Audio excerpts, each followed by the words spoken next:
Salam əziz və hörmətli dostlar, xoş gördük. Umarım hər yerdəsiz və hər zaman bu videonu görürsünüz. Bizim sayğılarımızı, hörmətlərimizi qəbul eləyəsiniz. Əziz və hörmətli dostlar, bir müddət öncə bir canlı yayında bu qərara gəldik ki, biz hər birimiz büdcəmiz olmayaraq bir düşüncə otağı aça bilərik. Düşüncə otağı açmaq üçün böyük pullara ehtiyac yoxdur. Vaxtımızı qoymaq lazımdır və bir proje tərif eləmək lazımdır. Mən özüm gəldim, dedim ki, Güney Azərbaycan və İranda yaşayan türklərin, siyasi partilərin birinci aşamada gətirək, onların düşüncələri ilə tanış olaq. Proje bu oldu və bunun əsasında bir 500-ə yaxın soru yazdıq və 2-3 həftə çəkdi o soruları hazırlamaq. Ondan sonra da iş müqərrəratı yazdıq ki, birinə təhqir olmayacaqdır, mən tərəfsiz olacağam, bundan belə ki, bir siyasi adamım, düşüncəm vardı. Amma mən bir ayrı partinin tərəfdarı olub, bunlarla tartışmayacağam. Öz düşüncələrim əsasında qonaqlarımızla tartışmaq haqqım var. Heç bir kəsə pis söz, tənqid filan ad çəkməyəcək, danışmayacaq. Çünki hər parti və hər siyasi insan çalışmalı özünün düşüncəsini ortaya qoysun. Lazım deyil ki, özgələrin düşüncəsini vursun, pisləsin, ta özünü ispat eləsin. Bunun üçün Güney Azərbaycanda, Qəşqayistanda olan partiləri dəvət elədik. 2 parti dedi, gəlməyəcəm. Bir parti dedi ki, içəridən və eşikdə olan üzvlərimizlə məşvərət eləyəcəm, cavab verəm. Və qalanlar dedilər ki, gələcəyik. Və bu çox gözəl başladıq. Bir çox partilərlə, buradan 4 parti ilə üst-üstə bugün danışırıq, bugünkü parti ilə ki danışırıq. 4 partidir və bildiyiniz kimi hər parti bir həftənin içində, yəni 6 günün içində gündə 4 saat danışmaq haqqı vardı. Az danışa bilər, çox danışa bilər, o qalıb enerjisinə və istəyinə. Bizim suallarımızın cavab verməkdir. Əsli budur ki, onlara cavab verək. Cavabdan da qane oluram, olmuram, yenə də meyar mənəm ki, burada deyəm, mən qane oldum, olmadım, onun üzü ilə tartışma çıxır. Buradan Güney Azərbaycan İstiqlal Partisindən Sayın Salih bəy İldırım cənabları təşrif gətirdilər. 6 cələsə danışdılar. 6 cələsədən sonra 6-7 cələsədə iş yerindən, evdən səs doldurdular, göndərdilər və biz onları yaydıq. Beləliklə 11-12 cələsədən hamısında birində biz bunlara bir nömrə də veririk. Onlar ki, əxlaqlı, siyasi danışırlar, yap üst nömrəni alırlar ki, milli ərdəmli nişandır. Ondan bir az aşağı olanda birindən ad çəksələr, işarə eləsələr, onda bir nömrə çıxırıq, gəlir aşağıya olur ən ərdəmli, biraz da aşağıya gələndə olur ərdəmli.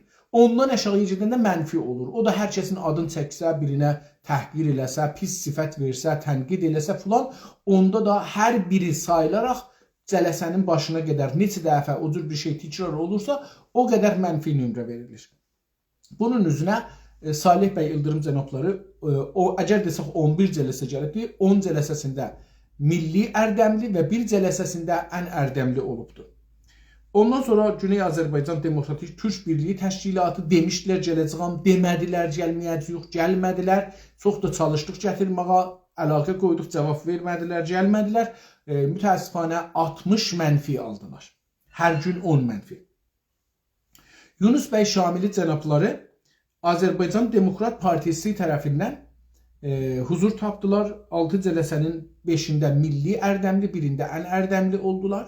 Buradan da təəssüflə qalan sorulara hələ cavab verməyiblər. Umaram ki, cavab versinlər. Çünki yavaş-yavaş Salih bəy İldırım cənablarının danışıqları Az News televizyondan ki, mühavarədən yayılır. Oradan qurtarmağa gedir. Ondan sonra bunların növbəsidir. Yunus bəy Şamilinin danışıqlarının növbəsidir. Amma buradan fəqət o 6 dənə əlimizdə var. Qalanlarına hələ cavab verməyibdir. Özdə sorularımızın da %80-i, %85-i qalır, cavabsız qalır. Üçüncü parti ki, təşrif gətirdilər, Azərbaycan Mərkəz Partisi Salih bəy Kamirani cənablarının liderliyi ilə huzurları oldu. 6 cələsədən 5-də eləyə bildilər, huzurları olsun. Hər 5-də də milli ərdəmli unvanını aldılar. Çox gözəl bəhslər apardılar. Və Dördüncü parti ki huzurları vardı. Bu gün də danışırıq onlarla danışaq. Mən görüm ki buradan Güney tamam, buradan Güney Azərbaycan izin vermədi. Buradan görüm ki buradan çağıra bilər miyim? Mütəəssifanə buradan da icazə vermir. Güney Azərbaycan Milli Qurtuluş Partisi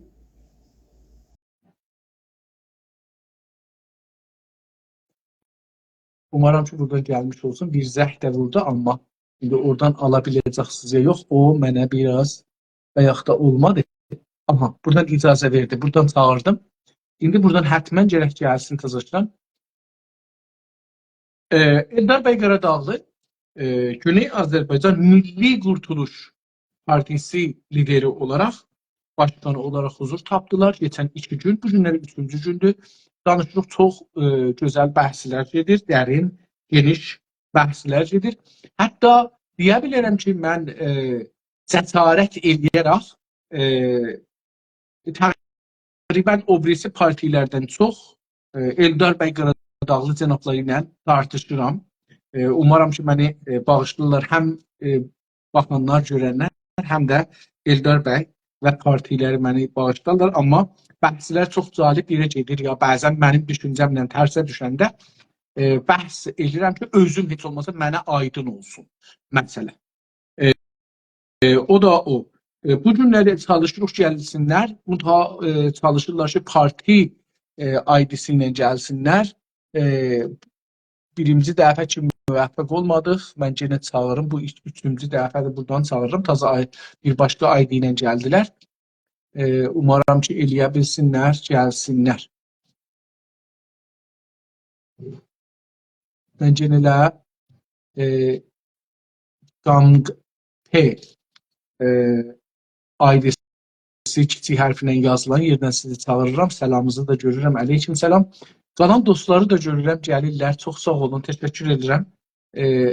Sayın Səbri xanımı gördüm, gəldilər. Sayın Oğuz bəy Türkü gördüm, təşrif gətirdilər. Və dostları görürəm, ad çəkə bilmirəm, çox bağışlarsınız məni. Düşünür insanlarımız gəlirlər və bu umaram ki, eləyə bilək buradan bir yaxşı nəticələr alaq. Nəticələr bu cür olacaq, dostlar. Baxın, mən bəzən dünya televizyonları ilə, ərəb televizyonları ilə 1 milyarda yaxın tamaşaçısı ola bilər. Ərəb yəni dünyası çox geniş bir dünyadır. Ərəb dilli də daha çoxdur. Yəni müsəlmanların bir çoxu ərəbi də bilirlər. Və ərəb kanalları bu günləri yəni bu neçə ayda, keçən 7-8 ayda çox sıcaq savaş dövrəsini keçirdirlər. Yəni İsrail, Filistin, Qəzzə, Həmas savaşında çox fəal olduqları üçün onların tamaşaçıları çoxdur. Müqayisə edirəm, görürəm, onlar da 20-25, çox çıxanda, məsələn, bəzi saatlarda 40-a çıxır tamaşaçılar canlı yayını. Bu nə deməkdir? Bu o deməkdir ki, toplum normalda ciddi xəbərdir, ciddi danışıqdır, ciddi düşüncə bəhslərdir. Bunlara yanaşmazlar. Amma coş denən, biraz aşağı səviyyədə bir-birləri ilə hoppul düşkünən, atkinən, tənqid eləcinən, söyüş vercinən, onda insanlara təfrih çıxır, gəlirlər. Niyə bu cürdür? Çünki insanların dostlar, %1-2-si siyasətə əlaqəlidir və siyasətçidir. Bəzən dostlar deyirlər %5'dir. Və bizim əgər 40 milyon adamımız olsa, onun %5'i bir ədəd, o qədər böyük bir ədəd deyil. Əlbəttə böyük ədəddir, amma o qədər böyük bir ədəd deyil. Və təbii ki, zamanları, məkanları, işləri, gücləri icazə verər, nə qədər bizlə tanış olarlar, istəyəcəklər, o da bir məsələdir. Amma bu 1%, 5% bu toplumu değiştirir. O coşkular, o nə bilim, məskərəbazlıqların heç birisi toplumu, millətin gələcəyini dəyişdirməz. Millətə gələcək verməz.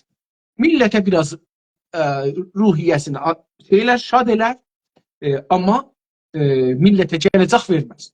Düşüncədir ki, hətta bir nəfərindən başlar, milyonlara çevirər. Məsələn, tarixdən misal vursaq, bir Əflatun var imiş, bir Ərəstu var imiş. düşünceleri tarih boyu insanlığı doğru yalan onların adlarını bir düşünce gəlibdir. Ve bu düşünce dünyanın birçok yerlerinde birçok insanların alın yazısı, memleketlerin, milletlerin, temeddünlerin, uygarlıkların alın yazısını değiştirdi. Aynı halde bir Musa varmış, bir İsa varmış, bir Muhammed var imiş ve bunlar bireydiler. Birey. Yani bir nefer insan olarak toplumda tapılıblar. Ben bir de sayın qonağımızı çağırırım, əgər eləyə bilsək. Bilmirəm səsimi eşidirsiniz Eldar bəy ya yox. Mən sizi bir daha da çağırdım, amma nəzərimə gəlir ki, səsim sizə gəlmir. Yəni cənabınız o mənim dəvətimi almırsınız. Bir dəfə də buradan çağırırım. Əgər olmasa xahiş edəcəyəm ki, burada görsədir ki, mən sizə göndərmişəm. Oradan siz ala bilməmisiniz. Hala yəni gözlür ki, siz cavab verəsiniz ona. Yəni icazə vermir təzəşdən çağıram. Deyir ki, cavab gözlür sizdən.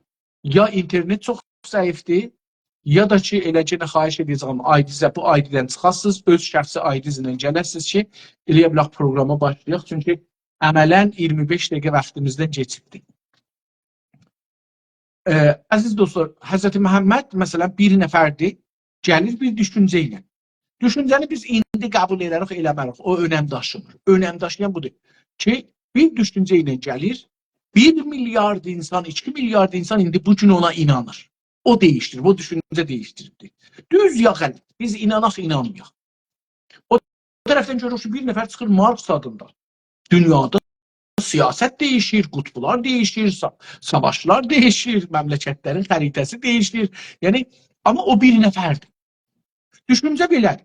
Amma siz bunun yanında jokerləri deyin, qalıq eləyənləri deyin, gündəlik danışanları deyin, müfəssirləri deyin, təfsir eləyənləri deyin, əxbar deyənləri deyin, bunların heç birisinin təsiri olmayıbdır. Əgər öz tariximizə gəlsək, Gədə Qurd bir kitab yazır, değişir tariximiz. Məsələn, İslam tarixinə qeysək, İslam tarixində türklərə qeysək, görürük ki, burada bir şəxsiyyət çıxır. Mən bir daha buradan çağırırım. Bir başqa ID ilə gəldi, siz görürəm. Oradan çağırın. Görək, umaram ki, gəldiniz. Tamam. Təşrif gətirdiniz. Biraz gözləyəcəyik ki, təsviriniz gəlsin, təsvir gəlmir. Ondan sonra fikrim her şey yaxşı olacaqdır. Ərz edeyim ki, görürük ki, məsələn, Türk tarixində bir Osman çıxır. Osmanlı hakimiyyətin yaradır. 600 il topraklara 3 qarıya hakim bir güc yaradır. Görürük ki, bir Şah İsmail çıxır. Görürük ki, bir Türk'ün qarşısında bir dövlət qurur. Görürük ki, bir Nadir çıxır.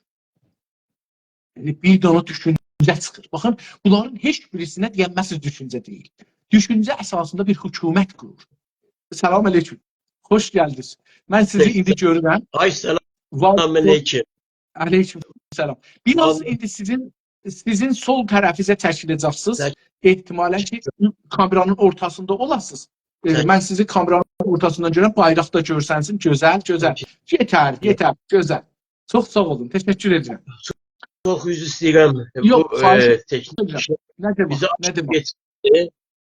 teknik işler bizim yaşlarımıza aşıktı. Tamam, hiç iradı yoktu. O tür demeyin, özünüzü qocatmayın. Maşallah. Əsrin düşüncə səthini yetirmişsiniz və keçmişsiniz. Parti qurmuşsunuz, dövlət qurmağa çalışırsınız və bu ərz elədiyim kimi tarixdə insanlar əgər dövlət qurublar, məsələn, Qacar əgər dövlət qurubdur, əgər hətta Farslar, İngilislər eləyə bilər, Türk dövlətlərini yıxılar, bir düşüncə əsasında yıxıblar. Əgər Türklər yıxılıblar, düşüncəsizlik əsasında yıxılıblar. Əgər hakimiyyətimizi əldə vermişik, düşüncəsizlik əsasında olubdur. Yəni, düşüncəmiz olmadığı üçün, milli düşüncəmiz, millətsel düşüncəmiz olmadığı üçün, milli hakimiyyət cəmiyyətimizi, milli dövlətimizi əldən vermişik və müstəmirə olmuşuq. İşğal olmuşuq. Torpaqlarımız işğal olub. Çünki düşüncəmiz yox idi. Amma çox nə qədər desəz var, nə qədər söyüş desəz deyər var. Bunlar heç birisi tarixi deyişlətməyibdir. Əgər Şeyx Məhəmməd Xiyabani ortadan çıxır, bir hökumət yaradır, o bir düşüncədir gəlir. Əgər Pişəvəri çıxır, nəhayətində bir hökumət yaradır, o bir düşüncədir. Və o düşüncəni bu günləri biz fəxr ilə daşırıq alnımızda, çiynimizdə, başımızda. Bununla belə ki, hər ikisinə, ya əslən kulli Türk millətinə çox tənqidimiz var. Amma bu düşüncədir ki, dünyanı değişdirir. Bunun üçün biz düşüncə mərkəzlərini açmalıyıq, düşüncə mərkəzlərinə proje tərif eləməliyik, bu projələrin əsasında insanları dəvət eləməliyik, düşüncə sahibləri dəvət eləməliyik və vətənimizə, millətimizə bir yol açmağa çalışmalıyıq. Əgər yollar bağlıdırsa, əgər zəlzələ eləyib yollarımızı bağlayıbdır, dünya dövlətləri bağlayıblar, hər kəs bağlayıbdır, bunu biz açacaq. Heç kəs bizə bu yolu açmayacaqdır. Çox uzatmayayım sözü. İsmail bəy, siz görünmürsünüz. Əfəndim? Siz özünüz görünmürsünüz. O irad yoxdur. Siz məni görməyəcəksiniz ehtimalən. Bu bir iraddır, hər gün tapılır. Amma zəbt olacaqsınız. Yəni, mən indi burada siz cənabınızı görürəm, zəbt olacaqdır, o videoda görünəcəkdir. Amma mümkün cənabınız məni görməyəsiniz. Aha, mən biraz uzun danışdım. İstəmirəm fikir edeyim. Buyurun, siz salam əleyk edin, sonra başlayaq sorularımıza. Salam aleyküm, hər vaxtınız xeyir olsun, əziz soydaşlarımız. Dünyanın arasında yaşamasından asılı olmayaraq, bütün hər kəsi buradan salamlarım, saygılarımızla anırıq. Sağ olasınız, var olasınız, varsınız bizimlə, bizi tərbiyə edirsiniz, yaşayasınız. İndi mən də İnsaf Əli bəy sizin sözlərinizi əvvəldən eşidirdim. Çünki əvvəldən otaqdaydım, bir türlü demək ki, kontakt qurulmurdu. Sizinlə mənim aramda, amma sizi mən görürdüm də, eşidirdim də. Amma indi görmürəm, eşidirəm. Yəni dünyanın belə tərs gedişatı var da, yox deyil. Doğrudur. Təşəkkür edirəm. Əgər icazə buyursanız, bəli, buyurun. Sizin sözünüz qalır. Yox, siz buyurun. Tamam. Təşəkkür edirəm. Bu günləri çox gözəl mesajlar gəldi. Hətta siz mənə mesajlar göndərdiniz. Biri də mesaj, 2-3 dənə mesaj cənabınız mənə göndərdiniz. Proqramı hətta Kuzey Azərbaycanda belə izləyənlər var. Yüksək siyasi səviyyədə. Bu da sevindiricidir. Ki, səsimiz yavaş-yavaş yetişilir, siyasi düşüncələrimiz. Mən hətta çox pozitiv gördüm o sayın dostumuzu Bünyamin bəyin baxışını çox pozitiv gördüm. Çox da sevindim. Təşəkkür edirəm Bünyamin bəydən ki, bizə feedback göndərdilər, düşüncələrini göndərdilər. Güneyin ən sadiq dostlarından Bütövçü, ondan sonra Türkçü, çox dəyərli qardaşımızdır. Allah səlamət eləsin inşallah. İnşallah o gün olar ki, görüşərik yaxından, düşüncələrini də tanış olarıq. Əgər icazə buyursanız suallarımıza İstiqlal bölümündən başlayaq. İstiqlalı necə düşünürsünüz sizin partiyəni? İstiqlal bizim əsas qayəmizdir. Və istiqlaldan başqa, daha doğrusu deyim, bir şeye düşünürük, bir şeye düşünə bilmirik. Çünki o demək ki, nəcib millətimizin və hər zaman tarix boyu dövləti olan, ancaq indi dövlətsiz olan millətimizin ancaq və ancaq yaşamaq üçün istiqlaliyyətə, bağımsızlığa və Güney Azərbaycan Türk Cümhuriyyətinə bizim təbirimizlə demək ki, ehtiyacı var. Çox sağ olun. İstiqlaldan tərifiniz nədir? Mənzurunuz istiqlaldan yəni nə mənə? İstiqlal ilk başda bizim fəlsəfəmizdə insan azadlığı, insan özgürlüyü, insan varlığı dayanmışsa, demək ki, istiqlaliyyət insanın ilk başda bütün kafasından tutmuş ta həyatına qədər müstəqil olması deməkdir. Yəni bir insan əgər müstəqil düşünə bilmirsə, müstəqil əməl eləyə bilmirsə, öz demək ki, dili ilə bağlı öz həyat fəlsəfəsini doğru, düzgün və özgürcəsinə ortaya qoyanmırsa, demək ki, bu müstəqil deyil. Müstəqil olmayan insanın heç bir zaman istiqlaliyyəti qeyd olunmur, vətənisi də olunmur.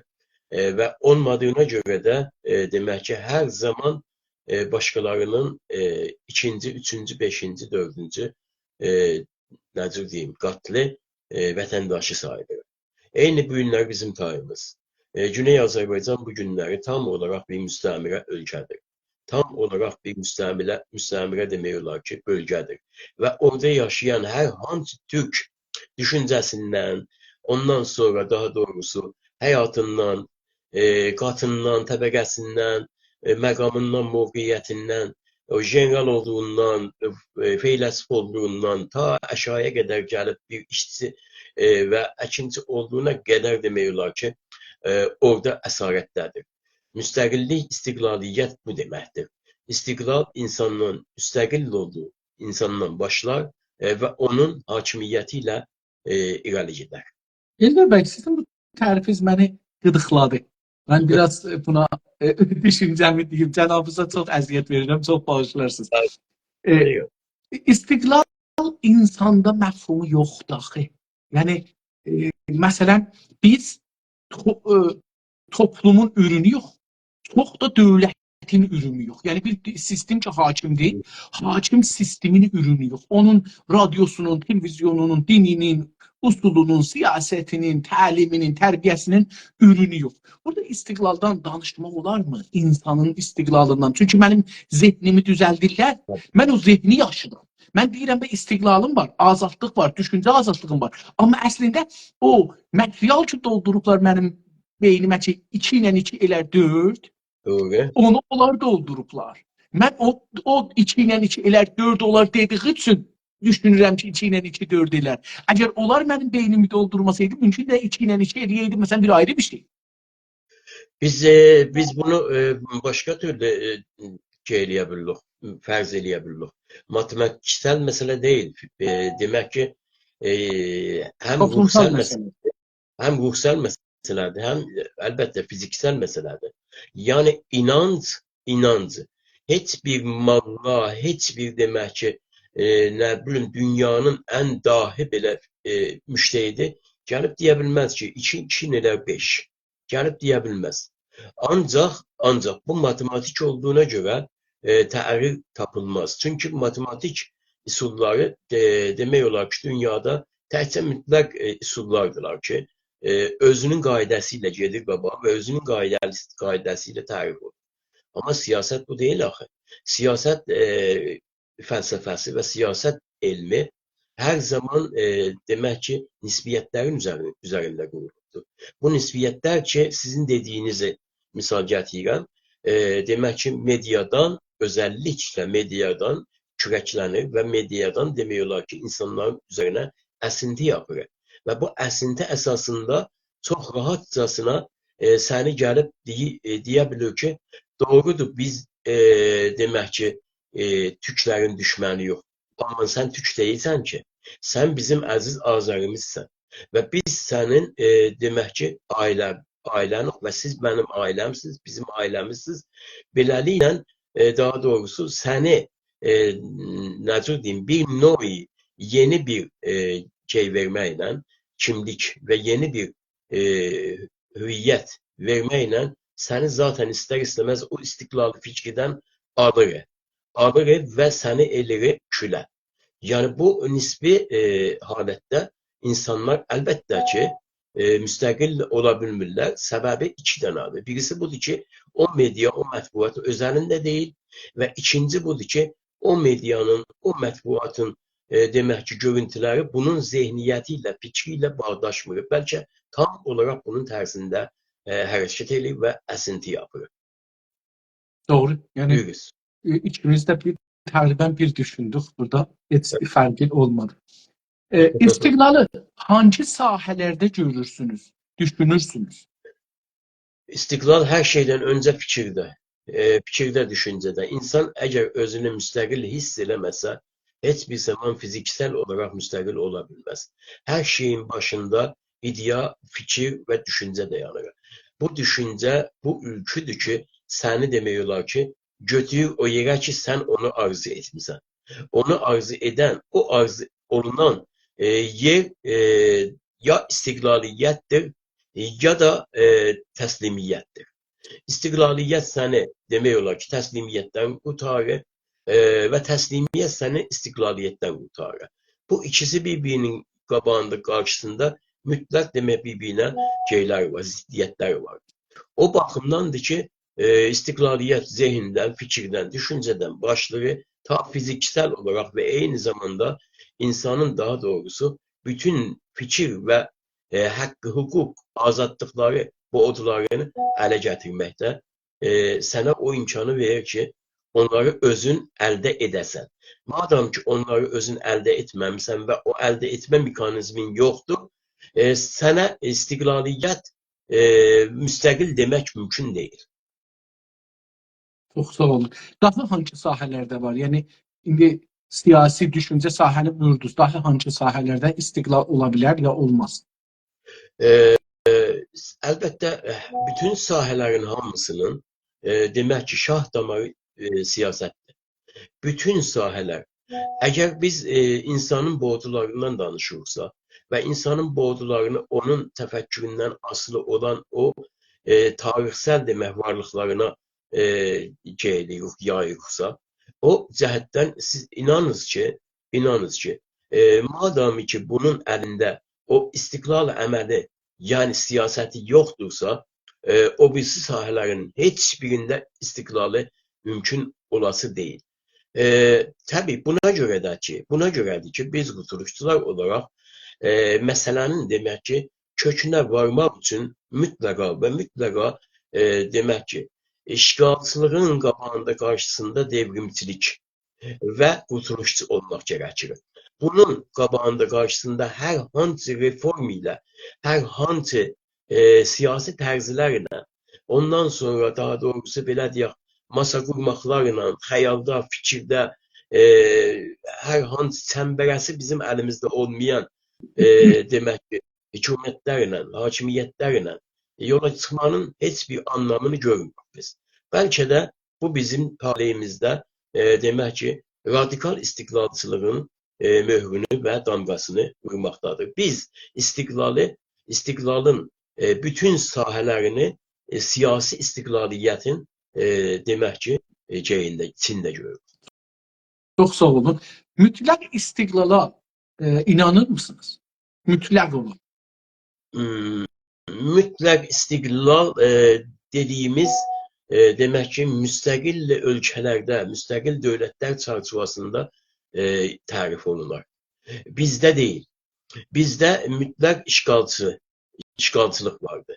Bizdə mütləq demək ki, nə bilim, dərbəstlik vardır. Ona görə sərbəst olmamız, başqa anlamı ilə desək, özgür olmamız gərəkir ki, biz demək ki, o gərəkən lazım olan mütləq sözünü hüquqlarımızda, yəni dövlət hüquqlarında, dövlət qanunlarında ortaya qoymuş olaq.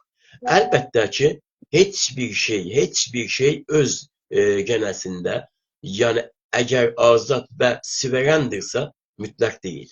Mütləq olası sadəcə və sadəcə ona çatmaq yoludur. Ona görə də mütləq düşüncəni biz ancaq və ancaq dövlətçilik çərçivəsində, dövlətçilik səviyyəsində görüb və tərif edə bilərik. Yəni istiqlal dövlət olanda %100 ola bilir? Dövlət olanda %100 əlbəttə ki olmur. Əlbəttə ki olmur. Bayaq dediyimiz elə ona görə tərif elədim ki, biz demək ki, %100 dediyimiz heç bir zaman dünyada heç bir ölkə, heç bir demək ki, suveren dövlət %100 müstəqil deyil. Müstəqil olacaq nisbiyyətin üstünlüyüdür. O nisbiyyətin üstünlüyü dövlətlərdən asılıdır, millətdən deyil. Dövlətlərin nə qədər bu məsələyə tavan verməsindən və demokrasiyanı nə qədər toplumlarının içində səfərbər etməsi. Və bunun da dünənlərdə mən dediyim əsas məsələ budur ki, dövlətlər nə qədər özlərini kiçildib və demokrasiyanı və sivil toplum varlığını genişləndirməklədir ki, o istiqlaliyyətin daha doğrusu üst düzeylərinə əl tapmaq mümkündür. Yox, mütləq istiqlaliyyət mümkün olmaz. Tamam. Sizin təşkilatın yol xəritəsi Güney Azərbaycanın istiqlalına yürüməni necə tərsim edibdir? Neçə mərhələli göstərir? Bizim elbette dünenlerde de bu sual verildi ve merhale dediğimiz bazı hareketler, bazı teşkilatlar, partiyalar vardılar ki, demek ki ön görüşleri, mesela deyək ki, muhtariyyət. Hal-hazırda bizim geçmişten indiyene qalan, indi təşkilat adı çəkməyək deyə, amma tabii ki bu indi heç kimə tohin, ihanət və ya alçatma kimin əsla və əbəda niyyətimiz yoxdur. Bu suallar, bu demək ki, örnəklər sadəcə və sadəcə məsələyə bircə aydınlıq gətirməkdir. Biz demək olar ki, 1945-46-cı ildə dün dediyim məsələyə işarə edən, 6 ayın içində 3 dənə dünya görüşü və 3 dənə demək olar ki, siyasi iradə ortaya qoyduq. Muhtariyyət, istiqlaliyyət və sonunda İraniyyət. Yəni biz bu qatmanları, bu demək ki, gedişləri, bu gedişatı Azərbaycan Milli Hərəkatının nə gücünə, nə qüdrətinə, nə əzəmətinə yendirmək istəmərik. Bəlkə daha doğrusu belə deyək ki, Azərbaycan Milli Hərəkatı bundan sonraki istiqlaliyyət planında bizim əlbəttə qurtuluş olaraq söhbət edirik, nə başqa dostlarımız olaraq. Bizim demək olar ki, bu istiqlaliyyətə gedən yolumuz ancaq və ancaq yenə bunu tikrar etmək məcburiyyətindəyəm, üzr istəyirəm, bunu çox təbliğat etməyək deyə, ancaq devrimçilik və qurtuluşçuluqdur. Yəni istiqlaliyyətə əl tapmaq üçün mütləqa və mütləqa ardıcıl mübarizə, mücadilə, təviz vermədən, heç bir sola sağa vurmadan, federalizmə, İrançılığa, muhtariyyətə vurmadan mütləq öz millətimizin müstəqilliyini savunan müstəqilliyini bildik. İndi bunun aşamaları nədir? Yəni siz bunun bir sizin projenizdə necə yetişəcək o istiqlala? Yəni nə işlər görəcəksiniz ki, o istiqlala yetişəsiniz? Əlbəttə, baxın, 100 illik bir assimilasiya siyasəti ortada vardı. Millətimizin bütün boyutlarında milli əritmə siyasəti gedibdir. Millətimizi öz kimliyinə, öz siyasi üsullarına, öz siyasi dayanaqlarına çəkmək. Bunlar hər birisi intibah və bizim demək olar ki, millətlə bağlı olan daha doğrusu açıq diyaloglarımız olmalıdır. Yəni bu ki, millətimizin dilini, hər şeydən öncə dilini özünə qaytarmaq, dilinin vasitəsilə həyat fəlsəfəsini onun vücudunda gəlişdirmək, gücləndirmək, onun fikir bacələrini mütləqa türkçülüyə və türkçülük əsaslarına qaytarmaq. Yəni İraniyyətdən bunu uzaqlaşdırmaq, faslaşdırmaqdan bunu nəcat vermək və bunlar hər birisi hamısı demək ki, mərhələ-mərhələ gedir qaba. İndi biz gələk deyək ki, yox elə bunlar demək ümumi bir şeylərdir. Əlbəttə ki, ümumi bir şeylər olacaqdır. Çünki bizim dərdimiz ümumidir və əslində hər hansı bir təşkilat gəlsin desə ki, yox, mən bunları bir-bə-bir gedəcəyəm, bir-bə-bir edəcəyəm və bir-bə-bir olacaqdır. Mən buna inanmıram. Çünki hər halükarda mübarizənin, mücadilənin qolları fərqlidir. Və o qollarının bütün hamısı fərqliliklərə baxmayaraq bir yerdə, bir halətdə hərəkətə keçməli və bir halətdə demək olar ki, siyasət və eyni zamanda mübarizə, mücadilə meydanına çevrilməlidir. Bilmirəm. Tamam. İndi mən bildim ki, yəni mən sizin təşkilata baxanda belə düşünürəm ki, bir, təşkilatlanmaq, iki, brainwash ki olmuş, beynimizi yıxıyıblar, İrancı, farsçı eləyiblər, onu milləti ayıltmaq, millətlə yenə əlaqə qurmaq və milləti ayıltmağa çalışmaq, dilimizi, türkcəmizi öyrədib, öyrəşmək, ondan sonra Daha nə? Dahi əlbəttə, çünki biz təşkilat olduğumuza görə gəlib təşkilatımızın demək bütün var oluşunun, hərəkətlərini ortaya qoymağın lüksunda deyilik, görmürük onu. Düzgün də deyil. Məsəla deyək ki, siz buna işarə etdiniz əlbəttə ki, mən dediyim kimi Güney Azərbaycan Milli Qurtuluş Partiyası bir partiya olaraq zaten bunların hamısını düşünür. Necə düşünür? Necə Güney Azərbaycanda təşkilatlanma sisteminə demək ki, kanalizə olsun. Necə Kuzey Azərbaycanımızda Güney Azərbaycanı təmsil edəcək gücləri təşkilatlandırsın. Necə bütün dünyada önəmli ölkələrdə bölgə nümayəndələrinin, bölgə başkanlıqlarının açılmasını ortaya qoysun. Bunlar həm dərnəklər formasında, yəni sosial-ictimai dərnəklər formasında, həm daha doğrusu birbaşa təşkilatın özünün qolları kimi göstərirlər, boy göstərməlidirlər. Və biz bu ilin sonuna, yəni bu ilin sonuna qədər bölgə başkanlıqlarımızı təsis etməkdir, edəcəyik. Bu bizim Yəni nizamnamə. labiçilik, əslində labiçilik dünya səviyyəsində bir labiçilik hərəkəti tanıtdırmaq.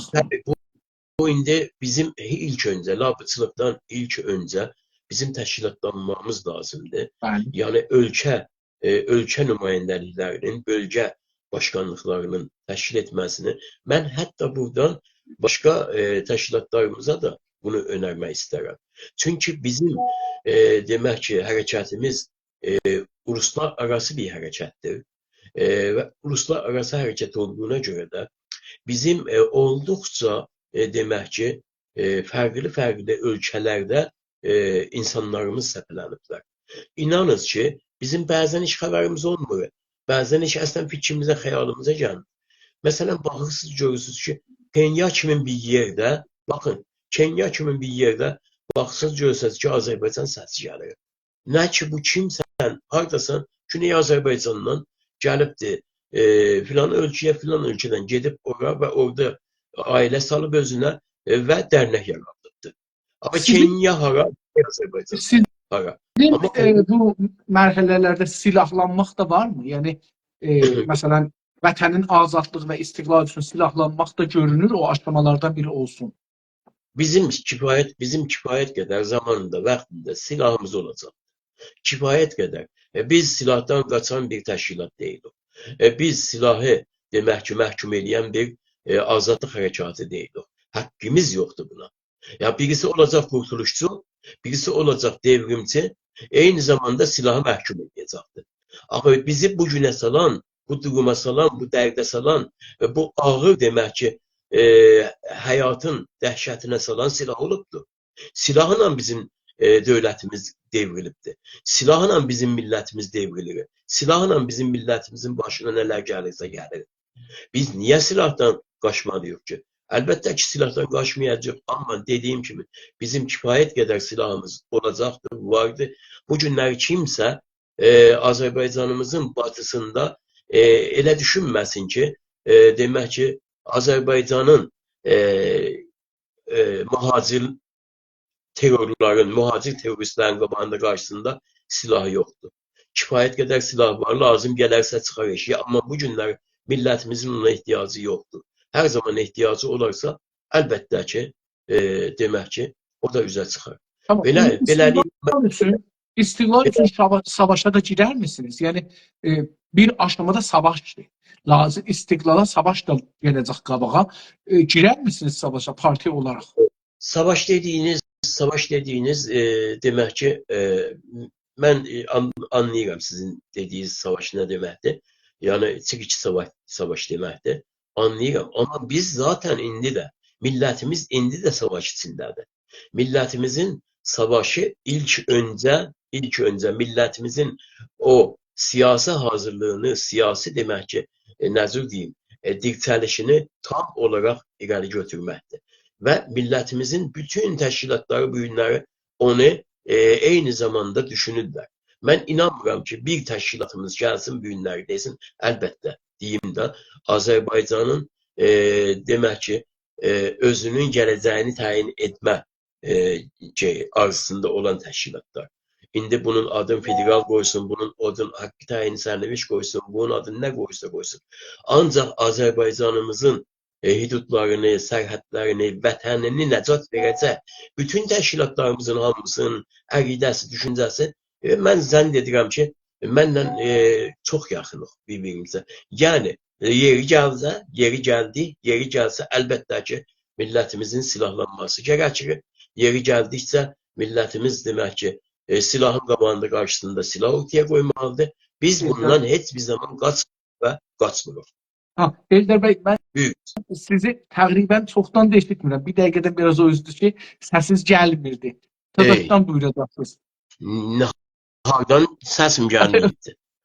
Oradan təqribən zehnimdə qalan buradan oldu ki, siz buyurdunuz ki, şəhər çiriki savaşlar. Çiriki Bəli. savaşlar. Aha. Əlbəttə. Dedim ki, sizin ehtimalən mənzurunuz odur. Mən demək istəyirəm ki, bizim millətimiz zaten bütün sahələrin hamısında savaşdadır. Hamısında savaşdadır. Biz qurtuluş savaşı aparırıq. Bir millət olaraq qurtuluş savaşı aparırıq. Birisi bir türlü, birisi bir başqa türlü. Amma yeri gəlsə, vaxtı gəlsə, demək ki, millətimizin qabağına qarşısında silahla çıxanı millətimiz zaten istər-istəməz siyasiləri ilə, partiyaları ilə silahla cavab verəcəkdir. Sizin üçün istiqlal. Eşidəbildiniz? Efendim? Eşidəbildiniz? Bəli, eşitdim. Tamam. Sizin üçün istiqlal önəmlidir, yoxsa millətin rifahı? İstiqlal millətin rifahı istiqlaliyyətindədir. Millətin fəlakəti onun əsarətindədir.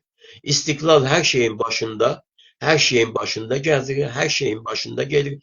Bəzi yine buna toxunmaq istərəm. Demək ki, bəzi adamların, dostlarımıza, yox, rifah bizim üçün çox önəmlidir.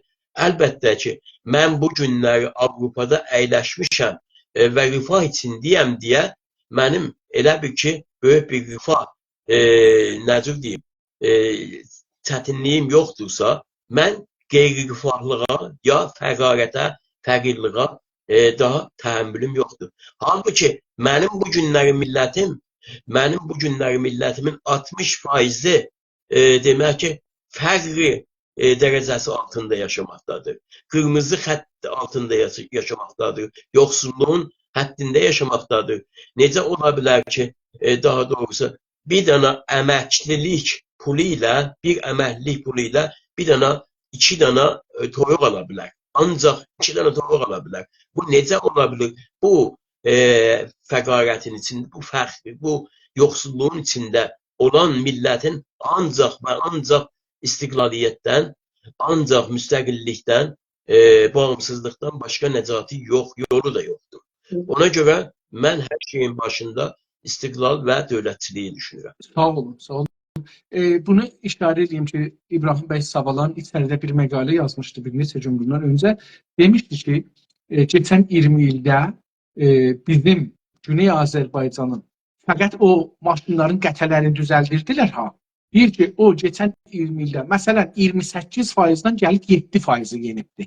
Yəni, mən hesablardım bunu, deyirdim ki, 28% ölçün qoyaq 100%. Çünki Azərbaycanın tolidi 100% idi da, o İranda 27 idi, ya 28 idi.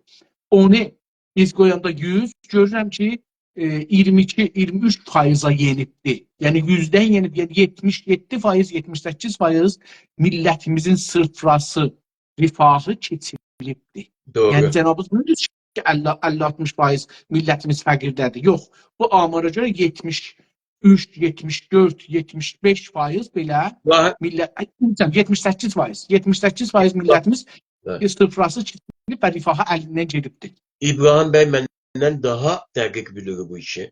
Çünki millətimizin içində yaşayır. Çünki bizim bir ziyalımızdır. Çünki onun dedikləri, onun yazdıkları hər bir şey mütləqa və mütləqa sənədlər üzündədir. Əlbəttə ki, bizim də öyrəndiklərimiz bu əzizlərimizdən, bu ziyalılarımızdandır, bu gənclərimizdəndir. Biz onlara minnətdarıq. Doğrudur, düzdür. Sağ olun. İstiqlalı əldə etmək üçün ən önəmli və lazım işlər nələrdir? Nələr görməliyik ki, istiqlalı əldə edək? Her şeyden önce istiklaliyetin düşüncesini beynimizde, kafamızda tam olarak yerleştirmeliyiz. Nefesimiz kimin, içtiğimiz su kimin, hava kimi ve demek ki bütün anlarımızın anlamı kimin. İlk önce budur. Eğer bir insan müstakil düşünürse aman demek ki mesela diyak bu günləri seçim oyunları gelir. Bu seçim oyunlarına her hangi tipte olursa olsun inanırsa demek ki bu istiqlaliyyəti de inanmayıbdır. Bu müstəqilliyi de inanmayıbdır. Müstəqillik her şeyden öte insanın kəramətidir.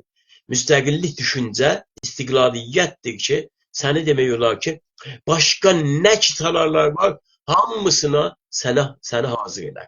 Yoksa benim beynimde mesela deyirəm istiqlaliyyət olmazsa, mən necə eləyə bilirəm müstəqilliyə düşünəm? Mən beynim, düşüncəm, fikrim müstəqil değil ki, mən istiqlaliyyətə düşünüm. O baxımdan da istiqlaliyyət demək olar ki, mesela mən bu kutsallıqlara filana beymana çox inanan insan değilim. Ama eğer bir kutsallıq varsa insanın kafasında, beyninde o da istiqlaliyyətidir. O da müstəqilliyidir. Ondan yola çıxaraqdır ki, insan eləyə bilər, daha doğrusu çox güclü, onun bütün at yapılarını, at sararlarını bir geçsin ve ne lazım gelirse, hangi düşünceler, mesela diyeyim düşünce, mesela benim daha doğrusu Türk kimliğim, Türk kimliğim ne? Türk kimliğimin daha doğrusu kökünde neler yatmıştır? Bunu öğrenmek. İkinci budur ki, insan hakları dediğimiz ve demokrasi dediğimiz ne haletlerde əmələ gəlir? Yine bunların hamısı gəlir istiqlaliyyətə bağlanır. Ben eğer insanı düşünürsem, insan haklarına düşünürsemse, eğer milletimin bu hakların en üst düzeyinde olmasını haklı olarak düşünüremse, demek ki istiqlaliyyət yine bunun başında gəlir. Sivil topluma düşünün. Sivil toplum ne demektir? Sivil toplum demek azad toplum demektir. Sivil toplum devletten korkmayan, devletten çekinmeyen, özünün bütün müstakil hayatını ortaya koyacak bir sivil insanlar demektir. Bir toplum demektir. Bu hardan əmələ gəlir? İstiqlaliyyətdən əmələ gəlir. Laik dövlət. Laik dövlət ne demek? Laik dövlət bu demek ki, sen demək olar ki, bütün dinlere, bütün inancıların hamısına bərabərcəsinə baxırsan və dövlətimin imuratını bu inancıların heç birinə değil, belki devletin hukuk dairələrine, devletin hukuk Önder Bey, bunlar şeydir, bunlar dövlət qurandan sonranın işidir. Dövlət qanunsuz olsun falan. İndi ki biz işğal bir dövrəsində geyirik, beynimiz işğal olubdur, vətənimiz işğal olubdur, ordular, zindanlar, ədliyyələr, polis, ittilaat hamısı bizi baskı altına tutublar, separatistlərini falanını. Burada biz istiqlal üçün nə cür bir yol seçməliyik, nə cür bir işlər görməliyik? Siz buyurursunuz ki, lazım olsa savaşa girərik, yəni silah götürürük. İndi biz silah yəni götürmürük əlan. Bəli, istiqlal da istiyoruz. Axı xurma deməklə ağız şirin olması gərək. Bir xurma ağacı əkəsən, zəhmət çəkəsən, xurma ağacı olar. Bunu nə cür düşünürsünüz? Yəni biz o istiqlalı solun dəqiq desəm belədir. İstiqlalı əldə etmək üçün lazım işlər nədir? Siz belə sual vermədiniz mənə. Siz mənə sual verdiniz ki... Çox istəyirəm. Mən sualı atlamışam. Sizin üçün istiqlal önemlidir, yoxsa rifah? Onu cevap buyurursunuz siz. Belə, siz mənə başqa sual verdiniz. Mən də başqa cevap verdim. Və dedim, ben özüm itirmişəm onda. Buyurun. Siz dediniz ki, istiqlaliyyəti demək ki, necə düşünmək və necə tarif etmək. Mən onu demək istəyirəm ki, tamam. insan demək bu borduların hamısını düşünürsə ve bunun qabağında karşısında bir istiklal sualı ortaya koyursa, demek ki bunların hamısına öz beyninde her şeyden önce cevap vermelidir. Her şeyden önce cevap vermelidir. Mesela uşaq hakları necə qorunmalıdır? Bu sadece dövlət değil, sözü değil, bir müstakil insanın beyninde, kafasında yerleştirecek esas ünsürlerdiler ki, Bunlar istiqlal deməkdir. Yoxsa mən gəlib bu günlər açıq-açıqcasına gəlib deyim, istiqlal, istiqlal, istiqlal, istiqlal. Amma birisi də gəlsin mənə desən ki, istiqlalı bizə aş görək, xırdala görək nədir? Mən onda qalacağam deyə. Yox, istiqlal bunlardır, bunları düşünməkdir. Məsələn, sən gəncliyə necə ümid verməlisən? Hansı əsaslarla gəncliyə ümid verməlisən? Ya bu istiqlal istəyən bir insanın kafasında hər şeydən öncə cavab almalıdır. Cavab almalıdır ki, istiqlalı ortaya koysun. Neyse, siz bir daha lütfen sualınızı verin. İstiqlalı əldə etmək üçün ən önəmli və lazım işlər nələrdir? Bayaq bunu dedim. Dedim ki, tamam, bunu deyirdiniz. Tamam. Dedim. Nədən və hangi səbəblərə görə Türklərin ya Azərbaycanlıların istiqlalı yoxdur? Niyə yoxdur istiqlalımız? Həm də tək bir deyil, yəni Türk dünyasında indi bir neçə məmləkət təzə müstəqil olubdur. Çalışırlar ki, müstəqil olsunlar. Yəni hələ feilən o qədər bunların istiqlalına inana bilmirəm, amma nədən bizim istiqlalımız yoxdur? Nədən 100 ildir tamam Türklər hər yerdə müstəmir olublar, iştigal olublar, hər yerdə? Bəli, bunun əsas səbəbi demək keçmiş söhbətlərimizdə də mən ərz elədim ki, biz demək ki 15-ci yüzillikdən etibarən, yəni Rusların böhrənməsi zamanından etibarən addım-addım bunların böyüməsi və bizim kiçilməmiz əsas tutanda Türkistandan nəzərdə alsaq, Türkistandan başlayır və bu Türkistandan gələn dalğa demək özü ilə ön Asiya və ardıca daha doğrusu Qafqazları və eyni zamanda Güney Azərbaycanı da tam olaraq içine alır. Və bu məsələ ilə bağlı sadəcə və sadəcə bunun qabağında qarşısında dirənəcək, dayanacaq bir güc vardı. O da Osmanlı dövlətidir. İmperiya olduğuna görə, güclü, qüdrətli demək ki, tabanı olduğuna görə ki, dayana bilir. Amma onun da bilirsiniz ki, dayanacağı çox uzun sürmür. Çünki dünyanın en son imperiyası, en son çökülmüş imperiyası olan Osmanlı İmperiya, daha doğrusu başka imperatorların işbirliğiyle ki, sivilleşmiş, sivil demək ki, necə deyim, dövlətlərə əl tapmışlar. Bunların işbirliği də nəhayəti 1915-ci və bu zamanlara rastlı, yəni Birinci Dünya Savaşına qədər başlayır. Ancaq bizim ümumiyyətlə zəfiyyətlərimiz bizim hər gün getdikcə o gücümüzü, qüdrətimizi əldən verdiyimizin bir böyük amili Ruslar. Özünüz bunu çox gözəl bilirsiniz. Mən bundan geçirəm. İstəmirəm işlənlərimizi də burada dinləyənlərimizi və görənlərimizi də yormuş olan.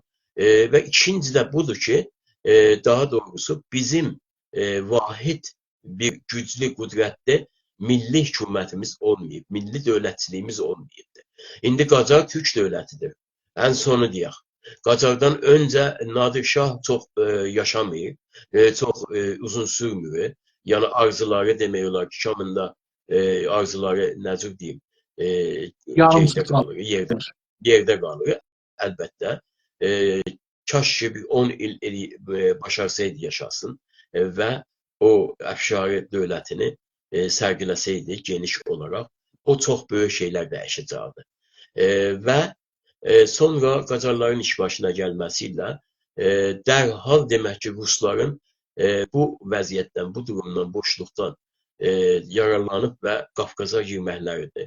Dünənləri də dedim, mən heç bir zaman bunu unutmaram. Çünki bunun üzərində o qədər demək ki, bilgim vardı ki, bunu hər zaman dilimə gətirim. Kürəkistal çay anlaşması 1905-ci il. Bu Kürəkistal çay anlaşması bizim dövlətçiliyimizin ipinqöldür. Yəni Türk dövlətçiliyinin, Türk Qacar dövlətçiliyinin demək ki, bütün qollarını, bütün qol qanadını Qafqazlarda, Kuzey Azərbaycanda, Gürcüstanda, ondan sonra daha Gürcüstanın ötəsində olan Əjdərxanda, o yanlarda tamamen qırdı dağıtdı. Yəni Dağıstanı deyirəm. Tamamen qırdı dağıtdı və oranın bütün güclərini, vahid dövlətə bağlı olan güclərini xanlıqlara və xanlıqları bir-biriyle vuruşturmağa soğuk etdi. Nəticə etibarilə biz dövlət olaraq, Qacar Türk dövləti olaraq əmələn Kuzey Azərbaycanı əldən verdik. Əmələn demək ki, Qafqazı əldən verdik. Baxmayaraq ki, bunun da nəhayəti gəldi Gülüstan müqaviləsinə. 1813-cü il, Türkmənçay müqaviləsi 1828-ci ilə xətm verdi. Amma ondan qabaq bizim artıq gücümüz, qüdrətimiz yox idi. Və Sisyanovlar idilər ki, Rus demək ki, çarizminin böyük nümayəndəsi kimin, jeneralı kimin gəlib oturub və Kürəkçayda artıq demirlər ki, bizim Cənabınız çox xarici güclərin təsirinə inanırsınız. Təbii ki, bu doğrudur. Yəni xarici üzr istəyirəm, bu xarici güclərdən asılı olan çox şeylər də var idi. onu deyirəm ki, yəni xarici güclərin kənarında təbii ki, xarici güclər daimən olacaqdır. Tarix boyu olacaqdır. Ya düşmən, ya rəqib. Yəni ya belə sülhamiz baxsaq, desək ki, sülhüçü bir adamlıq rəqiblərimiz vardır ki, bizi yıxmağa çalışırlar. Düşmən də o zaman ki, silah götürür. İndi bizim amma başqa müşküllərimiz var ki, dövlətimizi əldən vermişik. Siz işarə buyurdunuz o xanlıqların, bəyliklərin toğlanmasına. Amma orada bizim beyinsel müşkülümüz var ehtimalən. Bir milli türkçülük düşüncəsi yoxdur. Bu ki biz bir mərkəzə bağlı olaq, özümüzü bir qüdrətli olaq, amma bir mərkəzə də bağlı olaq. Elə indi bunu mən məsələn milli hərəkətdə də görürəm. Bəzən məsələn iki dana parti ya iki dana şəxs, iki dana düşüncə görürəm ki, millət üçün birləşəndirlər. Yaxın birləşməsinlər. Yaxınlaşanmırlar. Mən çox istəyirəm görək içimizdə nə müşkül var. Yəni bu sualdan çox içimizdə nə müşkül var ki, biz məmləkətimizi uduzduq, torpağımızı uduzduq, dövlətimizi uduzduq. Əzizin Səfərli bəy, mən ilk sözlüyümü bununla başladım. Dedim bizim türk dövlətlərimiz olub, milli dövlətimiz olmayıb. Mən bunu ilk cümləmdə dedim və bir daha təkrar etmək istəyirəm. Bizim tarix boyu türk sülalə dövlətlərimiz olub, amma millətimizin və torpağımızın adına milli dövlətlərimiz olmayıb. Bunun da təbii ki, səbəblərin tarixi cəhətdən araşdırmaq, aşmaq. Mən oradan vaz keçirəm, gəlirəm demə bu məsələyə. Baxın, əslində bizim doğru deyirsiniz, çox doğru buyurursunuz ki, təkcə müşkülümüz o deyil ki, yox, təkcə müşkülümüz o deyil. Bizim zehinimizdən müşküllərimiz vardı. Yəni, İslamdan sonraki demək, türkçülüyün üzərində İslam hakimiyyətinin sərgilənməsi və onun addım daha doğrusu bizim bütün mentalitlərimizə girməsi, özəlliklə yenə hələ ondan daha çox qabaqda düşünsək, Səfəvi zamanından etibarilə şiəçiliyin rəsmi dövlət dini olması, halbuki heç bir dinin, heç bir məzhəbin rəsmi din dövləti olması doğru, düzgün deyil. Bizim əlbəttə baxışımıza görə. Laik düşüncəyə görə dinlər çox möhtərəm, hörmətli, məzhəblər hörmətli, sayğılı, amma dövlət işində müdaxiləsi kəsinliklə olmamalıdır. Tamam, bunlar olur, gəlir. Bizim hər zaman Eldar bəy, tarixdə biz dövlət qurmuşluq, xilafəti İslami bizim əlimizdə olubdur, imperatorluq qurmuşluq. Bunların hamısı, yəni bu keçən 1400 ildə bu İslamdan sonra biz dövlət qurmuşluq. Yəni biz indi danışanda İslamdan qabaqda tariximizdə indi bir şey var ya yoxdur, məktub deyil. Bu İslamdan sonraki məktub olanlar, əlbəttə onlar da bəlkə olar, demirəm. Mən indi o tarixə çox dərin keçmirəm. Amma İslam bizi birlədibdir. Biz hakimiyyət qurmuşuq. Dövlət Səfəvi də İslam dövləti qurubdur. Osmanlı da Osmanlı dövləti qurubdur. Qəznəvilər də, Səlcuqlar da hamımız İslamı, yəni mən demirəm İslamçı olaq ya olmayaq. Bir ideoloji olmasa bir gücə çevirə bilməm. Yəni bunu gərək qəbul edək. İdeolojisiz bir gücə çevrilmək olmaz. Rusiya ideolojisi zəiflədi, yıxıldı, kollan o gücü ki var idi, əldən getdi. 15 dənə məmləkət oradan müstəqil oldu. Biz ideolojisiz hərəkət edə bilər miyiz? Yox, eləyə bilmərik. İdeoloji demək ki, ideoloji sadəcə İslam deyil ki, sadəcə dinsel ideolojiya deyil ki. Sənin demək ki, türkçə ideolojiyan ola bilərdi. Ancaq bu yenə demək istəyirəm ki, bizim milli dövlətlərimiz olmayıbdır. İndi siz şayət deyərsiniz ki, yox, İslami dövlətlər bizim milli dövlətlərimiz olub. Mən deyərəm ki, İslami dövlətlər bizim dövlətlərimiz olublar. Amma bizim mentalitlərimizə, üsullarımıza və milli kimliyimizə bağlı olaraq dövlət sistemi yaratmayıblar. Sadəcə İslamdan təbəyyət etmələrinə, ondan sonra müsəlman olduqlarına görə daha doğrusu müəyyən dərəcə ideoloji alıblar. Bu ideoloji əslində dursaq, din ideolojiyasını siz daha doğrusu din ideolojiyasını siz din ideolojiyası kimin deyə bilməzsiniz. Dinlər zaten istər-istəməz demək şeylərdən gəlibdir. Necə deyim? Teyfilərdən, tayfalardan, ondan sonra millətlərdən, ondan sonra daha doğrusu ellərdən vücuda gəlibdir. Və onun arxasında, onun altında yine baxırsınız, görürsünüz ki, müəyyən etniklər, müəyyən millətlər vardılar. Məsələn, İslam dininin altında siz kimi görürsünüz? İslam dini hardan vücuda gəlibdir? Hardan əmələ gəlibdir? Ərəbistandan əmələ gəlməyib mi? Ərəbistanda yaşayan insanlar ərəb deyildilərmi? Biz indi gəlib bunu İslami deyək ki, bizim milli ideyamızdır, milli ideolojiyamızdır.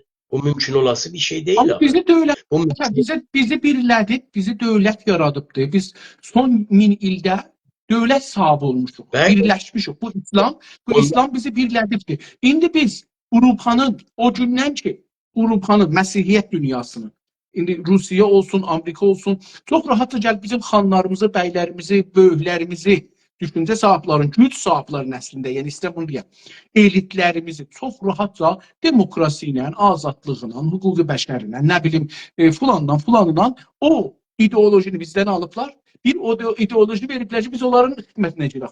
Onun üçün biz o gündən ki, hətta bu ərəb dediğiniz, o İslam dediğiniz, o ideolojini o gündən ki, əldən vermişik, o gündən də müstəmir olmuşuq, iştigal olmuşuq. Siz belə görmüyorsunuz? Yox, mən elə görmürəm, üzr istəyirəm. Mən elə görmürəm. Çünki biz ondan verməmişik. Biz onun heç bir zaman o bizim əlimizdə olmayıb ki. Tərsinə biz onun əlində olmuşuq hər zaman. Yəni məsələyə daha bir açıdan fərqli baxmaq, fərqli açıdan baxmaq olması gərəkir.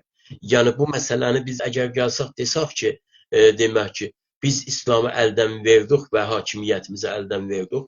Niyə? Məgər bizdən sonra Rza Pəhləvi İdeolojisiz olduq. Mənzurum budur ki, ideolojisiz olduq. Yox, elə belə deyil. Məgər bizdən sonraki demək ki, hakimiyyətə gələn Pəhləvilər, Farslar müsəlman deyildilər.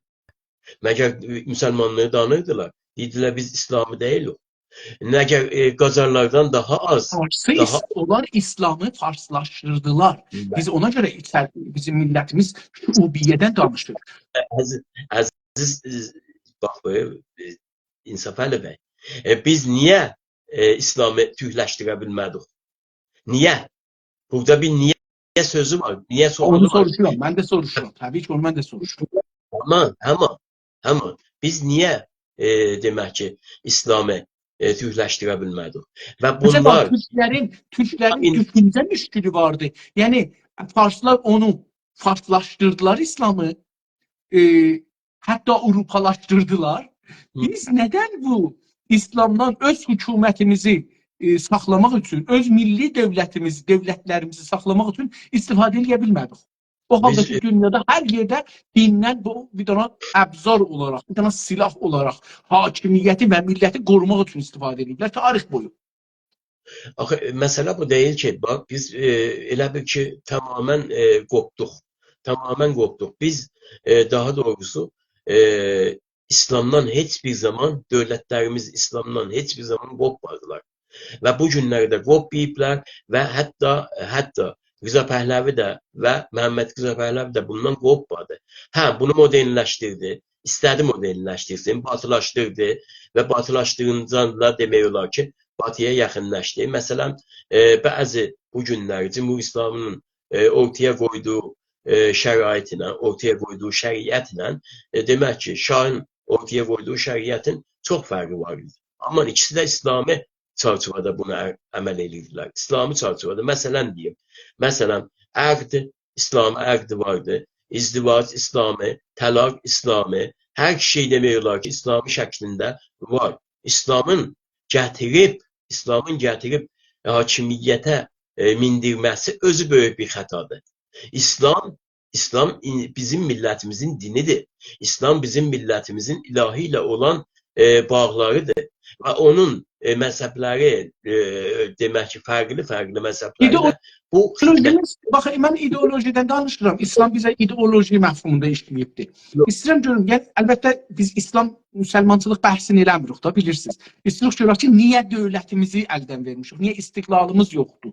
Niyə Güney Azərbaycan, niyə Ərafdakı türkmənlər, Suriyədəki türkmənlər, niyə Rusiyədəki türklər, niyə Çindəki türklər, niyə Ərafdakı, Əfqanistandakı türklər, Pakistandakı türklər, hər yerdə biz niyə işğal olmuşuq? Bunun müşkülü nədir ki, 100 il bundan qabaq, 150 il bundan qabaq imperatorduq, dünyaya hükümət edirdik üç qarrədə, hətta Amerikadan bac alırdıq. Yəni Osmanlı bizim dövlətimiz. Bac alırıq Amerikadan. Amma indi 100 il sonra, 100 ilin içində işğal olmuşuq, işğal devam edir. Sizə bir misal verim və bu misalla məsələn bir tane aydınlaşdırım. Demək ki, ikinci məşrutə zamanında Əbdülhəmid zamanı, ikinci Əbdülhəmid zamanında tanınmış bildiyimiz demək ki, Şeyx Cəmaləddin Əsədabadi gəlir İstanbula və İstanbulda ikinci Əbdülhəmid ilə müzakirə edir. İkinci Əbdülhəmid bunu çox sayğı göstərdi. Çünki ikinci Əbdülhəmid də bilirsiniz ki, Əxvana çox yaxın bir insan idi. Və bu da zaten istər-istəməz o ümmətçiliyin və Əxvanlığın daha doğrusu bünyəgüzarlarından birisi idi. Çox böyük bir alim, İslam alimi idi. Və o, bu sənəddir. Nə zaman da istərsiniz, o sənədi mən sizə göndərirəm. Demək ki, o sənədin əsasında, bunların müzakirəsində belə bir söz ortaya gəlir. Deyir ki, durum vəziyyət çox ağırdır. Hər tərəfdən daha doğrusu baskınlar var. Özəlliklə Afrikadan və Ərəb dünyasından çox fərqli qopuklar vardı. Qoppalar vardı və bu qoppalar Əbdülhəmidi çox daha doğrusu fikrə salıbdır. Və bundan soruşur ki, ya şeyx, nə etmək lazımdır səncə? Bu da ona deyir ki, mən sizə tövsiyə edirəm ki, hər şeydən öncə türk dilini başqa demək ki, imperiyanın təbəəsi olan dillərdən nəcat verirsin. Siz nə qədər ki, türk dilini nəcat verməmsiniz, türk dövlətini qura bilməmsiniz, bu türk dövlətinin demək ki, varlığı, vücudu təbəələr tərəfindən tamamilə aradan gedəcəkdir. Sizi təhdid edən bu günləri məşrutə qurmaq məsələsi deyil. Məşrutə qurmaqdan öncə dil məsələsini, dilinizi nəcat verin, türk dilini nəcat verin ki, bu türk dilidir ki, türk dövlətini saxlayacaqdır. Bilirsiniz, bu tarixdə demək ki, çox aydın, aşkar bir sənəddir ortaya qoyulubdur. İnsaf Əlibəy, təsəvvür eləyin bir imperatorun, daha doğrusu despot hakiminin qabağında qarşısında bir ümmətçi müsəlman vardı. Və o alim müsəlman ümmətçiliyi yaradan insanlardan birisidir. Buna nədir? Baxmayaraq ki, özü Ərəb dünyasında yaşayır. Baxmayaraq ki, özünün bütün yazıları hamısı ərəbcədir. Amma buna gəlir deyir ki, türk dilini təbəə dillərdən nəcat verir. Təbəə dillər sizi yiyib bitirəcək, qutaracaq. Dövləti bitirəcək. Baxın, Osmanlının sonlarına qədər, yəni Əbdülhəmidin birinci dövrəsindən ta ikinci dövrəsinə qədər, axirinə qədər 3 dənə ideoloji yaratmağa çalışır Əbdülhəmid. Bir Osmanlılıq təbəəsi, ideolojisi Osmanlılıq, bir İslamçılıq, bir də türkçülük. Atatürk türkçülük ideolojisinin ürünüdür. Yəni Atatürk və onun dostları, onlar türkçüdülər. Onlar Əbdülhəmidin yaratdığı ideolojinin ürünləridirlər. O dövrdə yaranıb, o dövrdə mədrəsələrdə dərs deyilibdir, üstündə işlənibdir, ruznamələr, məcəllələr çıxarılıbdır, beyinlər değişdirilibdir. Hər halda, yəni bu olubdur, yəni olmağa çalışıbdır. Elə istəyiblər ki, Avropanın o bölücü siyasətlərinin və ideolojilərinin qarşısında yeni bir qavramlar gətirsinlər, ideolojilər gətirsinlər. Təəssüflə bizlərdə dedim, bir dənə də ruhiyyə var. Yəni bir beynimizdə müşkül var. Bir də düşüncəmizdə müşkül var. Bir də mənafeyi təşxis verməməkdə müşkülümüz var. Milli mənfəəti, dövlətçilik mənfəətini təşxis verməmək müşkülümüz var, məncə. Mən bunları əlbəttə siz də işarə buyurdunuz, beyinsel olarak əsli müşkülümüzü özümüzün beynimizdə görürəm. Ki, yəni bizim beynimizdə bir müşkül olubdur ki, işğal olmuşduq. Necə ki, işğal ola və biz savaşmıyıq. Niyə? Mən Allah səlamət eləsin, Əhməd bəy Ovaldan bir söz öyrəndim. Dedi ki, biz əgər firqə zamanı dayansaydıq, savaşsaydıq, daha çox az adam ölərdi. 25 min nəfər ölməzdi. Ölərdi, məsələn, 10 min nəfər. Amma az adam ölərdi. Eyni halda bəlkə hökumətimizdə saxlardıq. Bilirsiniz, bizdə indi də var. Yəni, indi işarə edelim, indi də bizim düşüncə müşkülümüz var. Mən əvvəldə də Cənabız təşrif gətirməmişdik, yəni çalışırdıq, orada bizim düşüncə müşkülümüz var. Biz Türklüğü da düşünmürük, İslamçılığı da düşünmürük, Osmançılığı da düşünmürük, Azərbaycançılığı da. Yəni, məsələn, indi intikhabata baxın. İranda bir intixabat geçir. Hamı bilir ki, bu bizim intixabatımız değil. Yəni, doğru. bir nəfər olsun desin ki, məsələn, burada filan kəs çıxsa, ad səhmiyək. O, değişdirəcəkdir İranın bu cünkü siyasətləri. Əslində, belə bir inanc heç kəsə yoxdur. Amma bir də insanlar deyirlər ki, umut bağlıdırlar. Baxın, umut bağlıdır. Buradakı biz filan kəs çıxsa bizə çox fərq eləyəcəkdir. Amma nə fərq eləyəcəkdir?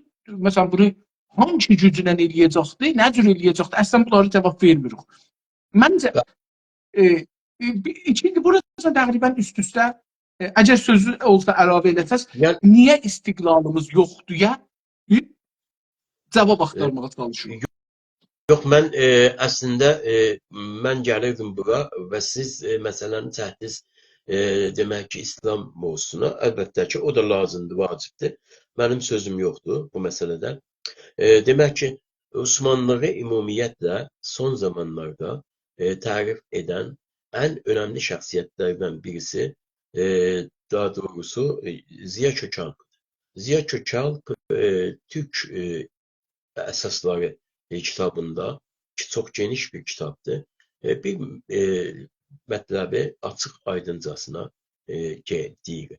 Deyib, bizim demək ki, indiyənə qədər mövcud olan hakimiyyətlərimizdə və bu günləri bizi fikir və düşüncə bacəsinə çəkib və bizi əndişələndirən məsələlərdən birisi budur ki, niyə bizim imperiyalarımız və niyə bizim imperatorluqlarımız bu duruma, bu vəziyyətə düşdü?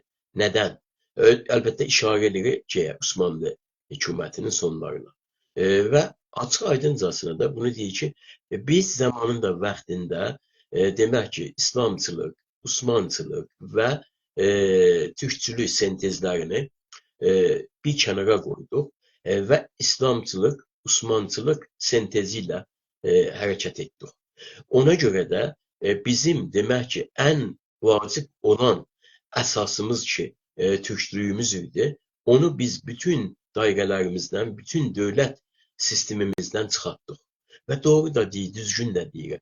İnsaf Əli bəy, diqqət edəsiniz, 33 demək ki, Osmanlı şahı vardı. 33 Osmanlı şahının 29'unun anası Türk değil.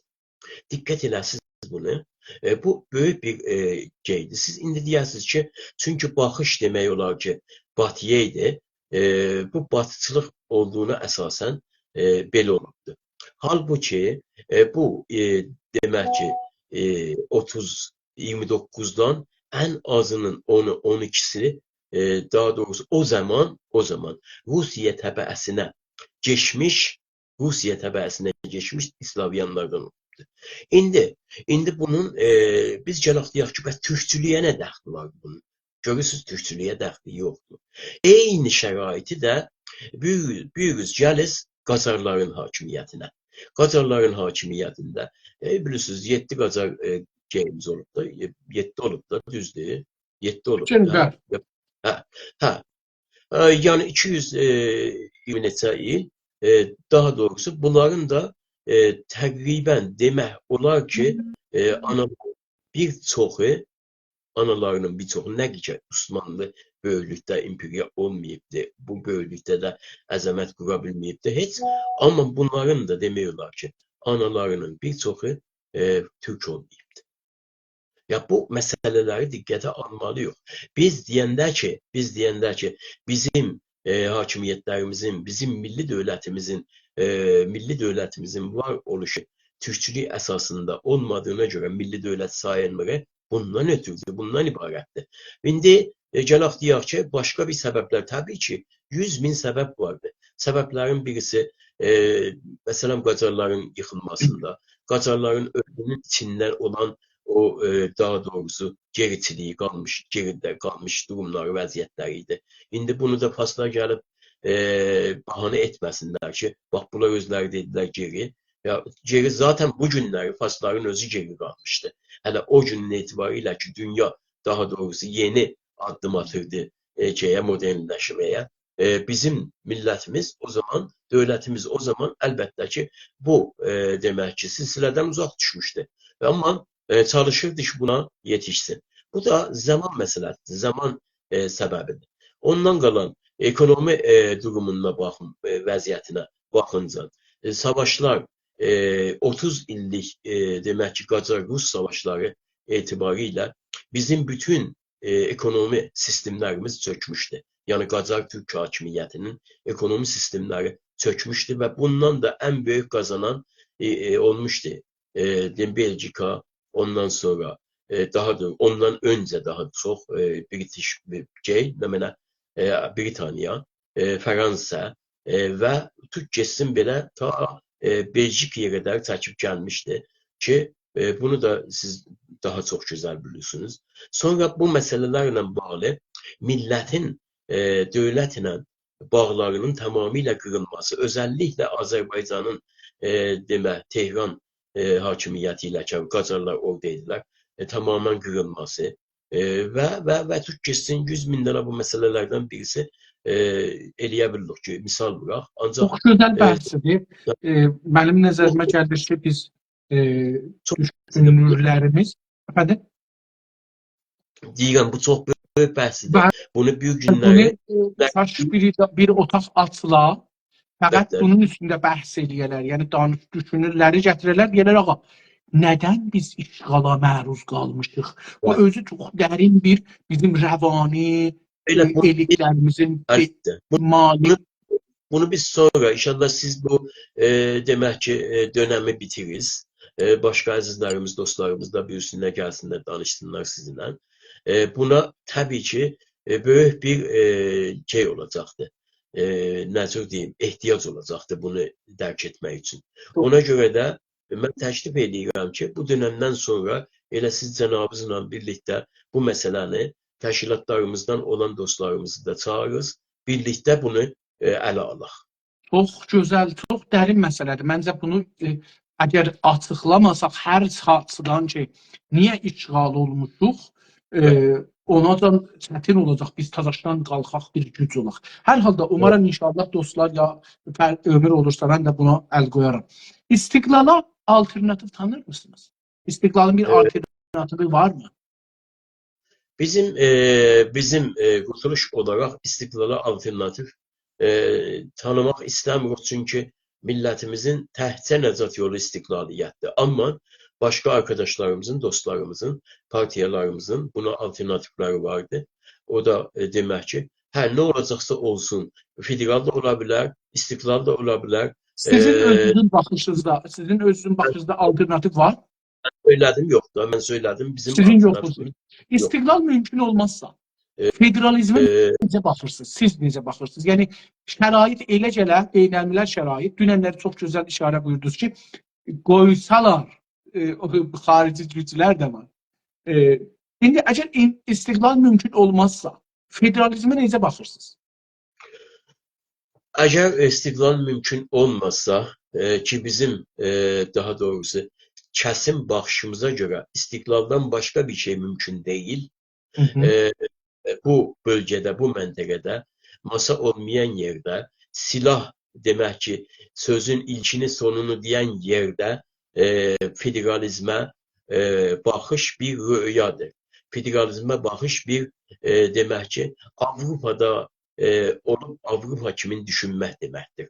Halbuki bizim bölgəmizdə Avropada olursan ol, Amerikada olursan ol, harda olursan ol, sən bizim bölgəmiz kimi düşünməlisən. Oranın insanı kimi düşünməlisən. Oranın insanı, baxın, İnsaf Əli bəy, sizin mütləqa orada xəbəriniz var, sizin də başınıza gəlir. Mütləqa bunu bilirsiniz. Bir təcrübə kimi deyim.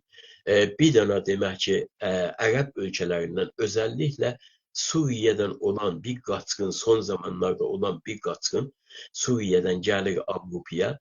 Bunun demək ki, üzərinə 2 nəfər, 3 nəfər müəllim qoyurlar. Çünki bunun psixolojiyası tamamen dağılıbdır.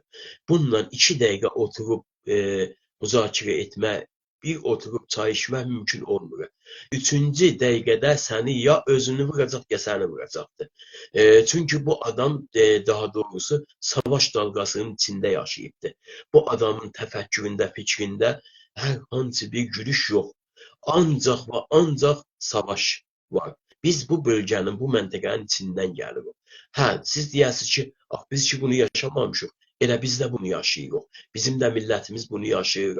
Amma biz gizlin yaşayırıq, onlar aşağı yaşayırlar. Bizim yaşamamız daha təhlükəli olur. Çünki ürəyin demək ki, şişməsi, qəmin və kədərin içdə olan şişməsindən əmələ gələr. Bizim millətimiz bunu yaşamaqdadır.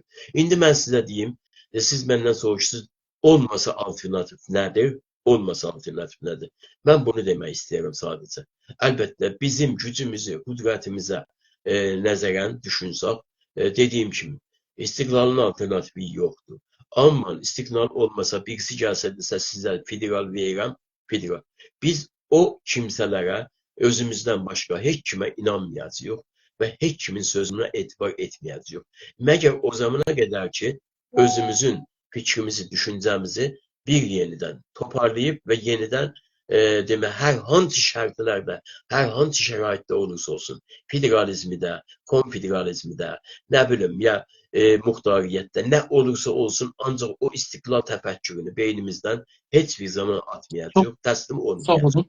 Təşəkkür edirəm. Bir dənə sual soruşum, bu suallara rəbti yoxdur, amma soruşum. Avropa neçə il savaşdan sonra keçibdi federalizmə və istiqlala? Neçə il bir-birləri ilə savaşdıblar? Demək ki, 1648-ci ildə bildiyiniz Vestfaliya anlaşması olur. Bu Vestfaliya Almaniyanın Bayır geyində, əyalətində bir kənd. Orada yığışırlar 100 il savaştan sonra və milyonlar qırılan insanın qanının demək ki, axmasından sonra və nəhayət 30 il qanlı savaşlar etibarilə. Yəni, bir tərəfdə Rum kilisası, pap var və bir tərəfdə azadlıq istəyən millətlər var.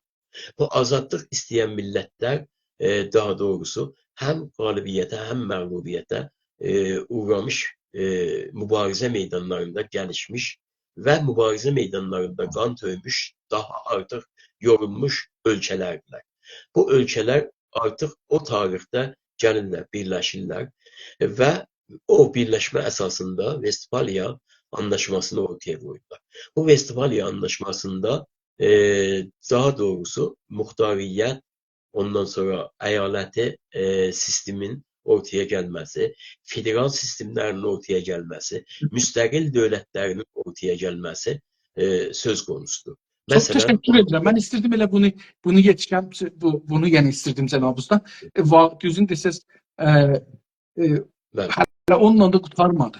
Birinci Dünya Savaşı ve İkinci Dünya Savaşı ki 100 milyona yakın bu iki savaşta adam öldü Avrupa'da ve Asya'da, Afrika'da.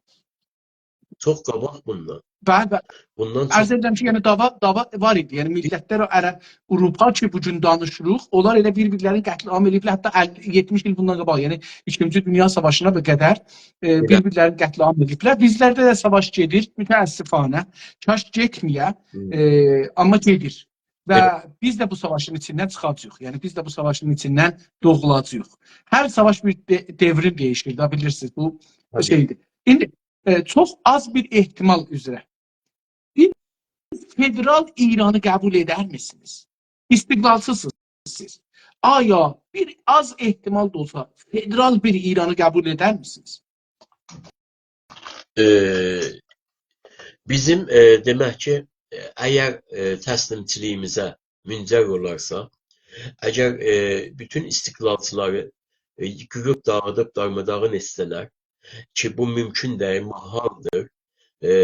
Demək ki, bir milletimizin çok önemli kesimini, ki istiqlalçı kesimdir, bunu kırıp dağıtsalar ve federalçıları öne çəksələr, zaten biz olmayan bir dünyada bu kabul olunabilir. Ama biz olmayan dünyada, biz olan Tamam. dünyada yok. Tamam. Teşekkür ederim. Biraz Sizin təşkilat. cevap verebildim ya yok bilmiyorum. Yani. Güzel, yani niyet yok. Sizin təşkilat İrandakı tüm Türklerin istiqlalını düşünür mü? Yoksa fakat Azerbaycan'ın istiqlalını düşünür mü?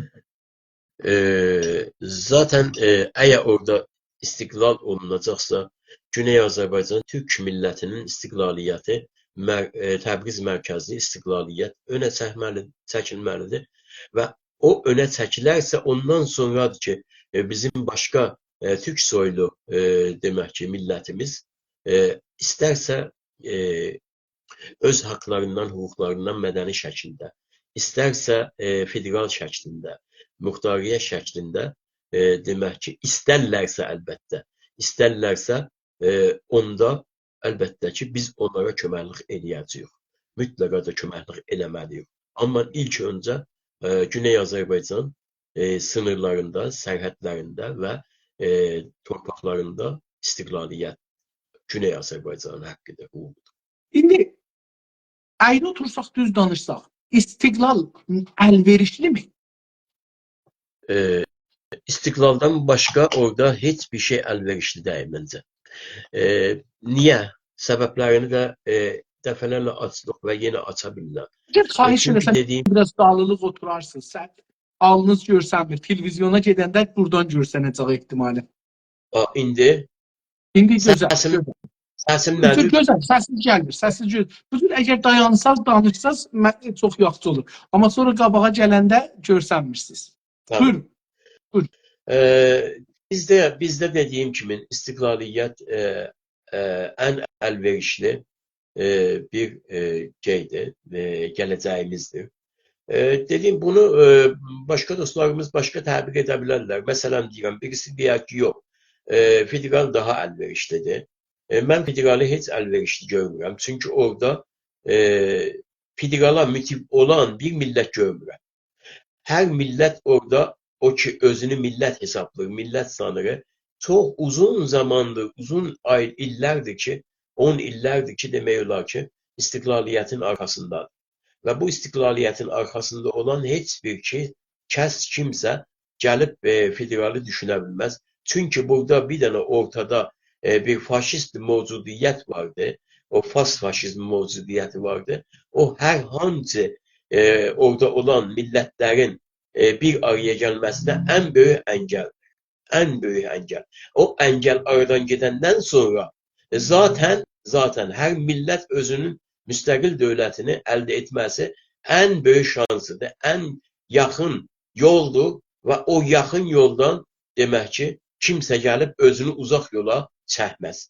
Biz gəlib Yugoslavını öncə Yugoslavi eləyəcəyik, sonra Yugoslavını dağıdacağıq və müstəqil ölkələr eləyəcəyik. Bu demək ki, örnəklərə getməyəcəyik, gedə bilmərik yəni. Biz Azərbaycanlılar buna gedə bilmərik. Bəlkə başqaları bunu düşünə bilər. Biz qurtuluşçular bunu belə düşünürük.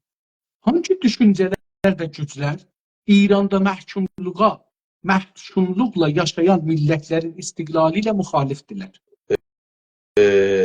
Başda panfarsizm əlbəttə ki, əzəli əbədi istiqlaliyyətin, millətlərin istiqlaliyyətin qatı düşmənidir. Pan-İranistlər ki, əslində panfarsizm ilə pan-İranizm ikisi də bir məqulədir. Biri etniksel tərifdir, biri demək olar ki, siyasi tərifdir. Və bunun da siyasi tərif olduğunu nəzərdə alsaq, daha doğrusu ortaya çıxan pan-İranizmdir. Pan-İranistlər bu məqulə ilə, yəni istiqlal məquləsi ilə, söyləmi ilə mütləqa düşməndilər. Və ikinci budur ki, daha doğrusu irtica, nə cür irtica? Dinsel irtica. Dinsel irtica, ümmətçi irtica. Ümmətçi təfəkkür zaten istər-istəməz millətçiliklə tam olaraq əbədi və əzəli düşməndilər. Çünki ümmətçilikdə millətçiliyin anlamı yoxdur. Və millətçilikdə də istiqlaliyyət, bağımsızlıq önə çıxınca demək ki, ümmətçilik bununla, bu məqulə ilə müxalifdir və sonra öz toplumlarımızın içində, yəni istiqlal tələb toplumların içində mənfəətlərin, mənafeləri mərkəz burjuvazi ilə, mərkəz demək ki, rantxarlarla birlikdə böyük tabana çevrilmiş güclər, qüdrətlər, qüvvələr, yəni daha doğrusu qeyri-milli və ötəsi olan sömürgə burjuvaziya. Bu üç böyük bizim istiqlala mane olan əngəllərdirlər. Amma əngəllər sadəcə tək demək ki, bir borduda deyil. Millət altı ya istiqlal altı əngəllər var, millət üstü əngəllər var. Zamanı gəlsə bunlara da ayrıca toxunduq. Beynəlmiləl səviyyədə və bölgə səviyyədə nələr görürsünüz ki, icazə verməyələr, ehtimalən biz müstəqil olaq, ya müxalif olarlar istiqlalına? İlk öncə Rusiya bölgə bir gücü, qüdrəti olaraq özünün gücünün, qüdrətini azaltmaqda və özünün demək ki, dövlətçiliyinin kiçilməkdə görməsindən hər gün hərasdadır, qorxudadır. O baxımdan türklərin özəlliklə varlığı əsasında türklərin varlığı torpaqlarının əsasında özünə dövlət qurmuş və sonra imperiya həddinə qədər uzanmış və gəlmiş Rusiya təbii ki, bütün Azərbaycan birliyindən çox şiddətlə qorxur.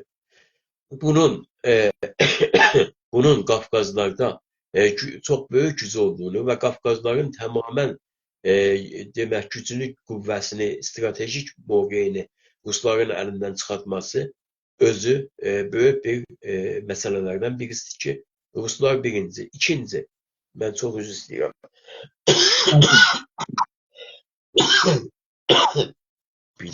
Baləcənə bir şey içeyim. Özümə boğazım yaşlansın.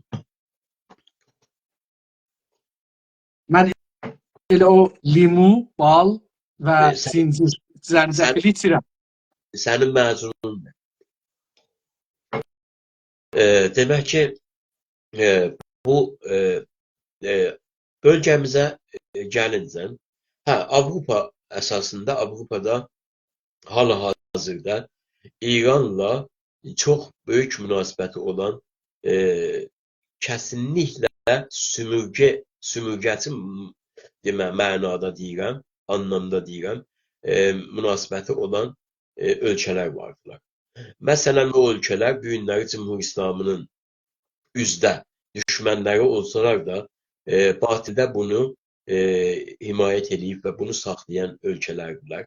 Niyə? Çünki Cümhur İslamı bu bölgədə, məntəqədə tamamən terror əstirən bir dövlət olaraq bütün silahların da gəlişində, gedişində böyük rolu vardır. Yəni, baxın, təsəvvür edin, siz bölgədə terror dəstələrinə, bu terror dəstələrinin hardasa %95-dən çoxu İranla, Tehranla birbaşa münasibətdədirlər və silahlarını bu faşist rejimdən təyin edirlər. Bu faşist rejim silahları hardan təmin edir, təyin edir? Əgər gəlsə desə ki, özüm təyin edirəm, özü yalan deyir. Çünki bunun demək olar ki, sənaye bu 30, özəlliklə son 30 ildə o qədər sanksiyalara, o qədər demək ki, boykotlara məruz qalıbdır ki, artıq bunun at yapı sənayesi cavab vermir doğru düzgün üst yapılara. O baxımdan bu nəfti verir çox ucuz vəziyyətinə, dəllallar və vasitələr vasitəsilə nəfti verir və nəftin yerinə silah alır. Ondan sonra nəftin yerinə daha doğrusu çox dəyərsiz şeylər alır, mallar alır. Ya bəzən də dəyərli mallar da alır. Hər halükarda bunları təbdil edir silaha və bu terror dəstələrinə verir. İndi ya öz vasitəsilə verir və ya da dost vasitələri ilə. Məsələn, Çinlə, məsələn, daha doğrusu Alman sənayesi ilə ya İsveç sənaye. Bilirsiniz, İsveç dünyanın ən modern sənaye, nizami sənayesini üreten birilerinden birisidir. Yani silahlar çok modern, çok sistemli ve bunların birçoğu da daha doğrusu gəlir Orta Doğuda. Bu Orta Doğuya gelen silahların birçoğu İran vasıtasıyla, Sipahın vasıtasıyla ve Tamam. bu Barkutlar Avropanın da mən bildik, Avropanı da bildik, Amerikanı da bildik, şirkətləri də bildik əslində. Evet. Yəni cənabınız Tamamız. böyük silah şirkətlərinə də işarə buyurdunuz. Onu da bildik. İndi əcəba bölgəmizdə neçə millət var? Yəni neçə dövlət deyək var? Ərəb dövlətləri var, Türk dövlətləri var, Ermənistan var, Gürcüstan var, uldur bir İsrail var bölgəmizdə. Bunlar nə cür baxırlar Azərbaycan istiqlal məsələsi? Yəni üzr istəyirəm, İranda yaşayan millətlərin istiqlalına necə baxarlar? Bizi indi əsas ilgiləndirən Azərbaycandır, Türkiyədir. Azərbaycan bir mənalı olaraq özünün güc dairələrini genişləndirməyə çalışır. Bu güc dairələrinin hər gün genişləndirməsi Güney Azərbaycanın istiqlaliyyətinə bir addım yaxınlaşmaq deməkdir. İndi bu Azərbaycanın dövlət siyasətində görünməsə də zaten demək ki, at yapı siyasətlərində, dövlətin, dərin dövlət siyasətlərində tam olaraq özünü anlam verir. Baxmayaraq ki, bu günləri Azərbaycan gəlir İranın manevr müştərək verir. Baxmayaraq ki, demək ki, bu işlər görür. Amma onun at yapısını, Azərbaycanın dövlət siyasətini tanıyan birilərindən birisiyəm. Və bilirəm ki, Azərbaycanda Güney Azərbaycana baxış çox doğmadır. İstiqlaliyyətinə baxış çox doğmadır. Amma zaman demək ki, güdümündədir. Necə ki, Qarabağ zaman güdümündə gəldi zamanı çatdı, günü gəldi çatdı və əməli də göstərmiş oldu. Güneyin də təqribən durumu vəziyyəti elədir. Mən dəfələrlə bunu oranın özünün daha doğrusu belə deyim, üst düzeydə insanların ağzından eşitmişəm ki, Qarabağdan sonra inşallah güneyimizin növbəsi gəlir. Amma buna fürsət İnşallah. Bu belə. Türkiyə məsələsinə gəlincə, Türkiyədə təbii ki, hakimiyyətlərin bir siyasəti vardır, dövlətin bir siyasəti var. Türkiyə dərin dövlət siyasətində hər gün getdikcə Güney Azərbaycana baxışlar tamamilə fərqli yön tapır özünə. O fərqli yönlərin budur. Baxın, bu günləri Türkiyənin mediasında siz diqqət eləsiz, azad mediasını deyirəm. Dövlət mediasının tərkibində deyil, amma dövlətin özünün sektorlarından himayə olunan media. Siz baxız şeylərə, demək YouTube-a, hər gün olmuş olsa, hər gün olmasa da belə həftədə 2 gün, 3 gün Güney Azərbaycana aid olan şeylər var, tanıtımlar vardır. Tanıtım Və bu tanıtımlarda Güney Azərbaycanı çox tanıyaq. Güney Azərbaycanda 40 milyon bizim soydaşımız yaşamaqdadır. Bu 40 milyon soydaşımızın arzuları traktor meydanlarında dilə gəlir. İstiqlaliyyət, bağımsız, Bakı, Ankara, biz hara, paslar hara. Bu dərin dövlətin siyasətləridir. Amma iqtidar dövləti desək, AK Parti və MHP demək ki, ikili dövlət desək burada, bunların da baxışlarında bir fərqlilik vardır. İndi bunlarla milli dərin dövləti düşünsək, dərin dövlətin Azərbaycana qarşı çox ümidverici bir gələcək vədi vardır və AK Partinin Azərbaycan məsələsi ilə bağlı İran hakimiyyəti ilə diplomasi münasibətlərində çomaq rolu ortaya qoyması siyasəti görünür. Və bu təbii ki, istər-istəməz bizi bir dənə üzürü, amma dövlət hakimiyyətləri ilə idarə olunur və bu hakimiyyətlərdirlər ki, dövlətin yönünü demək olar ki, irəli götürür. Biz bunu da anlayırıq, düşünürük və bunun da necür deyim, vəziyyətində varıq. Bu iki dövlətimizdən geçsək kənara, bir tərəfə gəlsək, bir tərəfə təbii ki, burada mən hər hansı bir dövlətin, Suriye'nin hal-hazırdakı dövlətini demirəm ki, Tehrana tamamilə bağlıdır və Rusiyaya bağlıdır. Ondan qalan bütün dövlətlərin Güney Azərbaycanla bağlı olan münasibətləri, özəlliklə ərəblərin Güney Azərbaycana bağlı olan münasibətləri Ərəb Əl-Əhvaza bağlı olan münasibətlərinin eynisidir. Yəni, əgər bir dövlət, ərəb dövlətləri arzu edirlər ki, gələcəkdə demək ki, Əl-Əhvaz, ərəb müstəqil dövləti bunlara artacaqdır və həm Körfəzin o tərəfində, həm Körfəzin bu tərəfində bir demək ki, ərəb dövləti bağları artacaqdır. Bunun ən başlıca yolunu Güney Azərbaycan istiqlaliyyəti görürlər, düşünürlər. Ona görə də mən elə düşünürəm ki, bizi ilgiləndirən bu dövlətlərdirlərsə, bu dövlətlərin bizə baxışı bundan ibarətdir. Çox sağ olun, təşəkkür edirəm. Gözəl bir geniş baxış oldu mənim üçün. Və mən bunu istirdim, yəni əslində biraz geniş baxaq. Təşəkkür edirəm. İndi danışdıq ki, niyə müxalifdirlər? Müvafiqləri də danışdıq. Amma mən istərəm görək, işarə də buyurdunuz əlbəttə. Məsələn, Ruslar işğalçıdırlar, daimən işğala fikir edirlər, Avropa, Amerika sənayeyi puldan ötürü. Amma bir də istərəm elə bunu bu bahsdən bax. Bunlar üçün müxaliflər səbəbləri nədir? Niyə müxalifdirlər? Biz siyasi olaraq onların müxalifətinin kökünü nədə axtarmalıyıq ya nədə görməliyik? Baxın, sümürgən dövlətlərin ümumiyyətlə baxışları həm ön baxışları var, həm orta baxışları var, həm də uzaq stratejiləri var. Uzaq stratejilərində əlbəttə ki, Güney Azərbaycanın istiqlaliyyəti, bütöv Azərbaycanın yaranması və çox möhtəməl gələn illərdə, gələn 10 illərdə belə desək hətta, daha doğrusu, Azərbaycan, yəni bütöv Azərbaycan və Türkiyə Konfederasyonunun dövlətinin yaranması, o tərəfdən də Türk dünyası dövlətlərinin birləşməsi əsasında bir Avropa sayağı böyük bir Türk Turan evi yaranır. Bu Türk Turan evinin yaranması zaten istər-istəməz sırf bu dövlətlərin bir-biri ilə bağlı olan tarixi əsaslarına dayanmır. Eyni zamanda bu böyük məntəqədə və zəngin məntəqədə yeni bir iqtisadi, ekonomi güc birliyinin ortaya çıxması və bununla asılı yeni bir siyasi blokun ortaya çıxması, yeni bir güc bölgəsinin ortaya çıxması əsas məsələlərdən birisidir.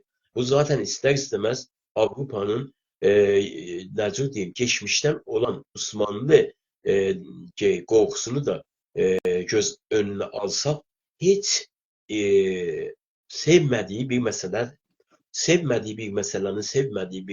üzərində belə əslən fikir eləyə bilmir.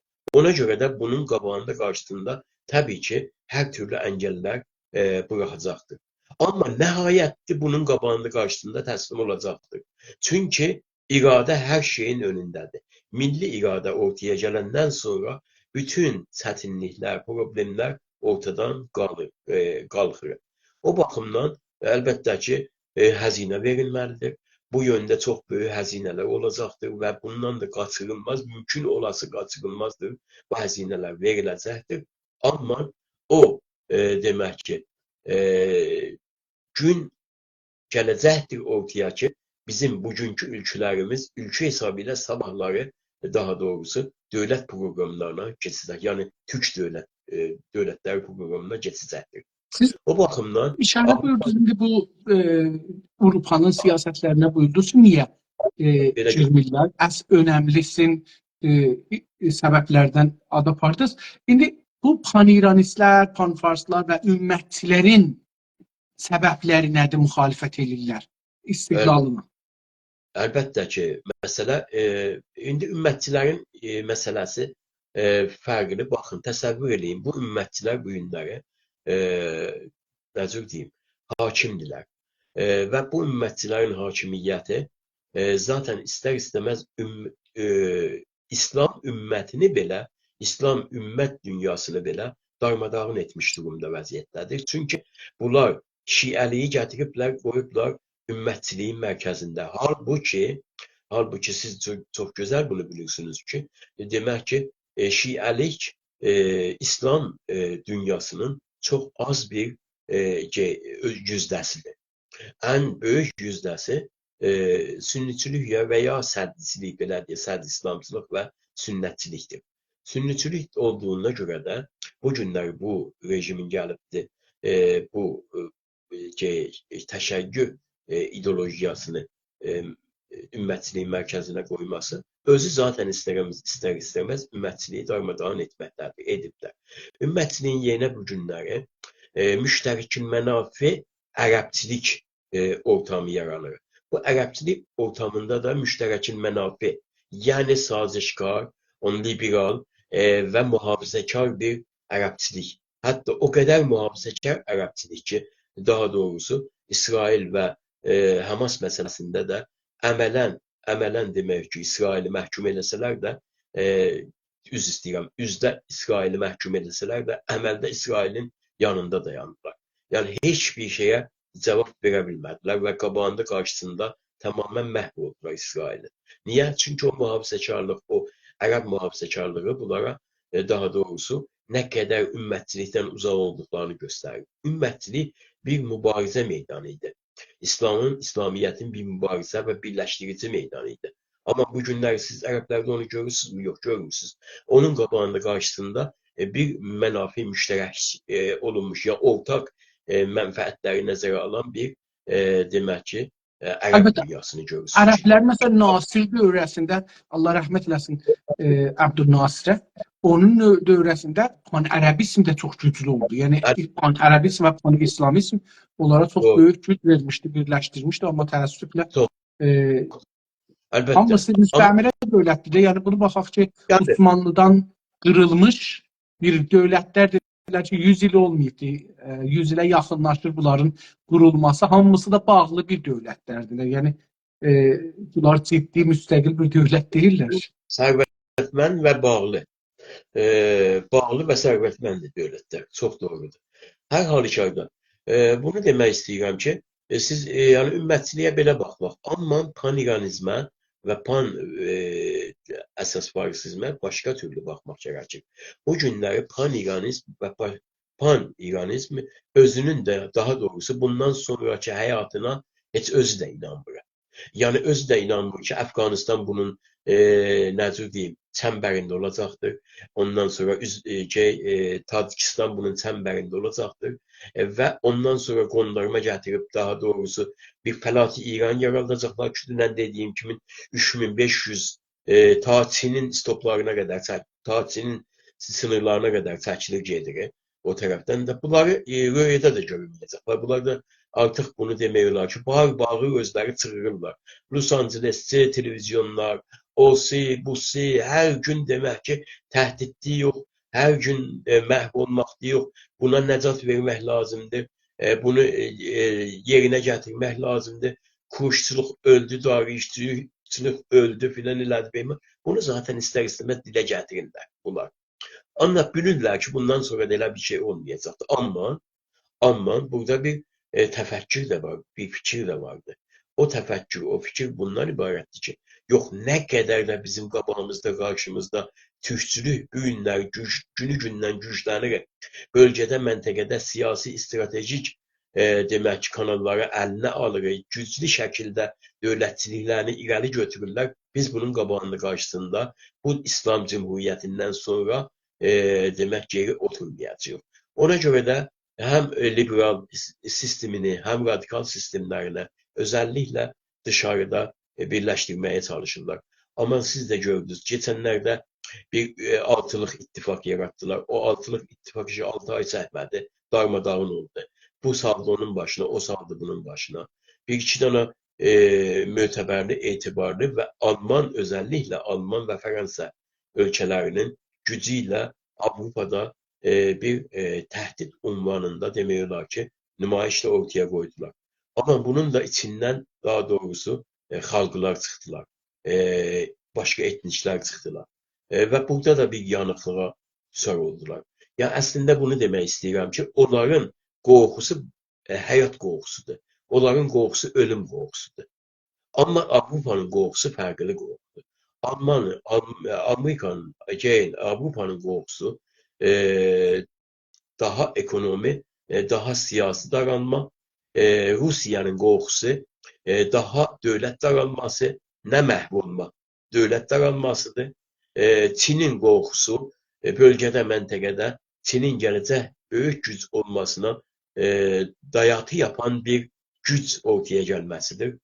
Bu qorxular bir-birindən fərqlidirlər. Nisbətləri də bir-birindən fərqlidir. Amma nə olursa olsun İnsaf Əli bəy, nə olursa olsun Türk dünyası bu günləri o çox ağır yuxusundan qalxıbdır və özünün demək olar ki, gələcəyini əldə etmək üçün gecə-gündüzü bilmədən çalışır və irəli getməkdədir.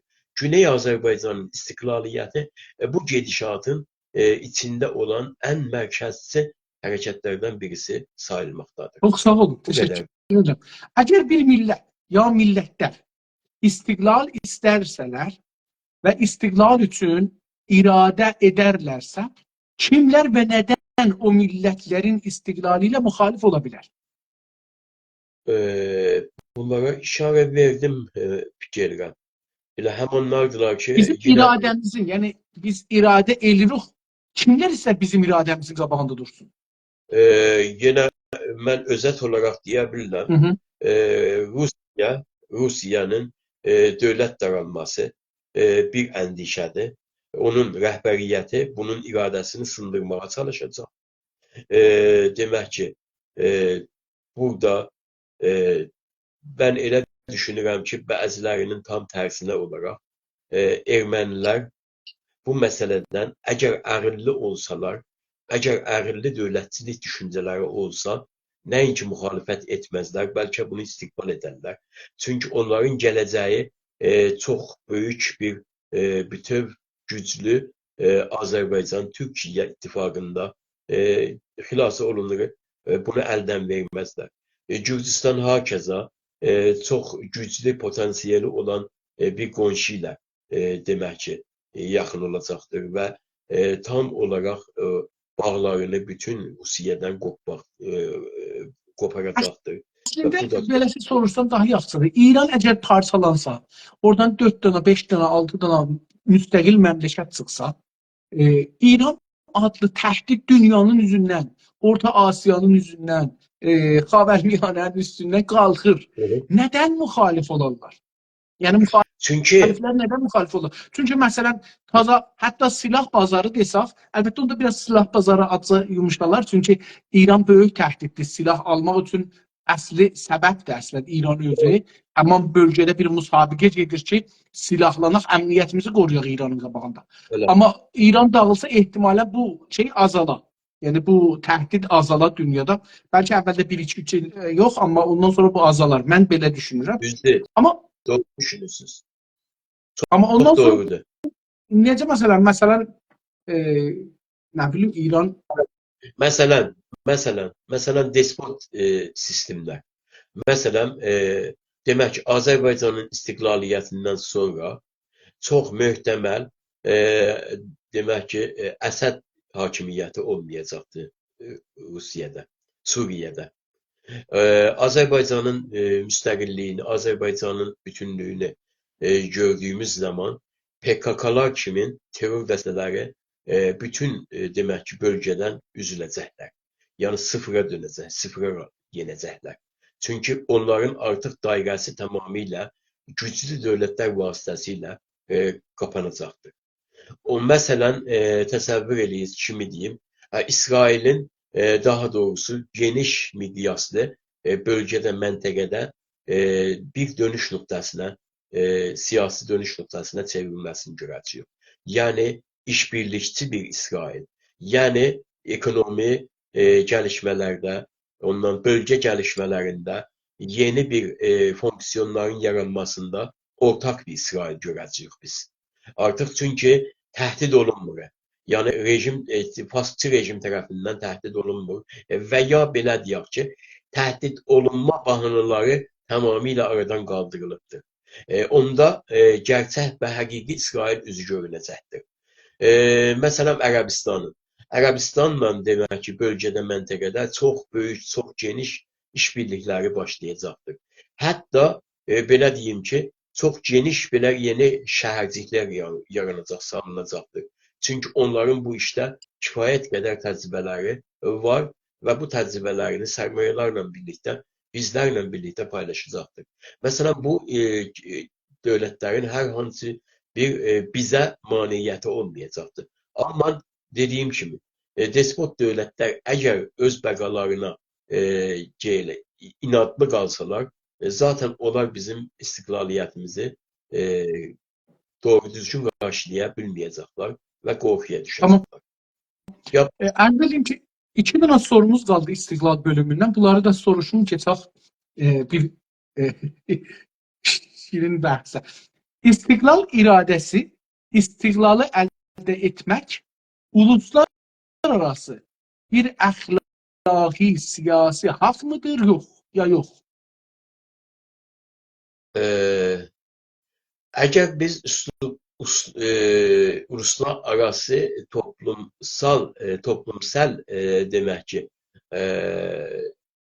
baxış açısından məsələyə baxsaq, tamamən bir haqqıdır.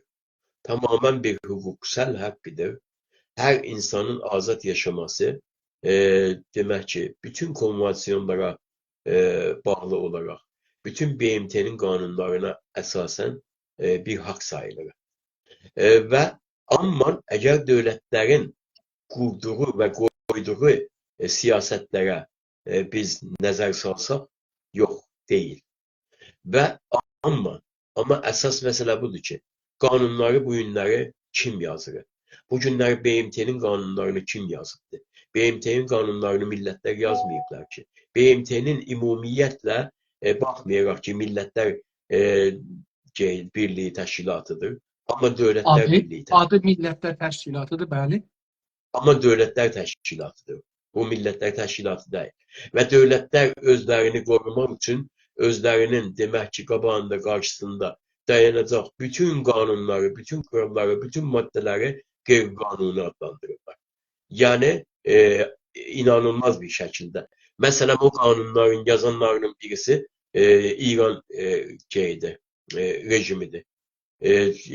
İran rejimi. İstərsə Şah rejimi olsun, istərsə Pəhləvi, istərsə demək ki, mövcud olan faşist rejimi olsun, fərq etməyəcəkdir. İslam rejimi olsun, heç fərq etməyəcək. Bunlar zaten bir dövlət olaraq, daha doğrusu hər şeydən öncə o dövləti nəzərə alıb və qanun yazılır. Demək ki, o qanun bizim ziyanımıza yazılacaqdır.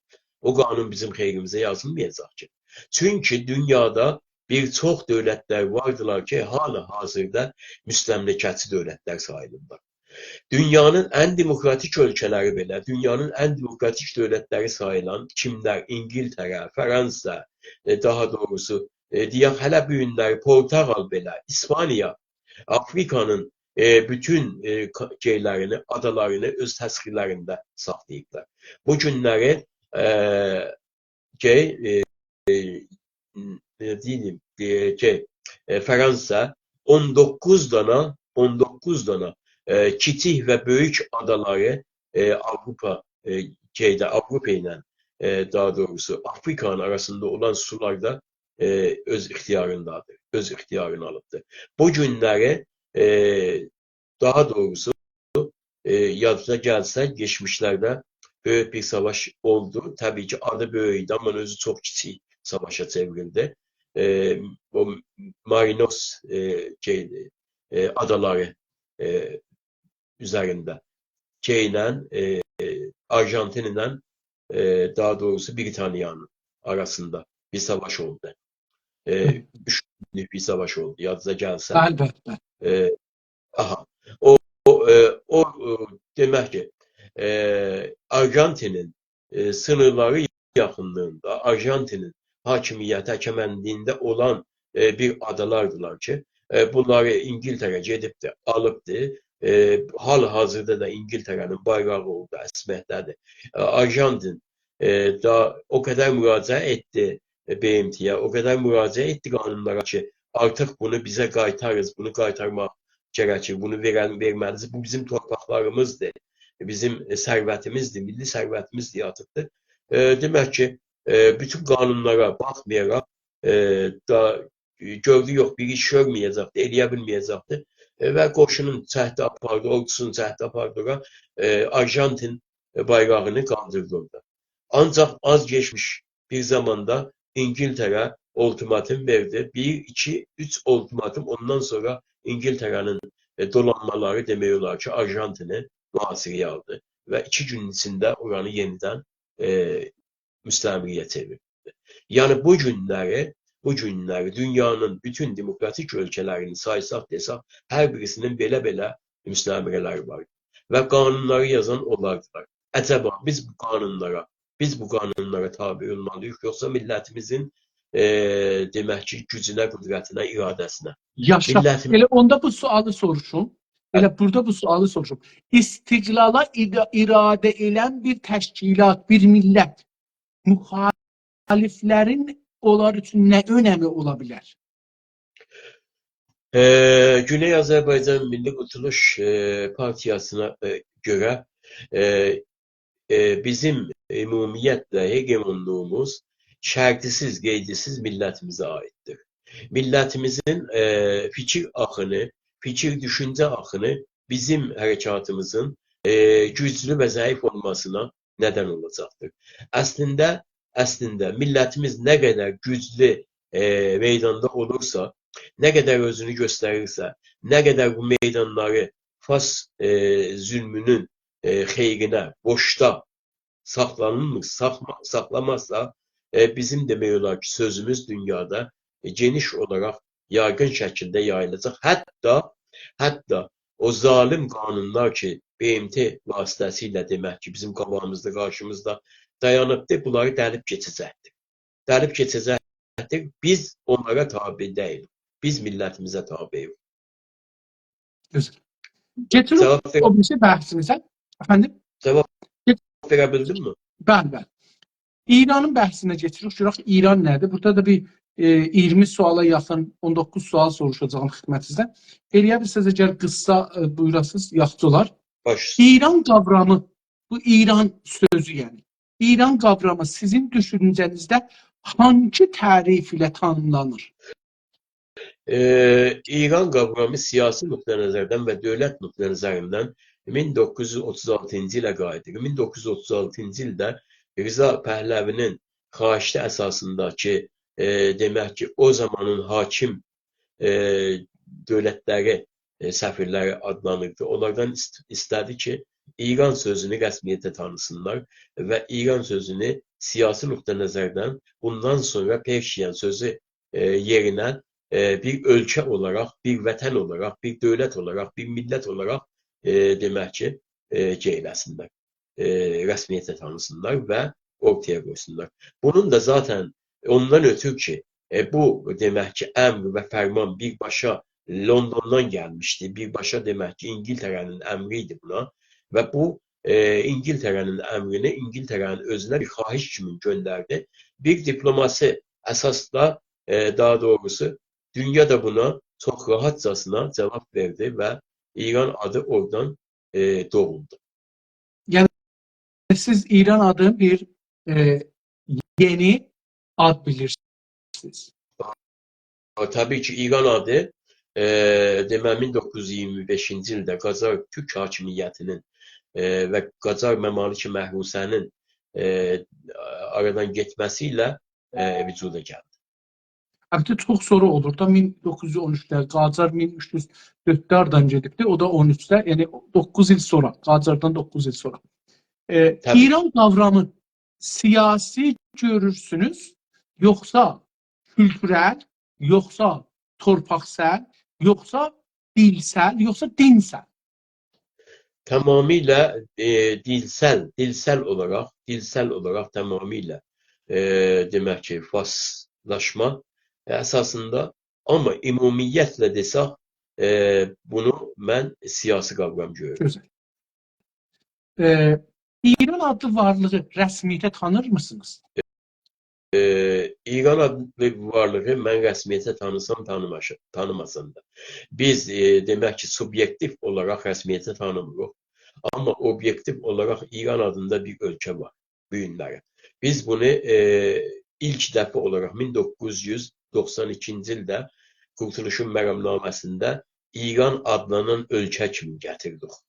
İran adlanan ölkə kimi gətirdik o zaman və sənədə də geçdik və bu günlərdə bizim o günkü sənədimizdə hal-hazır vardı, mövcudiyyəti var. Mən bunu sizə göndərəcəm. O sənədi göndərəcəm sizə. Tamam. Təşəkkür edirəm. İranlı sözündən sizin İranlı və yaxud İranı soruşdum, indi də İranlı. Bunun sözündən sizin anlamınız nə olur? Sizə nə anlam verir? Bu həman demək ki 1936-cı ildə İran sözünün gəlməsi ilə onun təbəə sözünün də ortaya qoyulması, yəni başqa anlamı ilə desək və daha doğrusu yanlış anlamı ilə desək bir milliyyətçilik əsasında, yəni təbəiyyətçilik əsasında ortaya qoydular İran milliyyətçiliyi və İran milləti adı ortaya qoyuldu. Bir təbəə əsasında, təbəiyyət, yəni tabiiyyət. Sizə nə anlamı var? Yəni o İranlıların baxışından odur. O İranlıların və farsların baxışından İranlı, yəni İran təbəəsi. Siyasi anlamda bizə görə. Yəni nə? Baxanda orada İranlı yəni nə mənə sizə məna verir, zəhnizə nələr gəlir İranlı deyəndə? İranlı olaraq bizə hər hansı bir demək ki, doğma məna vermir. Məsələn, biri deyə bilər ki, mən ərəbəm, biri deyə bilər mən türkəm, biri deyə bilər mən demək ki, kürdəm, bəlucam, giləkəm, mən mazənəm, mən qaşqayam, mən nəyəm. Bunlar hamısı demək ki, etnikə bağlı olan milliyyətçilik əsaslarını daşıyır. Amma İranı və İraniyyət və İranlı olma tamamilə bir qondarma siyasi tabiiyyət kimi. Mən bu kəlməni eşidəndə özüm beyin yıxama yadıma gəlir. Deyirəm ki, insanları beyni yıxırlar, hoviyyətlərini əllərindən alırlar, cəli bir hoviyyət verirlər. Onun əsasında da idarə edirlər. Belə bir şey gəlir zehnimə. Bilmirəm ki, siz bunu qəbul edirsiniz. Təbii ki, çox doğrudur. Və verdiyiniz tərif də təbii ki, bir başqa sualın cavabıdır. Doğru. Yəni siz dediniz geniş gedək daha bir qədər sürətli gedək. Təbii ki. Türklər, indi bu sözlər ki deyirəm, bu sözlərdə eyni o İranlı və İran kimi fərqli olacaqdır. Türklər, Azərbaycanlılar bir tərəfdən, İran və İranlılar qavramları bir ayrı tərəfdən siyasətdə necə yan-bayana gətirirsiniz siz bunları? Türklərlə Azərbaycanı siyasətdə bir vətən və bir etnik üsulunda və eyni zamanda bir ideoloji əsaslarında ortaya gətirirəm. Bizim baxışımıza görə Azərbaycan türklüyü onun ideolojik bazəsində Azərbaycan türkçülüyü adlanır. Azərbaycan türkçülüyü adlanır. Bunların ikisinin bir araya gəlməsi tam olaraq təbiidir, normaldır. Birisi vətənimizi bizə göstərmiş olur, birisi demək ki, etniksel varlığımızı, milli kimliyimizi bizə göstərmiş olur. İkisinin yan-yana gəlməsi vacib, lazım və lacərəmdir, qaçırılmazdır. Tamam. O Bilgiləri bir tərəfdən İran və İranlılar gələn də nə cür? Onunla bunları nə cür yana gətirirsiniz? İran və İranlılar gələndə dediyim kimi bir ölkənin siyasi, bir dövlətin adıdır və bu dövlətin daha doğrusu başqa xalqları, başqa millətləri tam olaraq asimiliyasiya halətinə gətirilmiş, öz kimliklərindən uzaqlaşdırıb yeni bir qavram əsasına olaraq verən bir İranlılıq anlamı gəlir ortaya. İndi mənim Tam sualım budur, yəni. O iki dəstəyə böldük. Azərbaycan, Türk, Azərbaycanlılar, bir də İranlılar. Bu iki dananı bir-birinin yanına gətirəndə necə gətirirsiniz? Yəni bunları nə cür görürsünüz? İran və İranlı birisi tamamilə bir doğma etnik və o etnikin yaşadığı doğma torpaqları. Bu Azərbaycan və Azərbaycan-Türk məsələsidir və bundan da törənən dediyim kimi Azərbaycan türklüyü və ideolojik cəhətindən Azərbaycan türkçülüyü əsasına gəlir. İran və İranı deyəndə bayaq dediyim kimi bir qondarma ölkənin, bir qondarma dövlət sisteminin qondarma tabeyyət əsasları ortaya gəlir. Yəni birisi tam olaraq doğma, birisi tam olaraq bir uydurma. Təşəkkür edirəm.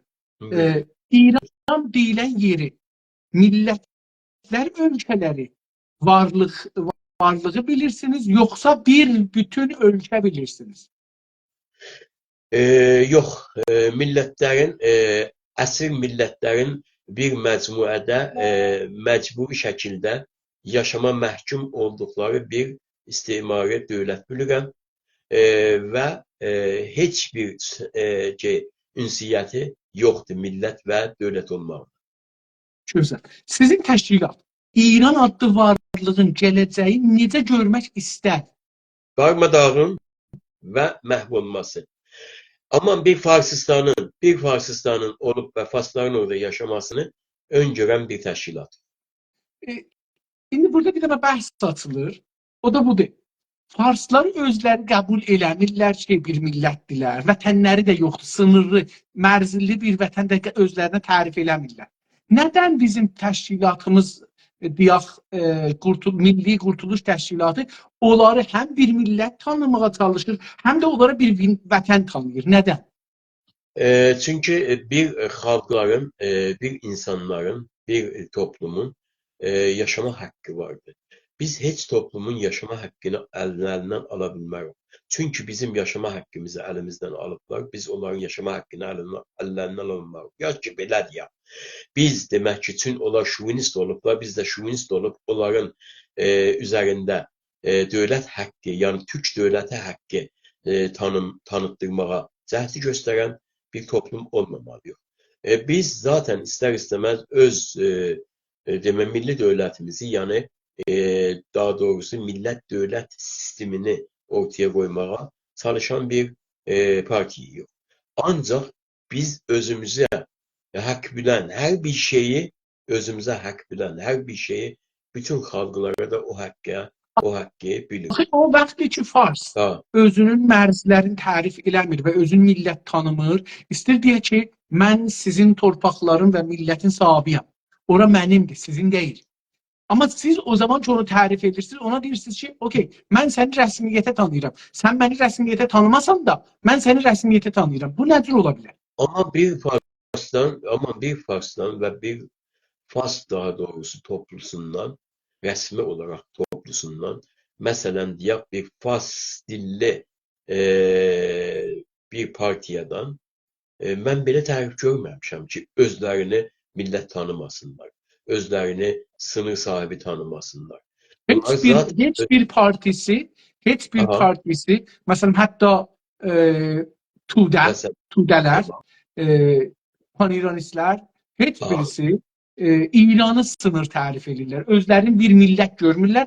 Fars adında bir millətin olduğunu inkar edirlər əslən. aha, Mesela heç birisi deyirlər ki, bir dana yer var, Ustani Fars, fəqət ora Farsdır. Qalan yer Fars deyil. Coğrafiyaya ad da özləri də deyirlər. Bunlar dedikləri. Yəni məsələn, Günaz TV-də mən bunları televizyona gətirmişəm. Bunların radioları var, televizyonları var. Məsələn, içində böyük, özlərinə görə böyük dev adamlar var, amma heç birisi millət olaraq bir Fars milləti adında bir milləti vətən də olaraq özlərini İrandan kiçik bir şeyə qəbul eləmirlər. əlbəttə ki. Baxın, söhbət bundan gedir ki, bunlar iki dəstədirlər. Bir dəstə demək pan-İranistlər, pan-farsistlərdirlər ki, bunun bəhsindədir. Bu pan-farsistlərin düşüncəsinə görə orada yaşayan bütün xalqlar, millətlər gəlmələrdən sonra hamısı farsdılar. Gəlmələrdən sonra hamısı farsdılar və gəlmələri də tərif edirlər. Ərəblər gəlmədilər, türklər gəlmədilər, Azərilər gəlmə deyirlər, buralıdılar və bunlar türk dilli olublar sonra ancaq buralıdılar. Onları özlərinə çevirmək lazımdır. Yəni Azəri farsçaya çevirmək, farslığa çevirmək lazımdır. Qalan demək olar ki, məsələn, hətta belə deyək, bəluçlar gəlmə deyirlər, bəluçlar da bizim farslarımızdandılar. Bu iki toplumu buradan uzaqlaşdırsın. Kürtlər də o cürdür, Kürtlər də o cürdür, türkəmənləri də qəbul eləmirlər. Kürtləri tamamilə özlərindən sayırlar. Və onu özlərindən, o türkəmənləri qəbul eləmirlər də, yəni. Kürtləri qəbul edirlər. Dedim də, türkləri, ümumiyyətlə türklər, elə türkmənlər də onun içində. Türklər, bir Azərilər bunlardan çıx, onlara da demək ki, farsdılar, bizim tayımızdılar. Bunlar hamısı fars xalqıdırlar, fars millətidirlər bunlar hamısı. Bundan demək ki, öncə Kuruş imperiyası, Kir imperiyası bunu təsdiqləyibdir, ortaya qoyubdur. Yəni, bu bir baxışdır. Bu panfarsizmin bir baxışıdır. Bir də vardı, sol baxış vardı. Məsələyə sol baxış bir sənə daha doğrusu tədilatlı baxır, bir sənə çağdaş baxır, məsələn, öz zəmlərində. Deyir, hə, bizim bir İran vardı, bu İran bizim vətənimizdir. Bax, bu İran bizim vətənimizdir. Demir ki, Fars vətənidir. Deyir, bu İran bizim vətənimizdir. Fars bizim müştərək dilimizdir. Dövlət dilimizdir, rəsmi dilimizdir. Kürtlərdə görürüz, yəni həman iddianı qoyur ortaya. Yəni sənə vətən qaili olmur. Əlbəttə ki, əlbəttə, həman iddiadır. Mənim sorum budur, yəni. Sorum budur ki, o sənin vətəninin inkar edir, sənin bir millət olduğu, vətən olduğu inkar edir. Amma sən, mən, yəni bir parti, ya bir təşkilat, ya bir düşüncə Farsa milli hüviyyət və milli vətən verir. Bunu istəyirəm. Çünki baxın, məsələ çünki hər millət, biz onlar kimi düşünmürük ki. Bizim düşüncəmizdə türkçülük var, türk ədaləti var bizim düşüncəmizdə. Türk ədaləti tarix boyu tək özü yaşamayıb, bütün yaşayan xalqları, millətləri öz yaşantısından bəhrəmənd edibdir. Biz də demək ki, türk insanı yox. Türk insanı hər kəsin yaşadığı bir məkana, hər kəsin yaşadığı bir şəraitə, əgər ehtiyacı varsa ona demək ki, dəstək verər. Məsələn deyək, məsələn bir dənə qısa misal vuraq, keçək bu məsələdən. Demək ki,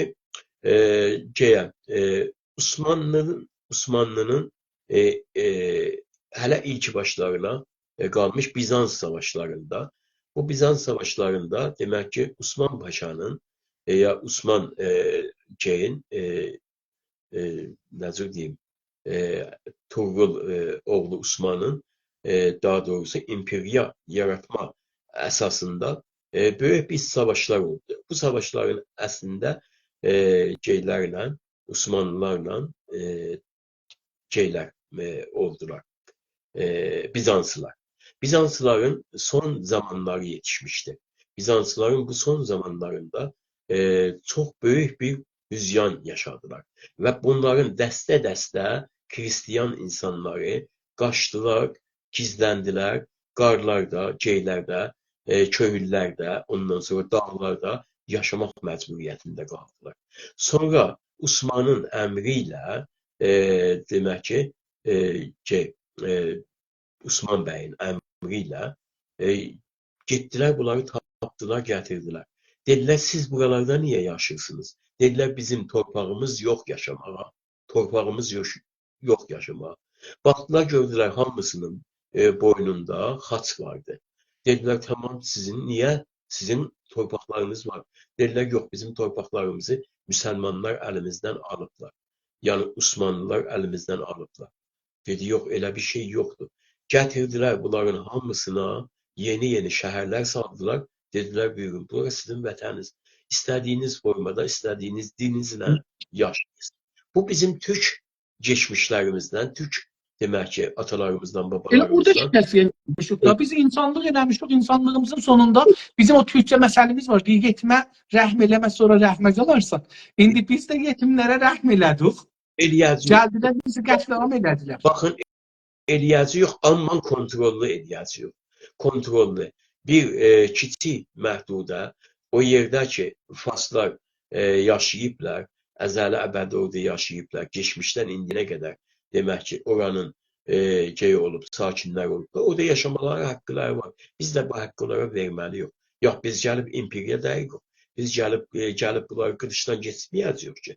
Tabii bizim fikrimizdir əlbəttə, İnsaf Əli bəy. Bəlkə başqa dostlarımız Tabii ki, mən də sizin fikrinizi səlincə çəkirəm. Yəni bilirəm ki, cənabınızın fikridir, partinin fikridir. Ona görə məndən biraz tərsə düşməyə çalışıram ki, dostlarımıza açılsın, mövzular açılsın. Yəni o cəhətdən açılmaq üçün. Sizin təşkilat İran adlanan siyasi varlıqda federalizmə necə baxır? Deyim ki, beləsi deyir. Siz bilirəm, istiqlalı qəbul edirsiniz, federala yaxınlaşmırsınız. Diyor ki, İranda bu qorxu yarandı, deyək, İran yaradır. İndi olar bir 10 ildir, yaradır ki, Suriye olacaq, Əraq olacaq, Əfqanistan olacaq falan. İnsanlar qorxsunlar, istiqlala yaxınlaşmasınlar, İran qalsın. O tərəfində Avropa bəlkə o silahların şirkətlərinin mənfəətləri aradan getməsin deyə Avropa və Amerika özdə çox böyük 500 milyard dolar Ərəbistan-ı Suudiyə fəqət silah satacaqdı. Yəni pulunu alıbdı, gələn 10 ildə, 15 ildə verəcəkdi. Ərz edeyim xidmətə. Bu bəlkə bunlar qoymadılar. Yox, mən siz də buyurdunuz ki, biz də savaşarıq, ölərik. Ondan sonra federal eləsinlər. Biz olmayan zaman. İndi mən sizə buna baxam ki, orada əgər dünya şəraitini belə gətirirlər ki, imkan olmaya, federalizmə necə baxarsınız? Bilirsiniz, söhbət bununla, bu qorxunu bizə kimsələr yaratmır. Bu qorxunu ərəblər bizə yaratmırlar.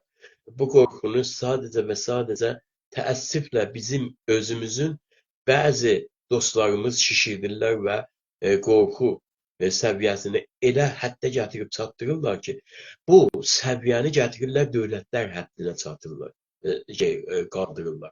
Mesela sizə bir şey deyim. Bizim dostlarımızdan, partiyalarımızdan var. Mən də çox saygım vardı, çox saygıyla demək ki, hər zaman bir-birimizlə münasibətlərimiz olubdur. Təbii ki, son zamanlarda biraz şəkərab varımızda aramızda olubdur. O da inşallah keçər, gedər. Yəni sizlərin yardımı, köməkliyi ilə əlbəttə, asəqqəlliyi ilə. Bu dostlarımızın fikrinə əsasən güya ki, baxın, elə bir ki, məsələn, adam gedibdir orada status alıbdır. Adam gedib elə bir orada demək ki, olubdur, yaşayıbdır və oturubdur və şəhər gəzibdir. Millətdən, hamısından tək və tək alıbdır, veri alıbdır, status alıbdır. Deyir ki, məsələn, Türkiyədə bu günləri hər kəsdən geçsən soruşsan, Güney Azərbaycan istiqlalı başın torlar deyə, yo, elə bir şey olmaz. Güney Azərbaycan istiqlalı, yəni Kürdlərin istiqlalı deməkdir Türkiyədə.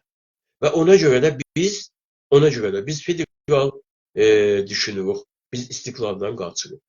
Və Allah Allah, bu nə demək?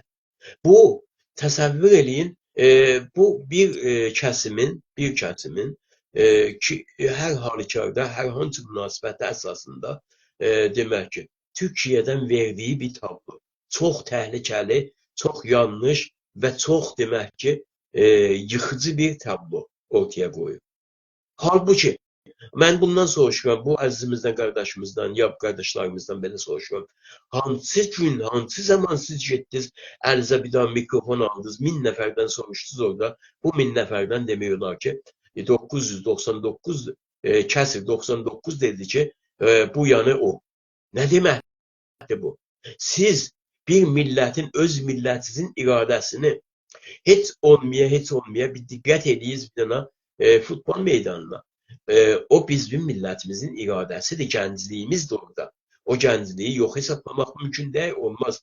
Ən azından ona bir, ya belə deyək ki, demək ki, öz medianızda özünüzün qoyduğunuz istiqlal mı, federal mı sualına cavaba gediz baxız. Gediz ona baxız. 4000'dən 5000 bu hüdudda insan ona cevap veribdi. 78% istiklal deyibdi. Sen indi gəlirsən deyirsən ki, demək ki, Türkiye'də filan kəslər dediler ki, filandan soruşduq, filan kəs dedi. Ay bu istatistiklərdən sən... Yəni siyasətinə baxanda görürük ki, Azərbaycanın Ermənistandan torpaqlarını qurtarmaqda böyük rol oldu. Türkləri Əraqda və Suriyədə Türkləri qorumaqda çox ciddi rolu var. Teröristan deyə bir ölkənin varlığına yol verməyəcəyik deyə bir stratejisi var. Təbii ki, o sözlərin hamısı şeydir, yəni fərqli bir sözdür. Amma mən cənabınızın düşüncəsi istəyirəm ki, yəni... Əlbəttə. Deyiz. Əslində görün ki, siz federalizmə necə baxırsınız? Yəni, o bir şəraitdə ki, içəridə diyaqdı, dava düşər, içəridə filan bəhman, dava düşsə, istiqlaldan əl çəkərsiniz, yəni? Yox, heç bir zaman. Tamam. Heç bir zaman. İnsan öz nəfəsindən, öz demək ki, suyundan, öz havasından əl çəkərmi mən də çəkim? Mən yox, çəkmərəm. Sağ olun. Sizin təşkilat bugünkü İranda bir konfederalizm sistemin qurulmasına necə yanaşır? Ya, bu konfederal sistem əsla və əbəda bugünkü İran deyilən bir formatdan 200 il, 300 il qabaqdadır. Ve konfederal farklı bir şeydir. Konfederal müstəqil ölkələrin müstəqil iradəsi ilə demək ki, konvansiyonlar əsasında işbirliklərinin yaranması deməkdir. Konfederasyon iki dövlətin, iki vahid dövlətin, iki müstəqil dövlətin birləşib və özlərini inkar etmə gücü deməkdir. Mən də bunu soruşuram da, yəni ki, məsələn, İran bugün təciziyə oldu, 5 dənə məmləkət çıxdı, 6 dənə məmləkət çıxdı. Siz burada bir federal yaratmağın, federal deyirəm, üzr istəyirəm, konfederalın yaranmağına necə baxırsınız? %100 yaxşı baxıram.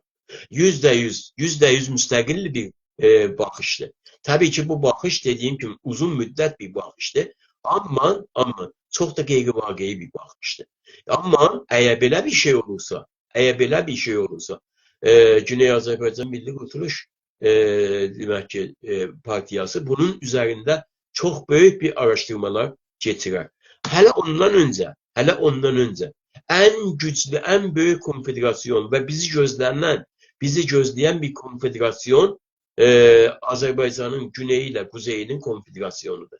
Yəni dövlətdən öncə bir konfederasyonun yaranması və müncər olacaq bir bütün Azərbaycan dövlətçiliyinə möhtəməl görülür. Bax, konfederasyon belə bir şeydir.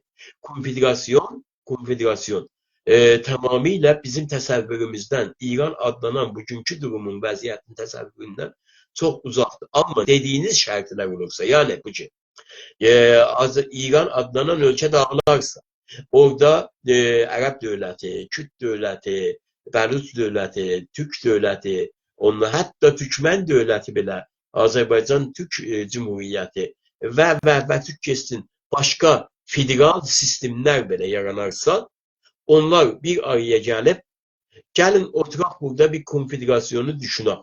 Konfederasyonu düşün. Yəni müstəqil dövlətlər, müştərikil mənafe dövlətlər formasında heç kimin hər hansı bir üstünlüyü olmadan bir gəliniz müştərikil mənafe bir güc düşünək. O konfederasyon olur. Yəni konfederasyon o da yerində, zamanında, vaxtında. Biz ona pis baxmarıq, amma mümkün asla baxmırıq. Dünya gücləri və qonşu ölkələr, elə bir mən sualla, bəli, düzdür. İran adlanan yerdə türklərin istiqlalına necə yaxınlaşdırırlar sizcə? Bunun Bayaq bir üzərində işarə elədiniz, amma yenə də burada bir istiqlal məsələsində təbii ki, demək ki, yönəlik məsələsi ərəblərin bizə, yəni Güney Azərbaycan istiqlaliyyətinə baxışları ərəblərə, yəni Ərəb Əl-Əhvaz bölgəsinə, məntəqəsinə baxışla eyniləşir. Bunlar bilirlər ki, heç bir zaman İranda Azərbaycan Türk milləti olmadan heç bir bölgə Faslarla, Fas rejimi ilə, Fas hakimiyyəti ilə, istərsə bundan sonraki hər hansı hakimiyyəti ilə demək, mübarizə, istiqlaliyyət mübarizəsinə, mücadiləsinə keçsələr belə əl tapa bilməzlər ona. Onu bilirlər. Hamı bilir onu. Ərəblər özləri də bunu bilirlər. Amma bir böyük bir çalxantılı bir demək ki, ortam yaranır. O çalxantılı ortamın içində Azərbaycan Türk millətinin istiqlaliyyət iradəsi meydana gələrsə, onda ərəblərin demək ki, Azərbaycanın istiqlaliyyətinə baxışı Əl-Əhvaz üzərindən olar. Bizim bu tərəfdə Azərbaycanın istiqlaliyyəti üzərinə baxış İranın mərkəzi hakimiyyətinin zəiflənməsi durumunda Azərbaycanın demək ki, bütünlüyü əsasında baxırlar. Azərbaycanın bu günləri toplumunda, yəni Azərbaycan Cümhuriyyəti, Quzey Azərbaycanımızın toplumunda çox böyük bir kəsim, istərsə iqtidar, istərsə müxalifət, istərsə orta hakimiyyətlərində çox böyük bir bütövçülük, şovqu, ittifaqı vardı, yaşama var. Amma burada bir nisbət vardı, qorxu nisbətləri var. O qorxu nisbətləri bir kənara ataq, bu tərəfdən gəlib hesablasıq desək ki, demək ki, baxış nədir? Azərbaycanın quzeyinin güneyə baxışı bütövçülük əsasındadır. Türkiyənin Azərbaycanın güneyinə baxışı ilk öncə Azərbaycanın demək ki, yeraltı, yerüstü tükənməz sərvətləri əsasında ki, bu günləri Türkiyənin böyük dünya Türk dövləti olsun, böyük dünya hüquq dövləti olsun deyə ehtiyacı var buna. Bunu gedib də Arjantindən təmin eləmək yerinə gəlibdir, demək ki, Qəradağdan təmin edər, çox rahat. Həm Qəradağ yaşar, həm demək ki, Türkiyə yaşar. Bu da bu baxımdan yanaşmalardır. Bu yanaşmaların hamısı bizim istiqlaliyyətimizin doğrultusunda müsbət yönlərdirlər ki, bizim görüşümüz bundan ibarətdir. Bu bölgədə Çin faktoru var. Rus faktorunu buyurmuşdur. Çin faktorunu bir də qeydim. Çin faktoru nə cür baxar Qəzzəyə? Çünki əgər Türk birliyi düzəlsə, güclü bir Türk birliyi olsa, Amerikanın və Avropanın gücün balans edər. Çinin qabağında. Çin buna nə cür baxar? Yəni Azərbaycanın istiqlalına, İranla. Çinin mən 30 il olur indi, təqribən 30 ildir. 30 ildir biz Çini yaxından təqib edirik. Təqib eləmək məcburiyyətindəyik. Mənim təqiblərimə əsasən Çin tamamilə o öz demək kommunist ideolojiyasından tam olaraq bir fasilə açıbdır və demək ki, tam pragmatizm bir ölkə halətinə gəlmişdir. Çində praqmatizm, ekonomisel duyumlar əsasında hərəkət etmə mexanizmi vardır. Çinin bu günləri hərəkətini biz gözümüzdən görürük. Sabahlar Çinin hərəkəti nə olacaqsa, bunun ancaq Çinin üzərində ekonomi demək ki, mənfəətləri, xeyirləri əsas götürür. Məsələn, bu günləri İpək yolu vardı. İpək yolu Çinin demək ki, dünyaya açılması, Çinin nəhəng üretiminin dünyaya yayılmasında çox böyük rol vardı. Bunun düyünləri Türkiyədən və Azərbaycandan Orta Asiya Türk ölkələrindən geçməsi məcburiyyətindədir. Bir gəldilər, bir dənə buna alternatif verdilər. O alternatif əsasında demək Hindikuş dağlarından, Pakistandan belə gəlib da İranı geçib və İranın Çindən gəlsin, geçsin deyəcəyə körfəzdən də versin beləliylə. Baxdılar, gördülər, bu olası bir şey deyil. Birinci, niyə olası bir şey deyil? Çünki İranın gələcəyini görmürlər bunlar.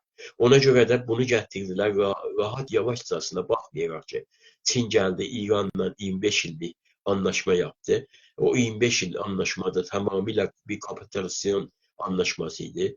Bu kapitülasyon anlaşmasında daha doğrusu bir tərəfli bir imza atıldı. Yine buna baxmayaraq Çin gəldi, daha doğrusu elə bir səhnə oynadı ki, artıq gəlincən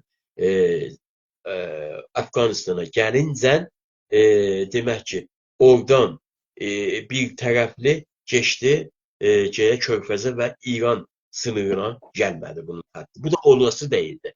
Ona görə də Çinin bu günləri Türk dünyasına çox ehtiyacı vardı. Əgər Türk dünyası və Türk Dövlətlər Birliyi təşkilatları Çinin Şanghay anlaşmasına əgər sıcaq baxarlarsa və o anlaşma əsasında işlər irəli gedərsə, Güney Azərbaycanın istiqlaliyyətinə Çinin baxışı tam olaraq bu günləri dəyişə bilər. İranın coğrafiyasına necə baxırsınız? Yəni, indi buradan səndəlimizi belə çevirsək, baxsaq, desək ki, İran oradadır. Nə görürsünüz orada? İranda demək ki, xalqların əsarətini görürəm. Ana dillərin tamamilə darmadağın olmasını görürəm. Ondan sonra hətta Fars xalqı belə bunun içində olmaq şərtilə böyük bir fəlakət görürəm. Demək ki, bu fəlakətin içində ekonomi fəlakətinin baş tutub getməsini görürəm. Yəni daha doğrusu dünənləri axşamüstü mən sizdən sonra bir Təbrizlə danışırdım.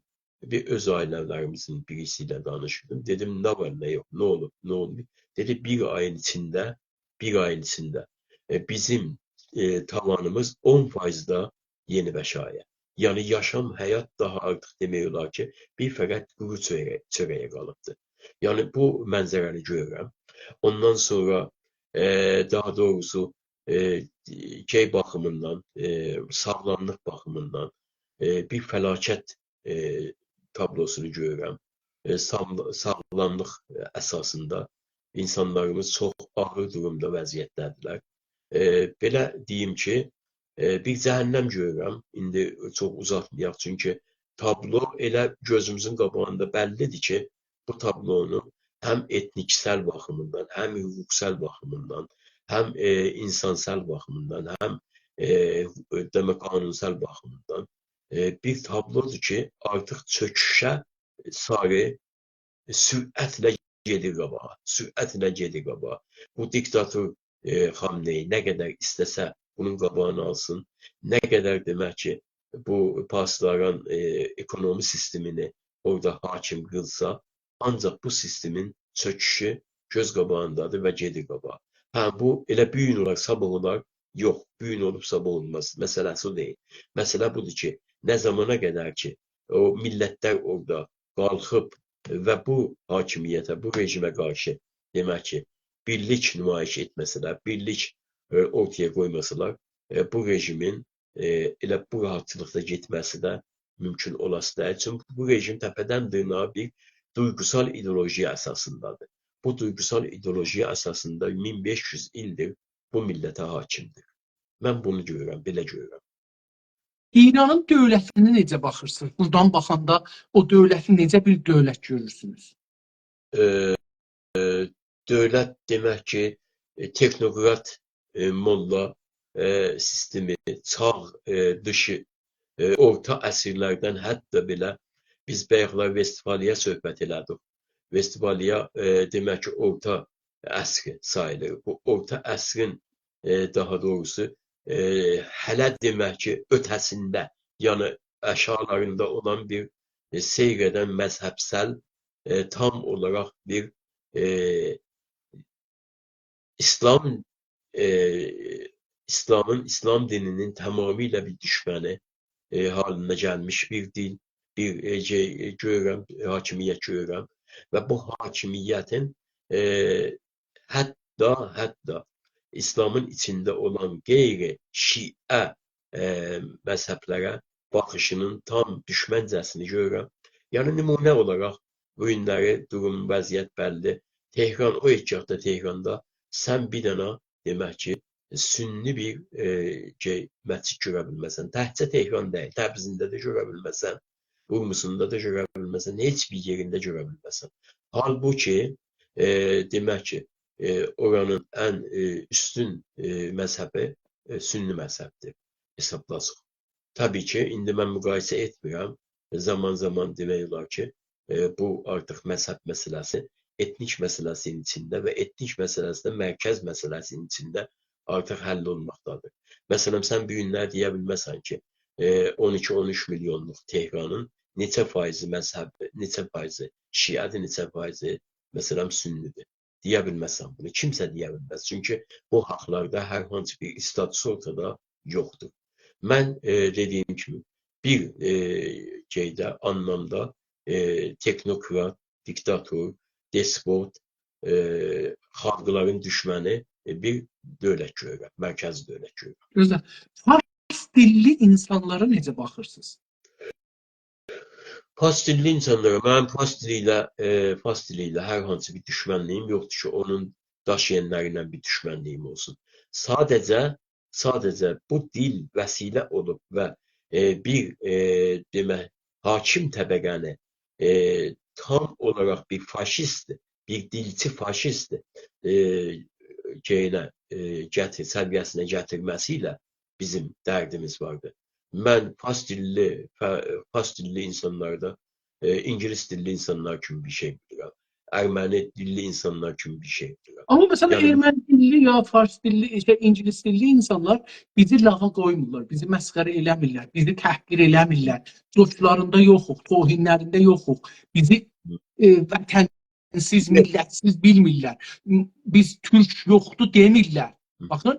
Ama orada o Fars dilli insanın batkalı da, çaqqalı da, mühendisi de, döktürü de, vəkili de deyir ki, sen Türk değilsən, senin burada vətənin yoxdur, köşketçinə falan. Bunun və hər burada faşistləri də ələnən faşistləri var. Yəni rəsmən deyir, qıracı yox sizi. Yəni istirib biraz danışaq deyir ki, pişəvərliyinin təcrübəsi yadınızda, gələcək qıracı yox. Radio televizyondan deyirlər bunu. Bu demək ki, əziz İsəfəli bəy, bu fars dilli olmur. Bu farsçı faşist olur. Farsçı faşist bir ideolojiyadır. Bir ideolojiyadır və bütün demək ki, beyin mərkəzlərinin axışı farsçılıq və təhqirlərin beyin axışı o mərkəzlərdən çıxır eşiyə. Yoxsa adlı xalqın, adlı Həsən, məsələn deyirəm, Həsən Baqqalın, Hüseyn Baqqalın, məsələn, nə iş vardı? Amma bu Həsən Hüseyn Baqqalın dilinə gətiribdir, təhqiramiz sözləri qoyan farsçı faşistlərdirlər. Yəni faşist tərbiyyət edib də, deyək ki, hakimiyyət, dövlət, Fars dövləti faşist tərbiyyət edib. Bu faşistlər Fars dilli insanlardırlar. Ərəblər bunu demirlər. Kürtlər bunu demirlər. Bəluçlar bunu demirlər. Türkmənlər demirlər. Bunu Fars dilli insanlar deyirlər bizə. Yəni o faşist dediğin elə o uşaq dışı gəlir futbolda deyir ki, məsələn, türklər filan oldu. Baxın, Onlar ki, yəni bir var yazarları danışırıq, danışıqları danışırıq, ruznamənigarları danışırıq. Tamam, onlar faşistdirlər. Yəni faşistin yap belə başındadırlar. Amma bir də aşağıda bunlar da var. Bunların nədir deyirsiniz? Yəni məncə bunlar məqtəidirlər. Bunlar bir zamandan sonra aradan gedər. Əgər o demək ki, başı aradan qaldırsan, başı vursan, bədən zaten istər-istəməz özü ilə demək ki, olan nəfəsini də tökədər. Mən bunların haqqında bu qədər deyə bilirəm. Nə qədər tamam, ki, onda bəs bu sualı soruşum. buyurun. Farsları necə bölürsünüz və necə bulursunuz? Farsların bölümünü necə bölürük? Yəni, Farsların necə bölürsünüz? Farsları necə bölürsünüz? bir millət vardı, Fars milləti vardı. Bunları inkar etmiyoruz. Və bunların da dediyim kimi yaşam haqqları var. Necə ki bir Türk'ün yaşam haqqı var, bunların da yaşam haqqı var. Bir də Fars ideolojiyası vardı. Farsçı ideolojiya vardı. İndi bu Farsçı ideolojiya bu rejimin ucbatı ilə şuubi Farsçı demək ki, sentezinə olubdu, təbdil olubdu. Bu sentez çox təhlükəli bir şeydir. Həm bizi şuubi tərəfindən vururlar, həm bizi Farsçı tərəfindən vururlar. Bunların ikisi bir olanda demək ki, iki tərəfli bir qeyd olur ki, bizim xalqımızı, bizim millətimizi bundan doğrultmağa başlayırlar. Əslində məsələ bundan ibarətdir ki, biz hər şeyə toplumsal bir cür baxa bilirik, ideolojiksel bir başqa cür baxa bilirik. Bizim baxışımız əsasən insanlara ideolojikseldir, toplumsal deyil. Bilmirəm, qane etdi mi? Etmədi. Yox. Bəlli ki, etmədi. Etmədi. Demək ki, siz deyirsiniz ki, biz Farsları necə təbəqəvətdir edirik. Nələrdir, kimlərdir və nə? Dediyim kimi, biz bir xalq, Fars xalqı vardı. Onu kütlələrdirlər. Ondan sonra yoxsullardılar, varlılardılar, orta məxrəcli insanlardılar. Bunların çox siyasətinə işi yoxdur. Amma bir də vardı ki, siyasətə demək ki, gəlmiş Farslardılar. Bu siyasətə gəlmiş Farsların %90'ını biz Farsçılıq əsaslarına aldanmış, Farsçılıq ideolojiyasına girmiş, bunların təqribən demiyorlar ki, təmizini görmürük. Bunların içində çox böyük bir kəsim vardı ki, anti-türkdülər. Türklərin haqqında Türklərə hər türlü təzyiq etmək üçün, hər türlü baskı yapmaq üçün vəsilə axtaranlardılar. Təbii ki, Faşistlərlə neynəməliyik? Yəni, mən bunu düşünürəm. Deyək ki, Farsları iki yerə böldük. Bir dəsi faşistdir, bir dəsi faşist başlarını vursaq, faşistlərin başını vursaq, bədənləri okeydir. İndi o faşistləri neynəyəcəksiniz? Onu neynəyək? Biz faşizmin ideolojiyasını aradan qaldırmalıyıq. Tamam. Faşizm ideolojiyası aradan tamamen qalxmalıdır ki, insaniyyət yaşasın. Orada bir varlıq var. Adına deyirlər Fars dili. O Fars dilini siz nə cür düşünürsünüz? Nə cür baxırsınız o Fars dilinə?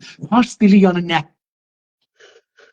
Fars dili normal bir dildir, tarixdən gəlibdir. Normal tarixi əsaslarda bizim boşluqlarımızdan yararlanmış, demək ki, öyrənmiş bir dil və qayda olaraq əsasən bizim özəlliklə bizim 1000 illik hakimiyyətlərimizin içinə sızmış, yavaş-yavaş istimari bir dilə çevrilmiş, bizim milli əritmə siyasəti, bizim xalqımızın milli əritmə siyasətində ən böyük rolu oynayan bir fakt kimi ortaya çıxmışdır. Yəni bizim demək ki, bayaq söylədim, dedim ki, bizim milli dövlətlərimiz olmayıbdır. Milli dövləti olan öz dili ilə hakim olar, öz dövlətinə. Bizim dövlətlərimiz öz dilimizdən hakim olmayıblar öz millətimizə və öz dövlətlərinə. Bəlkə daha doğrusu, biz at belində çox güclüyük, qudratıq. Biz savaşçıl bir insan, bir savaşçıl bir dövlətdir, savaşçıl bir millətdir, qoşun bir millətdir deyə bütün imuratımızı gətiriblər, tapşırıblar. Fars mizalarına və Fars mizalarının vasitəsilə dərbarlarımız faslaşıbdır. Dərbarlarımızın faslaşmasıyla demək ki, eğitimimiz faslaşıbdır və bu Fars dili bir nevi bizim millətimizin qatil dilinə çevrilibdir. Ben bu teoriyle biraz müşküle düştüm. Xüsusən bu at belində biz dünyanı almışdıq. Məni biraz şey elədi. Niyə? Mənim düşüncələrimdən cür gəlmir. İlləti də budur. Avrupalılar, İspanyalılar, İtalyalılar, Almanlar, Fransızlar, İngilislər dünyanın hər yerini alıblar.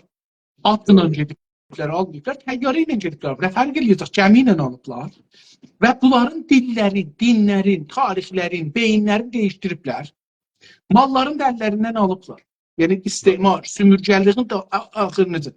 Biz isə, siz bayaqları mən ərz elədim ki, biz nə edəcəyik, rəhm eləmişik, qalmışıq rəhmə.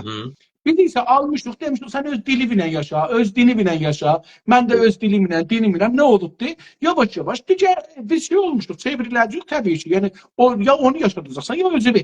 Biz gəlmişdik, onu yaşadıq, özümüzdə əqəlliyyətdə olmuşduq. Yəni baxın, İslam dünyasında ya o imperatorluqda ki, qurmuşuq biz Osmanlılıq qarışıq, bu türklər deyək, yəni bu imperatorluqda biz türklər əqəlliyyətdə olmuşuq. Yəni Ərəbdir, Məsihlərdir, filanlardır, Bəhmanlardır, hamımız orada var.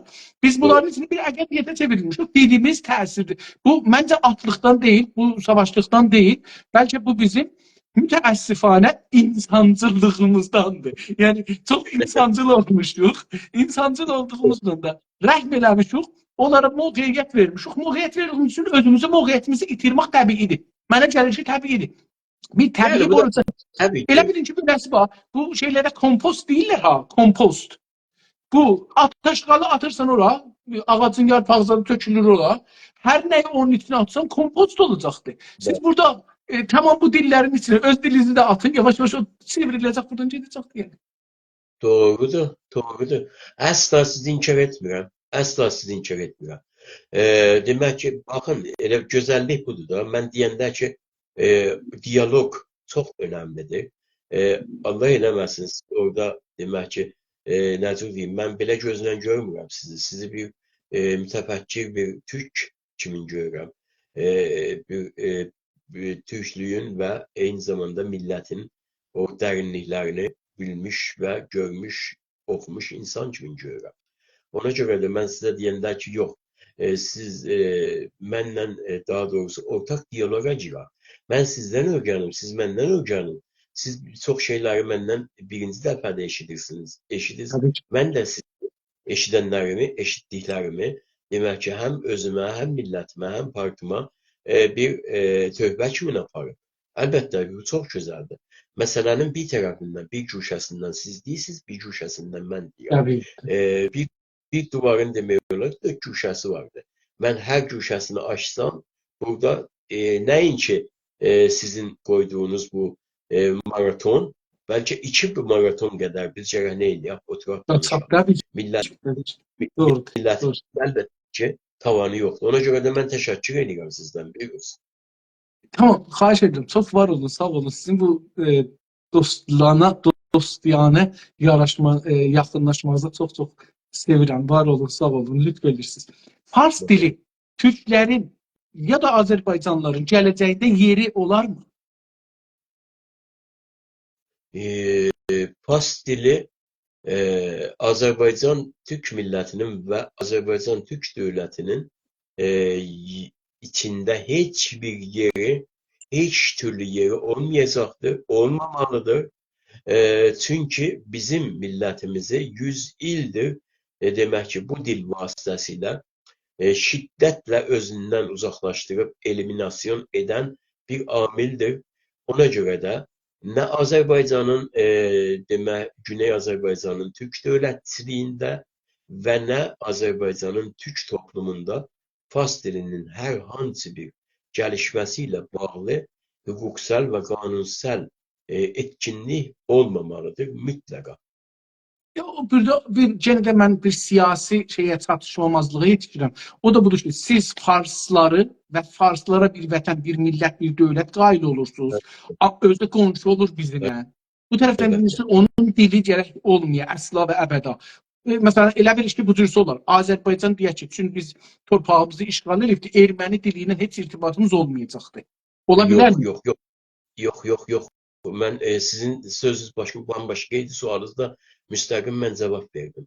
Demək ki, Azərbaycan Türk dövlətinin və millətinin içində fars dilinin rolu olacaqmı, olmayacaq? Mən ona cavab verdim. Bəli, onda olacaq ya olmayacaq. Əsla olmayacaqdır, əsla olmayacaqdır. Axı onlar bizim qonşumuzla biz nə cür gəl gedirlər? Əlbəttə ki, amma söhbət bundan gedir, amma budur ki, demək ki, iki müstəqil dövlətin arasında, demək ki, bu günləri dünyada diplomasiya necə gedirsə, o cür gedəcəkdir. Necə olursa, o cür olacaqdır. Turist gələcəksə bizim məmləkətimizə, bizim demək ki, yeni yetmələrimiz artıq öz ana dillərində oxuyub, öyrənib, İngilis dillərinin mükəmməl şəkildə, daha doğrusu eğitimə soxması ilə artıq ikinci böyük dilləri bu günlər Azərbaycanda olduğu kimi. Bu günlər Azərbaycanda Allah'a çox şükür çox gözəl bir demək ki, vardı. İngilis dili eğitimi var. Doğrudur. Üz istəyirəm, bunu salım olmazdı. Əziz və hörmətli dostlar, sizin salamlarınızı görürəm, saygılarınızı görürəm. Bizim salamlarımızı, saygılarımızı qəbul edin. Görürük, amma gördüyünüz kimi bəhsimiz çox ciddidir. Qonağımızın hörmətli və sayın Eldar bəyin sözlərin kəsib sizlərin salamınıza, ya hətta bəzən görürəm dostlar sual soruşurlar və o suallara biz cavab veririk. Yəni diqqət buyursanız görəcəksiniz, əcələ eləməyin. Buyurun Eldar bəy. Demək ki, bizim təbii ki, qonşu dövlət münasibətlərimiz olacaqdır. Eyni o münasibətlər ki, farslarla olacaqdır, eyni həmin münasibətlər kürdlərlə də olacaqdır, ərəblərlə də olacaqdır və hətta daha bizdən uzaq olan sınırımız, sərhədimiz olmayan bəluçlarla da olacaqdır. Yəni biz bir dənə bəlucla gəlib farsça danışmayacağıq, bir dənə ərəblə gəlib farsça danışmayacağıq. Onların özlərinin dilləri özlərinə hakim, özlərinə rəsmi, bizim də dilimiz özümüzə hakim, dövlətimizə hakim və xəbəri də öyrətdik ki, mütərcim vasitəsilə danışılırdı, eyni o şəkildə yəni. Yəni Pişəvərinin, yox, elə bir şey Pişəvərinin dövrəsində, biz onu təcrübə etmədik İnsaf Əli bəy. Bunu daha doğrusu baskı o qədər güclü idi ki, həm içimizdən, həm eşiyimizdən. Buna izin vermədilər. Amma kaş ki el olsaydı. Amma elə deyildi. Amma bu günləri, bu səfər, dediyim kimi, təbii ki, mütərcimlər vardılar. Mütərcimlərin əsasında rəsmi dövlətlər sahəsində mütərcimlər olur. Biz bir nümunə deyim bundan, keçək, icazə versiniz. Əbülfəz Elçi bəyin xatirələrində yazır və özü də bunu dəfələrlə öz dili ilə dedi. Yeltsinlə demək ki, bu görüşür Moskovada. Yeltsin o zaman Cumhurbaşkanı idi. Rusiyanın Cumhurbaşkanı. Birinci Cumhurbaşkanı Rusya, Gorbaçovdan sonra. Demək ki, Yeltsinlə bir araya gəlir. Yeltsin başlayır bununla Rusya danışmağa. Bu ona cavab vermir. Cavab vermir və üzünü çevirir yanındakı mütərcimə ki, özü ilə götürmüşdü. Sonra mütərcimə deyir ki, tərcümə. Yeltsin baxır bunun üzünə deyir, Əbülfəz Elçi bəy, siz çox gözəl Rusça bilirsiniz, siz çox gözəl Rusça danışırsınız. Niyə mənlə Rusça danışmısınız? Yenə dönür ona cavab verir Türkçə və mütərcim ona belə dönür deyir ki, siz bir dövlətin cumhurbaşqanısınız. Mən bir dövlətin cumhurbaşqanıyam. Sizin bir diliniz var, mənim bir dilim vardır. Sizin dilinizi nə mən öz dilimin altına çəkərəm, nə qoyuram üstünə gəlsin. Ona görə də ən yaxşısı budur ki, siz öz dilinizlə danışın, mən öz dilimdə. Mən sizin Doğru. dilinizi bilirəm, başa Doğru. düşürəm, amma mən bir rəsmiyəm. Mən bir dövlət rəsmisiyəm. Baxın, bizim dövlət rəsmilərimiz belə olmalıdır, belə olacaqlar. Tamam. Belə olacaq. Anladım. İran ve Tamam. Farsların siyasi geleceği, hem İran'ın hem de Farsların siyasi geleceği necə görürsünüz? Bölgede. İran və Farsların siyasi demək ki, gələcəyini, İranın siyasi gələcəyini görmürəm. Farsların siyasi gələcəyini görürəm, ancaq özlərinin torpaqları əsasında, özlərinin Farsistanları əsasında. İndi bunun adını qoysunlar İran, qoysunlar Hindistan, qoysunlar Ariya, qoysunlar, nə qoyurlar qoysunlar, özləri bilərlər. Bizə dəxli yoxdur. Bizə bunun dəxli yoxdur.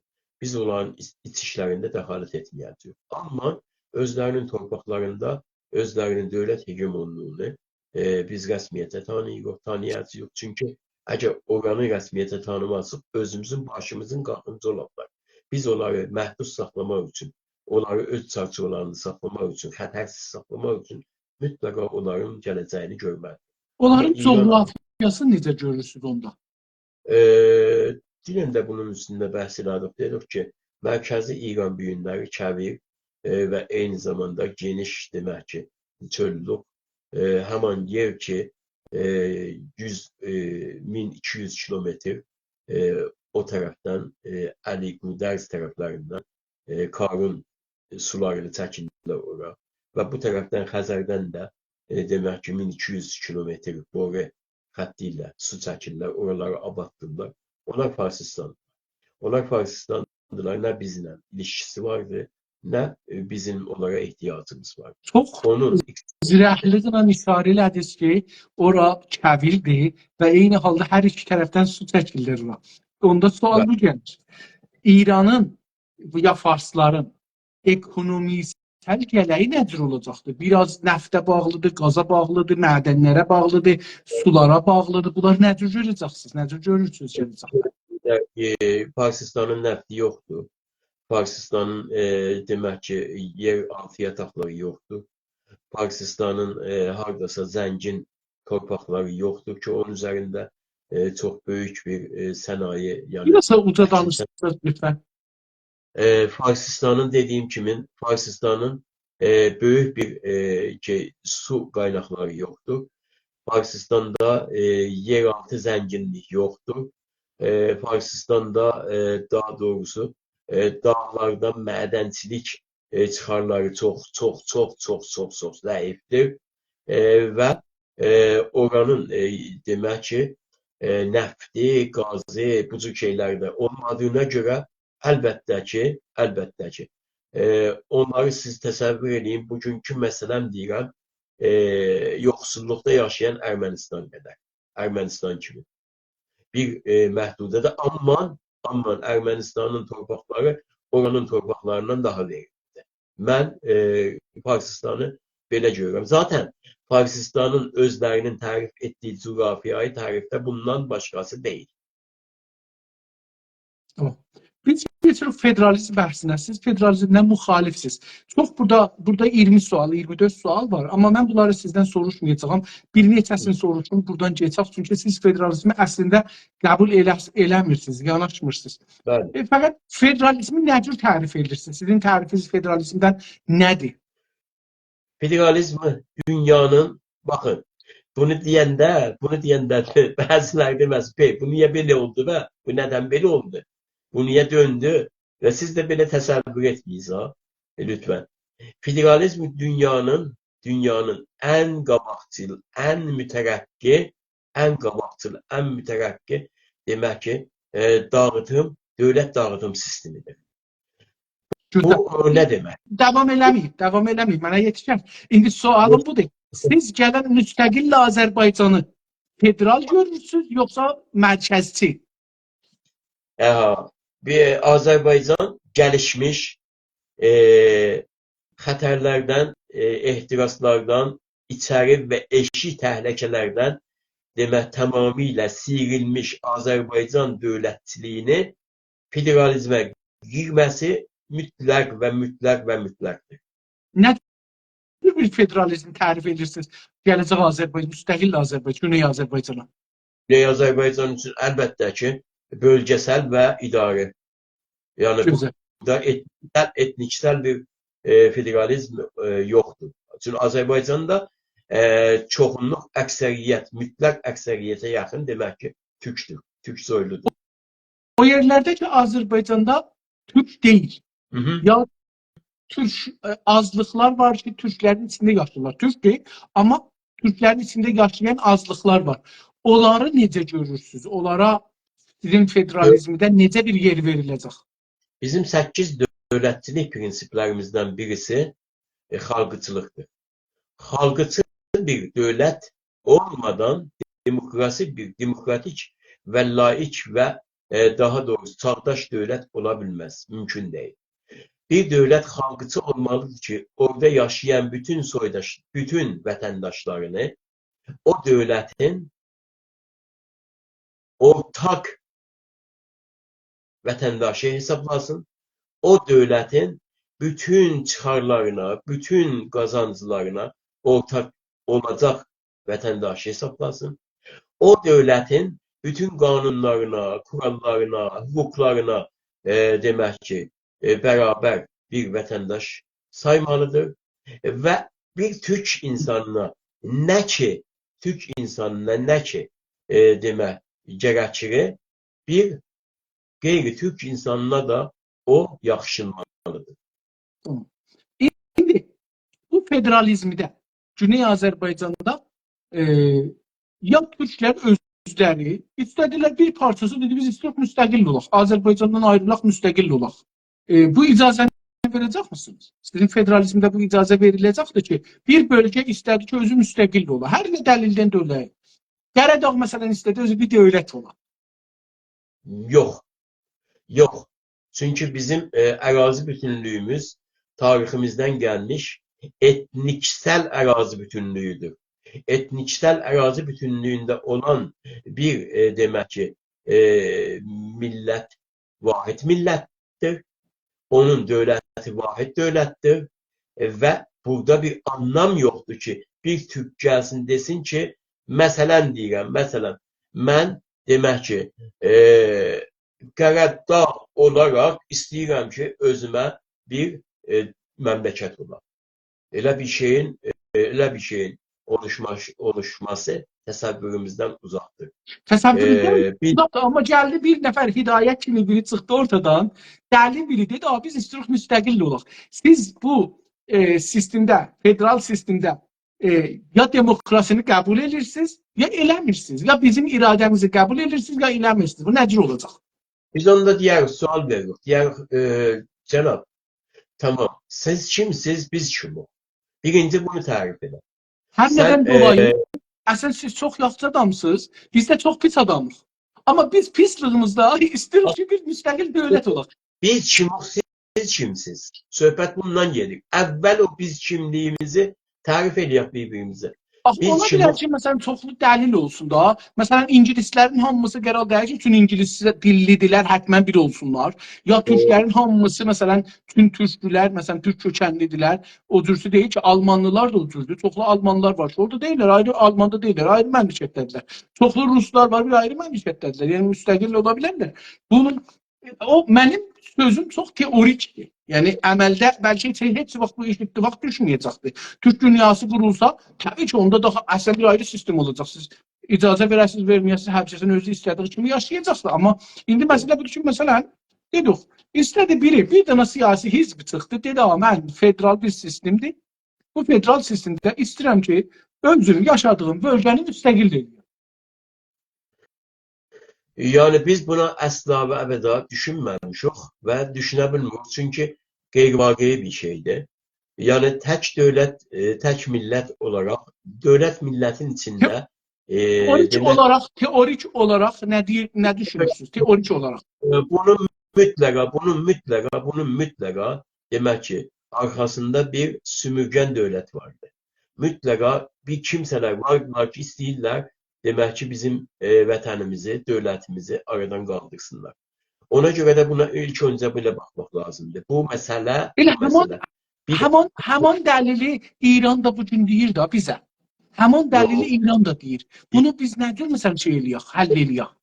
İran nə cür deyə bilir bizə axı? İran İran şimdi danışır da sen Türkiye dalında, Azerbaycan dalında, İsrail dalında, Amerika dalında istersin sümükçe devletler isterler, İran'ı böleler filan behman biz bir millet o tarihten geliyoruz. Müşterek dilimiz, müşterek bayramımız vardı, filanımız var, behmanımız var. Niye vurasız bunu birbirine? Mesela bunlar da onu değiller da. Yok, yox. yok, Biz, filan yok. biz onlara hər şeydən öncə, istiqlaliyyətdən öncə bu suallar, bu cavabları veririk. Biz nə zaman sizinlə bir tarixdən gəldik? Biz nə zaman sizinlə bir kökdən gəldik? Biz nə zaman sizinlə bir dildən gəldik? Biz nə zaman sizinlə bir kültürdən gəldik?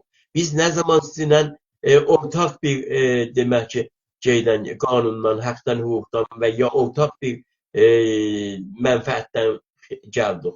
Bizim kimliyimizlə sizin kimliyinizin arasında yerdən göyəcə fərqlilikdir. Bizi sizinlə ancaq bağlayan siyasi mütiblər olubdur. Bu siyasi mütiblərdə biz bu günləri məğlub, millətik və siz bu günləri qalib bir millətsiniz.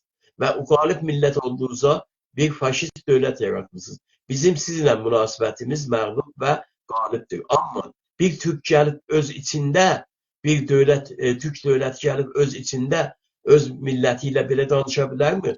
Belə söz deyə bilərmi? Amerika bir tane federalist devlettir. Kanada da bir tane federal devlettir. Ama hamısı da İngiliz dilli əsaslıdır. Quebecdən qıraqda yəni.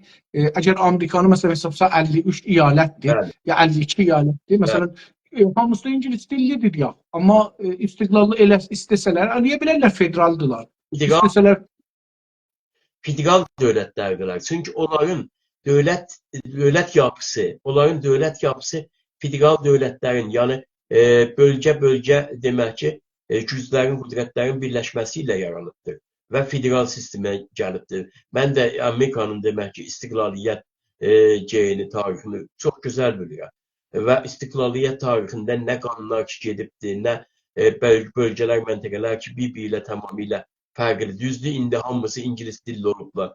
Düzdür. Amma o zaman demək olar ki, nə etniklər, məsələn, qızıldərililər, məsələn, daha doğrusu qaralar, nə qədər ki qanlar tökülməyib ki, gəlib bu cür demokrasiya yaranıb. İndi adını da qoyublar, bunun demokrasiya təbii ki. Mən bayaq dedim ki, demokrasilər heç bir zaman %100 mütləq deyirlər. Demokrasilər hər zaman nisbiyyətlə tərif olunur. Bizim də gələcək Azərbaycan demək federal dövlətimiz nisbiyyətlə tərif olunmalıdır. Mən öz fikrimi deyim burada. Öz fikrimi. Mən cənab sizi də rahat deyim deyə. Mən şəxs olaraq heç bir zaman Azərbaycanın bir bölümünün demək ki, federal bahanası ilə gəlibdir, mərkəziyyətindən qopmasına nə izin verirəm, nə ona gönül verirəm. Şəxs olaraq sizə tay düşünürəm. Mən də şəxs olaraq, hətta ondan böyük, mən deyirəm, Türk dünyası içində birlik qurulacaqdır. Bu mənim istəyimdir, şəxs olaraq. Amma teoriyada, əgər federalizmdən danışırıq və insanların haqqlarından danışırıq, bəzi məsələləri hər halda düşünməliyik bunları demək də olar. Yəni, düşünməsək, yol gələcəkdə çox problemə düşərik. Əziz İnsaf Əli bəy, əziz İnsaf Əli. Biz demək ki, tərs düşünüb doğru vurmaq tərəfində deyilik. Bəzi dostlarımız buna bəyan edə bilirlər. Deyirlər, siyasətdir bu. Bu siyasətdir, siyasətin min bir başı vardır. Doğrudur, amma bizim siyasətimizin bir başı vardır. Bəlkə də bəziləri bizə siyasi bilməsinlər, canları sağ olsun. Bizim ömrümüz qət verincə, istiqlaliyyətimizi əldə edək, istiqlaliyyətimizi demək ki, gələn uşaqlarımıza tapşıraq. Bugünkü uşaqlarımız sabahları bizim dövlətimizin liderləri, rəhbərləri olsun. Özləri müstəqil yaşasınlar. O yaşantıda özləri nə kimin demək ki, qanun qoyacaqlar. 100.000 dəfə, deməyim 100.000 dəfə çox olur, yüz istəyirəm. Dəfələrlə anayasalar, o xalqın demək ki, kamuoyuna müraciət edər, o xalqın səs birliyi ilə dəyişər. O Təbii ki, xalqın təbii çox ki. Əhsən, mən bunu istirdim sizdən. Yəni, dəyişik. suallarımın hamısı bu idi. Təbii ki, biz əlbəttə ki, bu məsələ ilə bağlı boynumuz qıldan nazikdir. Biz qurtuluşçular, devrimçilər olaraq dövlətimizi dediyim kimi gələcəyimizə təhvil verək. O gələcəyimiz demokrasiyanın təməllərini necə atacaqdır, onu öz xalqı ilə, öz quşağı ilə, milləti ilə ata bilər. Əhsən.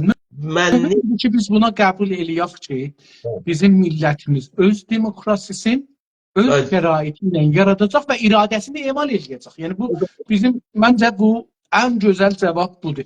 Əziz dost, əgər icazə buyursanız keçək vətən bölümünə. Dünən danışmışdıq, vətən bölümünü az danışmışdıq. Bugün biraz daha geniş danışaq bunu. Sonra bunlardan sonra başqa bölümlər gələcəkdir.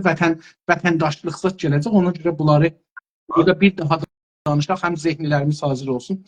Vətən nədir və haradır? Fürsətimiz nə qədərdir, ona görə cavab verim geçsin. Siz rahatca danışın. Yəni bu bölümü qutaracağıq. Mənim nəzərimdə bir saat vaxtımız var. Bir saatdan Çünki dünənləri bunu danışdıq vətənlərdir. Bəli, dünən danışmışım. Doğrudur. Yəni vətən demək olar ki, bizim atalarımızın, babalarımızın doğduğu və ortaq demək ki, yaşam, ortaq gələnək, görənəkləri ilə, adət-ənənələri ilə bir demək ki, yaşamaq ortaya gəlmiş, bir iradəni ortaya qoymuş, o iradə əsasında daha doğrusu torpaqlarına hakim olmuş, bu tərif nöqtə-nəzərindən vətən bu deməkdir. Eyni dili, eyni çarpıntını, eyni həyat tərzini yaşamış bir toplum. Bu vətəndir. Ancaq bu vətən haradan haradır və Güney Azərbaycan dediyimiz və Quzey Azərbaycan dediyimiz, ya bütöv Azərbaycan dediyimiz haradan haradır. Dünən dediyim kimi bir daha təkrar etmək istəyirəm ki, Güney Qafqazlardan Quzey Zaqruslara qədər çəkilmiş Azərbaycan yaylası bizim vətənimizdir. İndi bunu coğrafiyayı nöqtə-nəzərdən çıxardaq və siyasi nöqtə-nəzərdən deyək, siyasi tərifinə əsasən Dərbəndlərdən tutmuş, Daşdərbətdən tutmuş ta bəs ki, Süngürə qədər bizim bitişik torpaqlarımızdır. Bu, demək ki, turi şəkildə. Yəni, sizin bu tərifdə Azərbaycan vətən olur. Onda Türk dünyası vətən olmur? Azərbaycan vətəndir. Türk dünyası bizim, demək ki, necə deyim, müəbbət Türk evimizdir. Yəni, əbədi, amma zehnlərdə bir vətən anlayışını geniş olaraq tələqqi edən bir müəbbət vətəndir. Biz buna inanırıq, bu tərzə inanırıq. Bizim vətənimiz Azərbaycan. Tamam. Bu vətənimizin demək ki, qardaş vətənləri də vardır, o qardaş dövlətləri də vardır ki, onların da tərifi bəllidir. Tamam. İran və farslar vətən anlamının və sərhədləri qarmaqarışıq etmişlər. Bu qarmaqarışıqdan onların hədəfləri, amacları nədir? Yəni, onlardan daha çox bizim adamlarımız, bizim Türkiyəlilərimiz çox təəssüflə bu qarmaqarışıqlığı yaratmışlar. Yəni, mənfi nömrə verəcək, amma o tərəflərə adamları və şeyləri əslə getməyin mənfi nömrə. Siz özünüzü açıqlayın. Yox, mən bir kimsəni demədim. Bildim də, ya Türkiyəlilər deyəndə mən gedirəm, bəzi şeylər yadıma düşür. İstəyirəm ki, dostların zehninə düşməsin ki, biz... Yox, bəy, bu fikirdir. Bu şəxsə aid deyil. Fikir olaraq, tamam. Şəxsə aid deyil, əsla. Şəxsə aid mən söhbət eləməm. Mən kimsənin adını çəkmərəm. Tamam. Bu fikir əsasında demək ki, bir məğlətəlik var. Bir qarmaqarışıq vardır. Bu qarmaqarışığın içindən hakim dairənin mənfəətləri çıxır. Bu hakim dairənin mənfəətlərindən biz tamamilə uzaq qalmalıyıq. tamamilə uzaq qalmalı. Mən bu günləri deyəndə ki, Azərbaycan vətəni açıq aydıncasına fikirlərimi ortaya qoyuram. Siz mənim vətən anlayışımdan başqa bir şey anlayırsınız? Xeyr. Yox. Çünki açıq danışıram. Açıq. Amma İran vətən anlayışı tamamilə qarmaqarışıq bir anlayışdır. Bu anlayışın demək ki, məhsulunda, üretimində bizim öz türklərimizin də rolu olubdur. Bu rolun bu günləri daha doğrusu deyim, rəfə qoyulması ya belə deyək ki, bir dəfəlik aradan qaldırılması bizim gücümüzə bağlıdır. Bu gücümüzü hər gün gücləndirdikcə bu təfəkkür, bu fikir, bu teori tamamilə uzaqlaşır şeyimizdən bizim, yaşamımızdan və həyatımızdan. Əslində desək, obyektiv həyatımızda yeri yoxdur. Ancaq subyektiv düşüncəmizdə, fikrimizdə özünə həyat tapmağa çalışırıq. Biz bunun qabağını qarşısını almalıyıq. O baxımdan mən İran vətən anlayışını sizin dediyiniz kimi tamamilə bir qondarma və tamamilə bir daha doğrusu qarmaqarışıq, amma Fars panfarsizmin, pan-İranizmin və demək ki, müstəmirənin, istemarın xidmətində olan bir anlayış kimi hesablayıram. Mən indi soruma siz bir ayrı cəhətdən, bir ayrı açıdan baxdınız. Bir də ki, sorayım, bunu bəlkə müstəqil cavab alın. Farslar və İranlar sərhədləri, vətən anlamın qarmaqarışıq ediblər, sərhədləri də qatıblar. Azərbaycandan biraz veriblər Kürdistana, biraz veriblər Şimala, biraz veriblər Loristana filan, Bəhman. Həm beyinsəl, subjektiv, həm də objektiv qarmaqarışıq ediblər. Bunların, Farsların və İranlar hədəfləri nədir? Niyə belə qapqarışıq ediblər? Sonra dedim də, birinci budur ki, sümürgəçilik. Başqa xalqların, millətləri sümürgəçsinlər. İkinci budur ki, öz istimari həyatlarını davam etdirsinlər. Nə qədər məsələlər aydınlaşırsa, bunların həyatı ömürləri çox azalacaqdır. Və bu həyatı ömürlərin azalmasının ən böyük nədənlərinin birisi olacaq ki, xalqlar, millətlər öz sərhədlərinə, öz hüdudlarına hakim olacaqlar. Birinci, subyektiv hakimiyyət və ikinci, obyektiv hakimiyyət əldə olunacaqdır. Ona görə bu qarmaqarışıq demək ki, pan-farsizmin özəlliklə pan-İranistin düşüncə mərkəzlərində hər gün teorizə olunur və verilir eşiyə. Əcəba, burada qonşular bir-birlərinə etimad eləməsin, əgər İran dağılırsa, bunlar bir-birlərinin arasında savaş çıxsın, sonra bizə deyilsinlər, belə bir düşüncələri də ola bilərmi? Əlbəttə ki, bu ən böyük düşüncələrin və ən şanssız zamanlarında ən şanslı demək ki, mütiblərindən birisi olur. Yəni, şanssız zamanları nə zaman olur? O zaman olur ki, çöküşləri demək olar ki, daha artıq dönməz halətə gəlmişdir. Ən şanssız zamanlarında şanslı ancaq motivasyonları bundan ibarət olar ki, məgər biz bu xalqları, bu millətləri ki, aylıqlar və öz haqlarına, hüquqlarına dayanaraq daha doğrusu hərəkətə giriblər, ehtiraslarına məhkum edək, ondan sonra egolarına məhkum edək və qoymayaq bunlar birləşsinlər. Bunların ən şanssız zamanlarında ən böyük şansları bu deməkdir. Gözəl anlam. İndi o vətənin tərif edəndə bir söz gəldi. O dedik ki, kimlər? İrançılar. Bir ayrı düşüncə dediniz, əlbəttə mənim və o teori baxımından teori baxımından istəyirəm onu deyəm ki, bunun yanında bir dənə fərz var. Bir dənə fərz var. O da budur ki, bizim dədələrimizin qıtlık haqqıdır İran. Bizim dədələrimiz savaşıblar, alıblar, bura bizimdir deyə. Buna nə deyirsiniz? Yəni o da baxır deyir ki, mənim vətəni belə tərif edir. Deyir ki, əlbəttə mən tərif edirəm, amma bilmirəm o belə tərif edib ya yox. Amma mən onların tərəfindən belə tərif edeyim. Deyir ki, İran ellilər belə deyir. Deyir ki, Türkiyəlilər üzrə.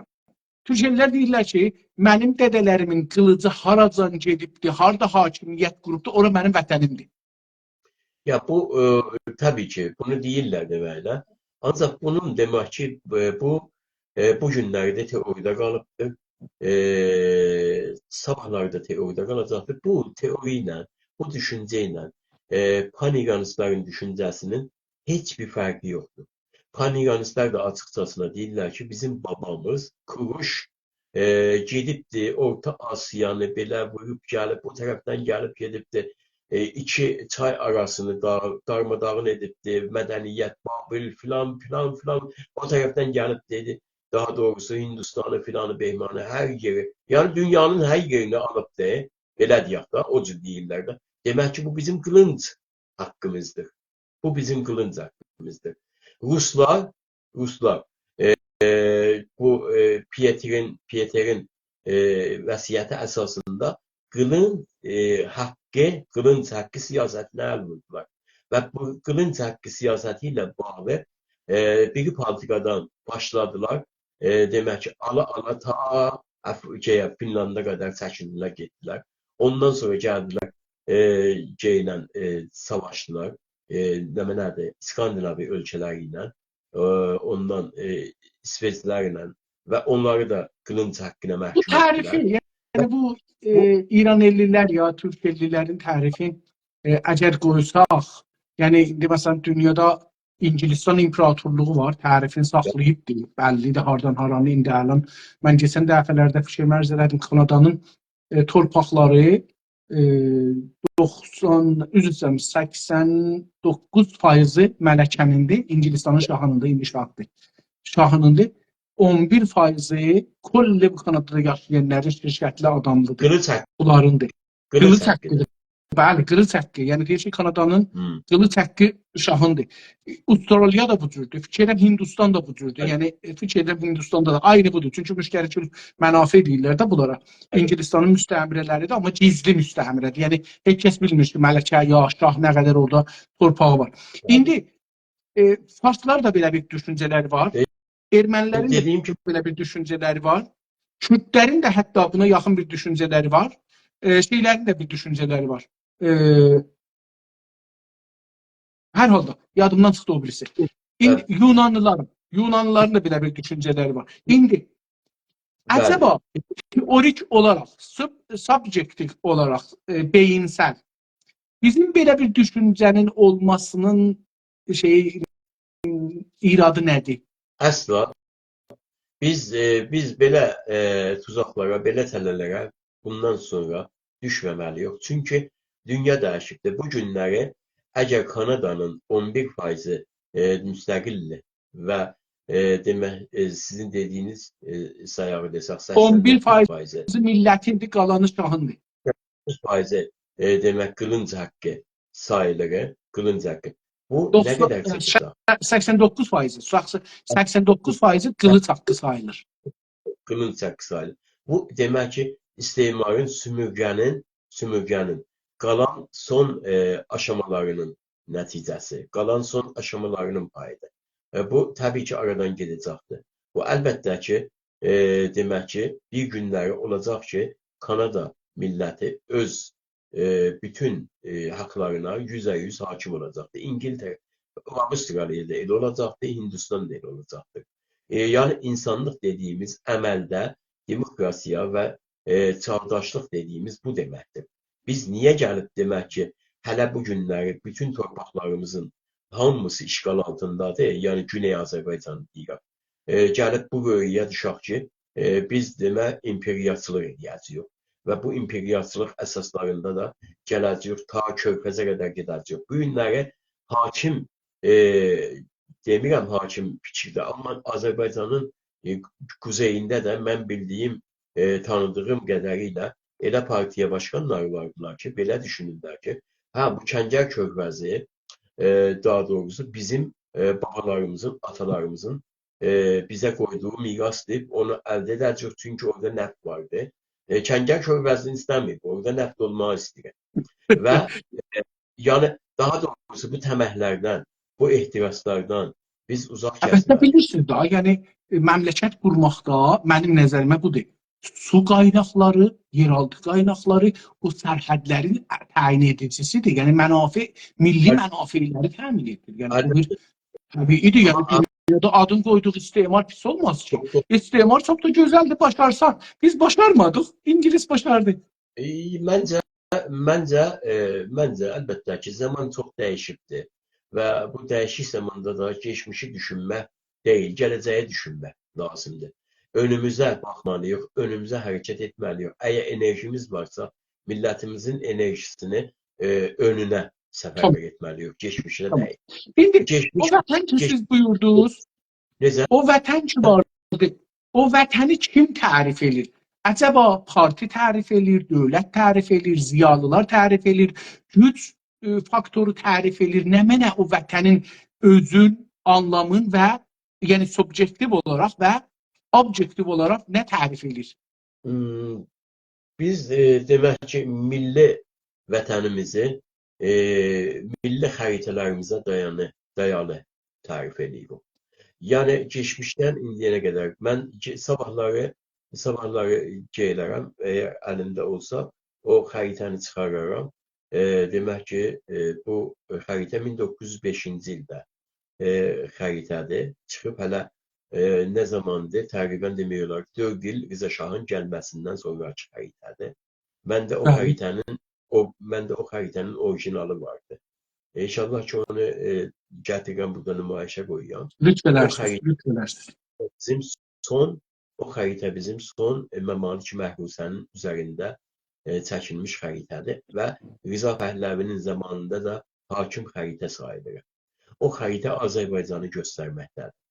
Və bu günlərin bizim iddia etdiyimiz Azərbaycan etnikinə, ondan sonra etnik fərqliliklərinə, daha doğrusu Türk millətinin yaşadığı o tənasiblərinə baxmayaraq ki, keçən o zamandan indi çox fərq edibdir, çox fərq edibdir. Amma torpaq baxımından, xəritə baxımından eynidir. Bizim tərifimiz xəritəmizin üzərində tərif qoysuq nə demək siyasıdır, nə tək başına millidir. Milli siyasi xəritədir ki, bizim tariximizdən, ən son tariximizdən biz ona əl qoyuruq. İndi mənim sözüm budur, sorun budur. Vətəni kim tərif edir? Yəni, dünyada vətəni tərif, məmulən dövlətlər ki, ordu gücləri var və güclüdürlər, onlar tərif edirlər. Cənabınız bir misal vurdunuz, Arjantin ilə İngilistanı. Arjantin bir tərif verirdi vətəndən, dövləti var idi, ordusu var idi, amma bir güclü dedi ki, yox, mən sənin vətənini qəbul edəmirəm, gəldi, aldı. Vətən kim tərif edir? Mən tərif edirəm, parti tərif edir, ordu tərif edir, güc tərif edir, sərvət tərif edir. Vətən bir nisbi tərifdir. Vətən zaman var ki, daralır, zaman var ki, genəlir. Vətən tərifi də zaman özünü dövlətlərin vasitəsilə tərif edir. Məsələn, nümunəsini deyək. Ermənistan 5 il bundan qabaq Ermənistan vətənini başqa cürdür tərif edirdi. Bu günlər Ermənistan vətənini bambaşqa cür tərif edir. Yoxdur, nə mənə orada o Ermənistanın o vətəndən tərifin nə mənə tərif edir? Təyin edici şey nədir? O güc ki, onu tərif edir. Təyin edici demək ki, dövlət və qarşı dövlətlərin var oluşu. Gücün, qudrətin ortaya qoyduğu təsbit. Gücün, qudrəti ortaya təsbitdir ki... Gözəl. Gücün və qudrətin ortaya qoyduğu, gücün və qudrətlə qarşı duran güclərin ortaya qoyduğu təsbit. Təsbitdir ki, vətənin nisbi demək ki, hüdudunu tərif edir. Reallaşdırır. Reallaşdıran gözəl. Gözəl. İndi bir dənə tərif bizə qeyri-müstəqim olaraq mən bunu işlədirəm əlbəttə. Yəni bu tərifi bizə danışıqda deməyiblər. Amma mən bir dənə tərif vermişlər. O tərifdən istəyirəm bir dənə vətən tərifi çıxadam. Modern tərif çıxadam. Bilmirəm dünyada var ya yox. Amma mən istəyirəm o şey. Deyirdi ki, bir dənə təhqiq idi. O təhqiqin sonucu buydu. Deyirdi ki, indi İranda Asiyada, Afrikada, Amerikada çox az ev tapıla bilər ki, Japon malı olmasın. Və hamı o Japona bir növ bağlılığı var. Məsələn, quality, keyfiyyəti yaxşıdır, yaxşı malı var. Buradan bir vətən anlamı çıxır. Yəni, Japonçulıq.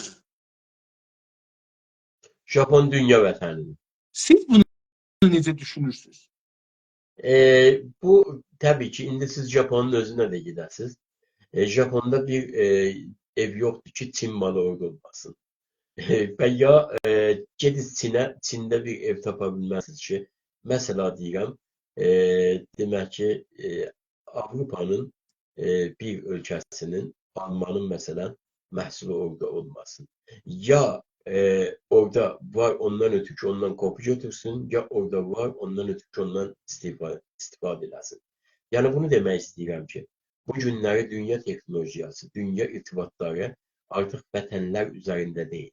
Bəlkə kartellər, trustlar və vətən ötəsi güclərin üzərində, yəni ticarət alanlarında. Bu günləri dünyanın ən böyük nəhəngi, dünyanın en büyük demek ki karteli dünya ekonomi merkezidir. Dünya ekonomi merkezinde artık demek 100 milyon, 100 trilyardılar, 100 trilyonlar o yan bu yana olur. Yani sadece təsəvvür edirsiniz. İndi bu günləri gəlib deyək ki, biz mesela elə bir dünyada yaşayırıq ki, demək ki, hiç vücudu olmayan bir varlık vardı. O varlık nedir? O varlık demek ki siz yaxşı bilərsiniz bunu. Elektronik nəmələrdir? Pul koyma, pul alışı, verişi. Yani şeyler. Cryptocurrency. Cryptocurrency online. Yani bunlar. Bu demek ki dünyanın her yerinde, bütün dünyanın her evinde vardı. Yoktu değil. Dünyanın bütün modeli bundan ibaretti.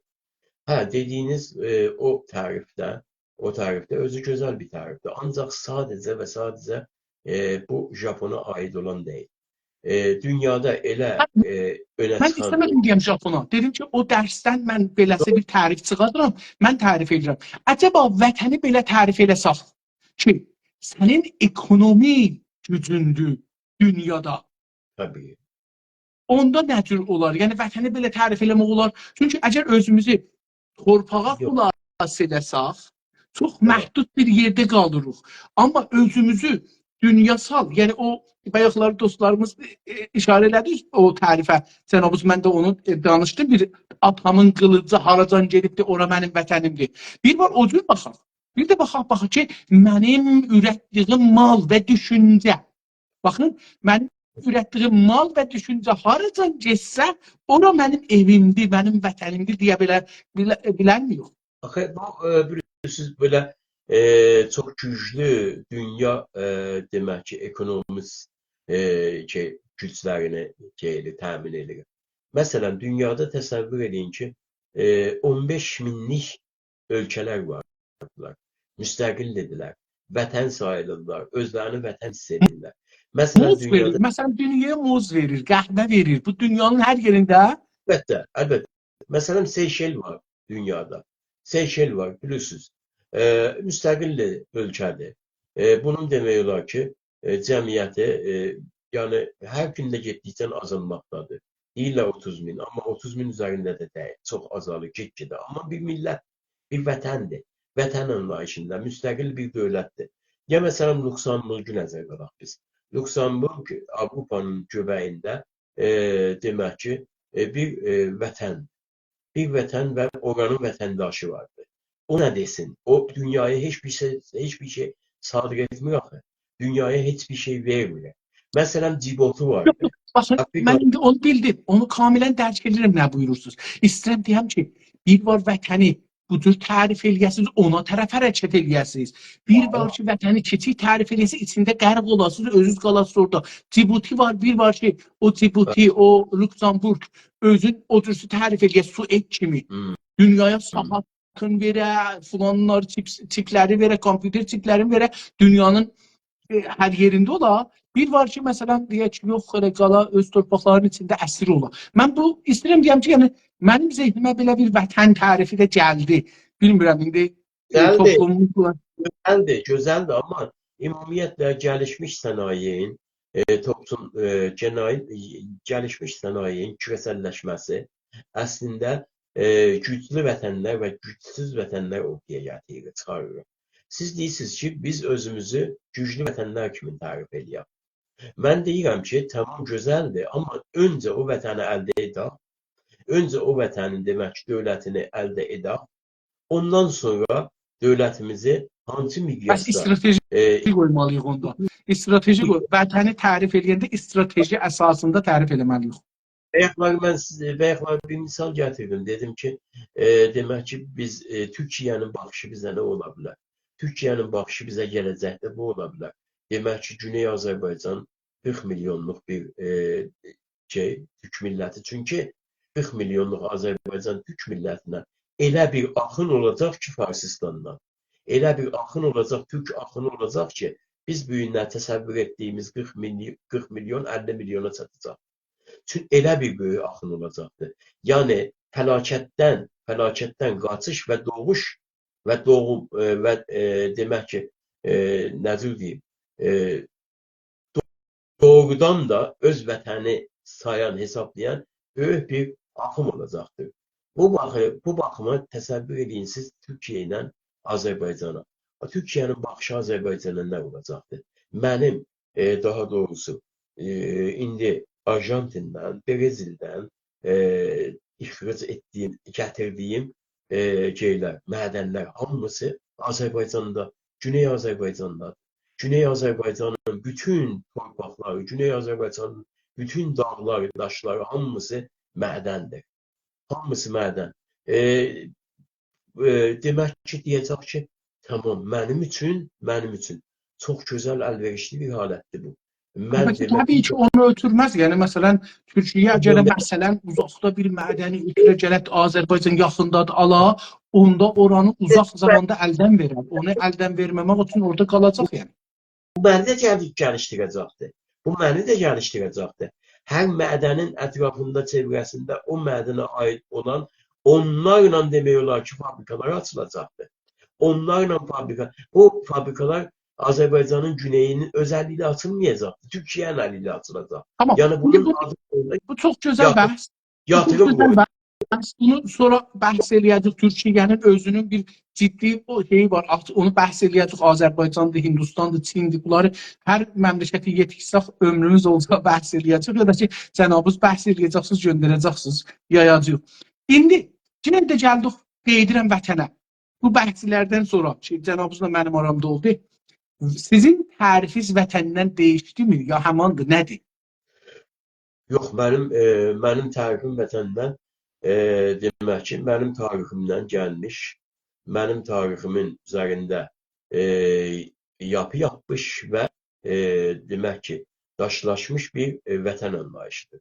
İndi bu vətən anlayışının sabahları nə olacaq, nə olmayacaqdır? Bizdən sonraki nəslimizin əli ilə necə pöhrənəcək, necə güclənəcək, necə zəifləyəcəkdir, onu biz indidən bilə bilmərik.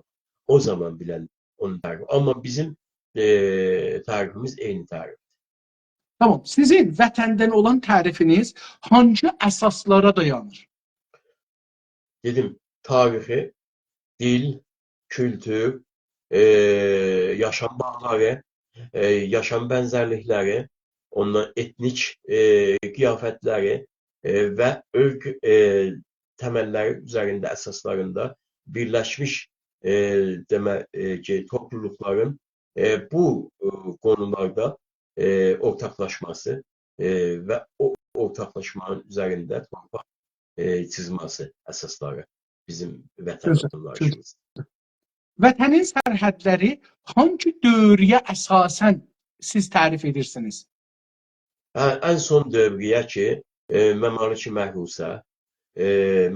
Məhrusiyə Azərbaycan, Məmləkət Məhrusiyə Azərbaycan, Məmləkət Məhrusiyə Qacariyyə dövlətinin Məmləkət Məhrusiyə Azərbaycan ki ən Qacar böyük dövründəkini hesablıyorsunuz ya Pəhləvi dövründəki? biz Qacar dövründə Pəhləvi ilə nə işimiz var bizim? Tamam. Şimdi Bizim Pəhləvi ilə bayaqlar işarə edildi ki, Pəhləvi dövründə bayraq bir nəqşə var. O bizim vətənimizdə. Ona görə dedim. yox o özü istinad eləyibdi Məmalikin Məhrusiyə. Ondan sonra İslam ona dəyişdi. görə. Yəni, mən də elə ona görə dedim ki, Qacarınkini Pəhləvidə təkrar olur, amma qalır. Tabii. O ondan sonra dəyişirlər komplet. Bəli. 4 yerə Azərbaycan üzr istəyirəm. Bilirsən Azərbaycan adını götürürlər. Rıza Şahın əmri ilə Azərbaycan adını götürürlər. Elirlər demək ki, ustanların komplet adını götürürlər. Şumarə qoyurlar. Ustanı 3, Ustanı 4 və Azərbaycan olur Ustanı 3, Ustanı 4 və beləliklə dəyişirlər. O başqa, bu başqa, dediyim başqa. Bəli. Vətəni vətənsizləşdirmək siyasəti haqda nə düşünürsünüz? Vətəni vətənsizləşdirmə. Ruslar məsələn Azərbaycanı neçə yerə böldülər, hərəsini bir yerə verdilər, əslində Azərbaycançılıqdan çıxartdılar, nə bilim İranda bizi böldülər, neçə yerə verdilər, Azərbaycançılıqdan çıxartdılar. Məsələn indi Həmədandır, Əraşdır, Qəzvindir, Tehrandır, Kərəcdir, ərz edeyim xidmətinizə, hətta bəlkə Qəzvin, Zəncan ehtimalən özlərini, hətta Ərdəbil məsələn, ehtimalən özlərini Azərbaycan bilməyələr. Bəli. Demək ki, doğrudur. Yəni bu tam olaraq sümürgə və istismarı bir tədbirdir. Tədbirin əsaslarından birisidir. İlk öncə istismar hər zaman və sümürgə hər zaman demək ki, bir millətin dilinə hücum edər. O millətin dilinə hücum elədi. O millətin dilini daha doğrusu əlindən almaq cəhdlərini, çabalarını irəli götürdüsə, ikinci başlar vətənin anlayışını onlarından almaq. Vətən anlayışı əlindən almaq üçün də gəlib vətəni bunun o əsli geyindən, o varlığından, var oluşundan uzaqlaşdırıb və yeni vətən anlayışları yaradır.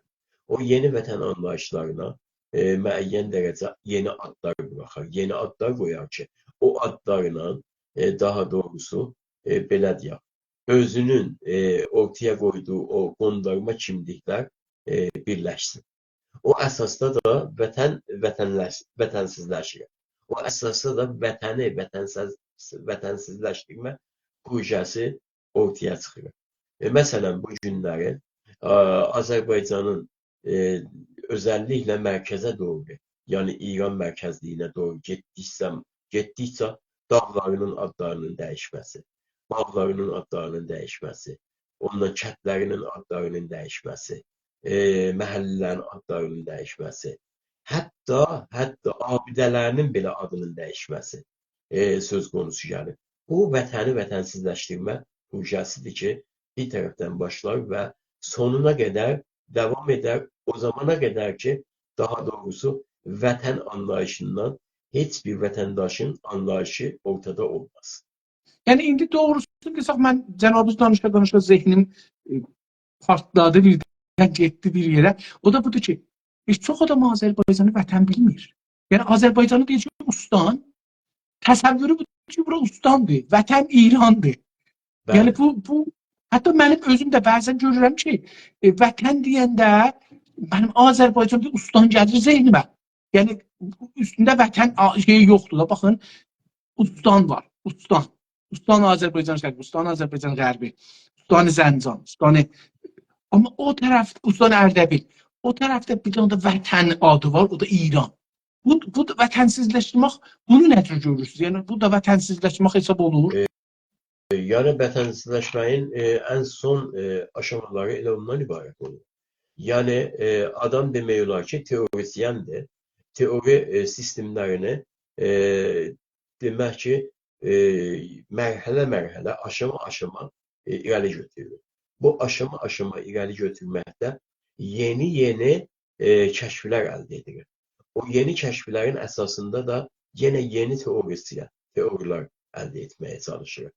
Məsələn, təsəvvür edin, bizim demək ki, əsasnaməmizdə nizamnaməmizdə, üzr istəyirəm, nizamnaməmizdə üzviyyət şeyini, haqqının üzviyyət bölümündə belə bir, əlbəttə unutmasam, doğru, üzviyyət belə bir şey vardır. Yəni Azərbaycan vətənini, baxın, Azərbaycan vətənini vətən sayan, Azərbaycan vətəninin uğrunda istiqlaliyyət mübarizəsinə, qurtuluş mübarizəsinə gönül verən hər kəs, hər hansı türk, demək ki, Güney Azərbaycan Milli Qurtuluş Partiyasının üzvü ola bilir. Baxın, o bizim indi gücümüz nədir? Bizim gündəlik gücümüz bundan ibarətdir ki, o unudulmuş, demək ki, terminləri, unudulmuş fikirləri, düşüncələri və onların yerinə yerləşdirilmiş qondarma yenilikləri aradan qaldırıb, yenidən doğma o düşüncə tərzlərini millətimizin qafasında yerləşdirək.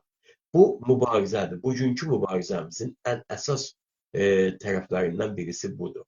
Yəni biz bayaqları dedik ki, istiqlaliyyətə gedən yolu siz nə də görürsünüz. Elə istiqlaliyyətə gedən yolların birisi budur ki, millətimizin unudulmuş xatirələrini, unudulmuş demək ki, ata irsiyyətlərini, irsiyələrini özünə qaytaraq və buna sahibləndirək. Bu özü çox önəmli məsələlərdən birisidir. Mən cənab sizin danışırdınız, birdən-birə İsraili adıma düşdü vətən tərifində. İsrail vətəni həm kəlmədə tərif eləyibdir, həm bayrağın üstündə. Bayrağın üstündə 2 dənə xətt qoyubdur, biri üstdə, biri aşağıda. Deyir ki, hardan hara mənim vətənimdir. O, həm sembol olaraq görünür, həm də vətənin sərhədlərin özü də əlində deyil ha, amma deyir, 100 ildə bundan sonra mənim nəslim bilsin ki, mən vətəni hardan hara cızmışam. Fürsət eləyəndə alsın. Hətta dünən İsrail üçün Türkiyədən bir xəbər gəldi ki, başlayıblar Suriyənin torpaqlarını alıblar. Yüzlər hektar torpaq alıblar ki, müsait zamanda qatalar. Çox doğrudur. Baxın, İnsaf Əli bəy, niyə gedirik biz uzağa? Baxın, gözümüzün düz qabağında, sizin də qabağınızda, mənim də arkamda, lütfen onun ortasını oxuyun. Özü İngiliscə yazır ki, Third Azərbaycan is not İran. Yəni nə deməkdir? Yəni Third Azərbaycan bir vətəndir. Bir vətəndir. Ya biz təbii, ya bu bizim bir partiyaya bizə çox iqat çıxartdılar. Qardaş təşkilatlarımız belə iqat çıxartdılar. Ay kişi, bu nədir? Sən şuarı qoymuşsan ki, mən dedim ki, mən onlara belə cavab verdim. Dedim, biz elə bir hərəkatıq ki, demək ki, sizin demədiyiniz sözləri, çəkindiyiniz sözləri biz aləm aşkar tablo deyib qoyuruq deyə. Ki, baxız millətiniz, görürüz. Belə bir şey də var ha sizin, belə bir hərəkətiniz də vardı. Əlbəttə, bunu siz təsəvvür eləyin ki, 50 il bundan sonra bizim bir evladımız, ki, bu günləri həyatda deyil. 50 il bundan sonra boya başa çatmış 30 yaşında bir siyasətçi və bizim bu logomuzu görəcəkdir. O zaman biz yoxuq. O zaman biz bu dünyada yoxuq. Amma bizim bu logomuz ona bir şeyi anladacaqdır. O da budur ki, 50 il bundan qabaq bizim atalarımız belə bir fikir, belə bir düşüncə ortaya qoydular ki, bu günləri biz öz millətimizin dövlətini idarə edirik. Bu günləri öz dövlətimiz vardır. Yəni Güney Azərbaycan var. Güney Azərbaycan is not İran deyə. Güney Azərbaycan demək. İdris, 3 dənə sorumuz qaldı. Bunları da soruşaq. Bu bəhsi həm bugünü qutaraq, həm də bu bəhsi qutaraq, sabahları taza bəhsindən başlayaq. Vətəni keçən yüzildə, Eldar bəy, keçən yüzildə vətənimizi dəfələrcə bölüblər. Vətənin adının üstündən götürüb, bir parçaların üstündən götürüblər. Vətən duyğusun, vətənin üstündən götürüblər. Vətən anlamını götürüblər. Sizin təşkilat bu qonuya necə baxır? Nə qədər götürürlər, götürsünlər. Əziz İnsaf Əli bəy, nə qədər bunun üzərində siz demişkən 100 ildir bunun üzərində gecə gecə-gündüz pul xərcləyirlər, milyardlar bünyat yaraldıblar, bünyada nə əfşarlar, bünyada nələr yaraldıblar. Bizim içimizdən xainlər çıxardıblar, bizim içimizdən demək ki, İran biçimli təfəkkürlər, fikirlər çıxardıblar. Nə ediblər eləsinlər? Əcəba bu millətdən vətən anlayışını, bu millətdən kimlik anlayışını ala biliblərmi? Çox gözəl dünənləri siz mənə dediniz, mən də baxmışdım ona. O qızımızın Qum şəhərində sorğuları, sualları. Sabahları o gətirsə, desə ki, vətən anlayışınız nədir? Mütləqa onların bir çoxu ağlaya-ağlaya deyəcək ki, Azərbaycan. Mütləqa. Yəni, bu vətən anlayışı elə bir şeydir ki, millətin, hələ ayılmış millətin, hələ ayaqlanmış bir millətin, hələ demək ki, qurtuluşa hazır olmuş bir millətin içindən, qafasından silmək mümkün deyil.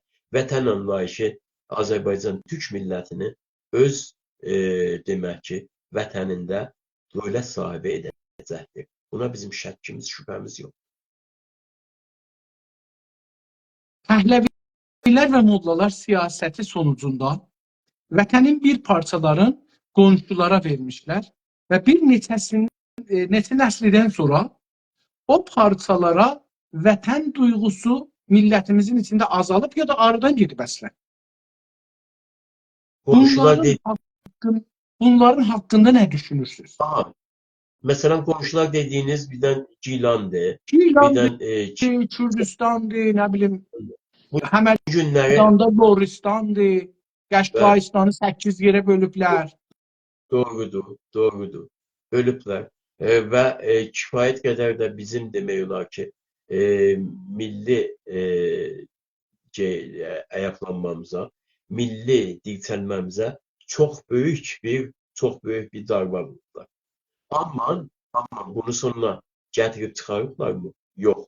Bu günləri baxırsınız, görürsünüz ki, bizim demək ki, hal-hazırda 200-ün üzərində tanınmış milli siyasi fəalımız zindanlardadır. Bu zindanlar sadəcə Təbrizdə və sadəcə Tehranda və sadəcə Urmuda, Əhərdə, Ərdəbildə deyil. Həmədandan bizə səs gəlir, söz gəlir ki, filankəs Həmədanda tutuldu, filankəs. Rəşdə hal-hazırda bizim 6-7 nəfər Azərbaycan Milli Hərəkatının fəalları vardı ki, zindandadılar. Demək ki, ya təsəvvür edin, Batı Azərbaycanda hakeza, Kürdistan adlanan bugünləri yerdə hakeza bizim milli fəallarımız tutulurlar. Yəni, o demək ki, vətən nə qədər də rejimin tərəfindən parçalanıbdır və bizim milli hərəkatımıza çox böyük bir zərər, ziyan vurubdur. Amma milli hakimiyyət, faşist hakimiyyət bizim milli iradəmizi sındıra bilməyibdir və bu, mən belə düşünürəm ki, bizim milli dayanışmamız, milli dirənişməmiz zaman gücləndikcə vətən anlayışımız da daha genişlənəcəkdir və daha doğal şəklə, forma gəlib çatacaqdır. İnşallah o gün olsun. Vətən üçün, vətəni bir də o geri bölüblər, veriblər, hətta rəqib o şeylərə, qonşulara. Onları geri almaq üçün sizin partiya savaşa girərmi? Təbii ki, hər hansı torpağımız Azərbaycan adlanırsa, hər hansı torpağımız bugün Azərbaycan xəritəsindən uzaq saxlanılıbsa, hər hansı torpağımız Azərbaycan Türk millətindən boşalıbsa, amma Azərbaycan torpaqlarında varsa Azərbaycan vətənidir. Orada demək olar ki, artıq zamanında, vaxtında oluşan dövlətimiz orada olan xalqların, millətlərin, haqlarını, hüquqlarını nəzərə alaraq siyasət ortaya qoya bilər. Amma bu ki, torpaqdan vazgeçirlər, mütləqa torpaqdan vazgeçirilməz, torpaqdan borc olmaz və torpaq demək olar ki, müqəddəsatı ilə bir torpaqdır. Torpaq uğrunda ölən varsa vətəndir. Yaşa. Çox sağ olun, təşəkkür edirəm. Uzun bəhsimiz oldu. Məncə çox gözəl bəhs oldu. Bundan belə ki, mən cənabınıza çox bəzən sizdən çox danışdım, düzün axtarsaz. Çox məni Yox, bağışlayın. danışdım, amma siz də çox gözəl məni demək ki, burada yoldaşlıq etdiniz və mən səmimiyyətlə deyirəm. Mən bunun tərzindəyəm. Belə, mən hətta da öz dostlarımıza, öz partiya uşaqlarımıza, mediamıza tapşırıram. Mənlə eləyəndə, söhbət eləyəndə icazə verməyin mən 5 dəqiqədən çox söhbət eləyəm. Özünüz mütləqa və mütləqa ən azından 2 dəqiqə, 3 dəqiqə söhbət eləyin. Çox sağ olun, Ki, təşəkkür edirəm. Vaxtimizdən də 25 saniyə qaldı, qutardı. Çox təşəkkür edirəm. Siz yenə bu gün 3-cü gün Milli Ərdəmli unvanını qazandınız. Təbrik edirəm. Ərz edirəm ki, sabahları eyni vaxtda Təbriz saatinin saat 9-da sizi görmək ümidiylə. Əziz və hörmətli dostlar, bugünkü proqramımız burada qutardı. Gecəniz xeyirli qalsın. Sağ olun, təşəkkürlər. Sağ olun. Xudahafiz. Var olasın.